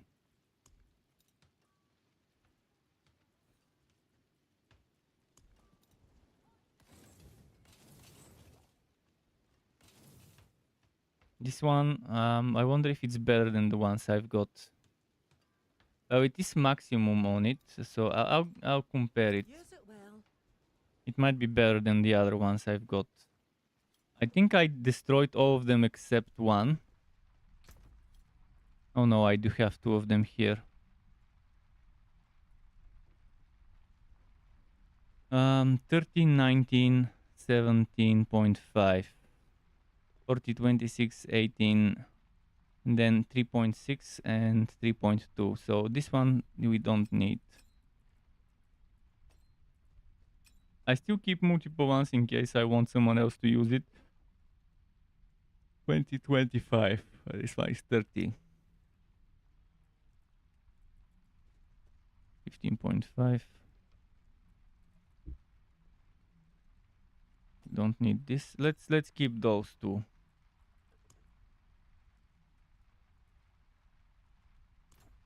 Your bones betray you. They shall soon serve me. The beast is within you.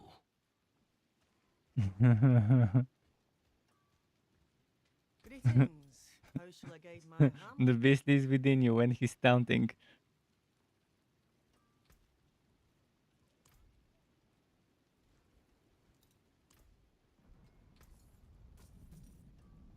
Show your teeth.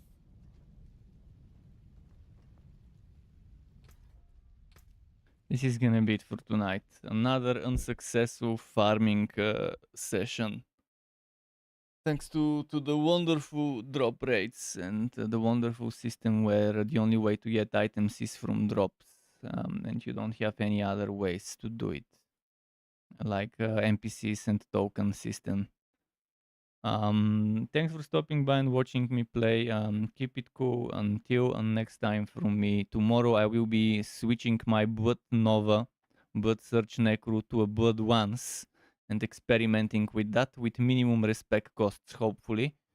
To see how it will play out as a Blood Lancer, because I've always wanted to try a Blood Lancer, but I wanted to try the Blood Search more, so I did Blood Search first.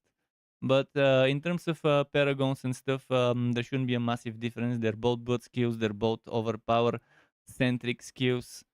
Except one of them is close targets. The other one could work with close or with distant. So we'll see how that goes. Keep it cool until next time from me, and goodbye.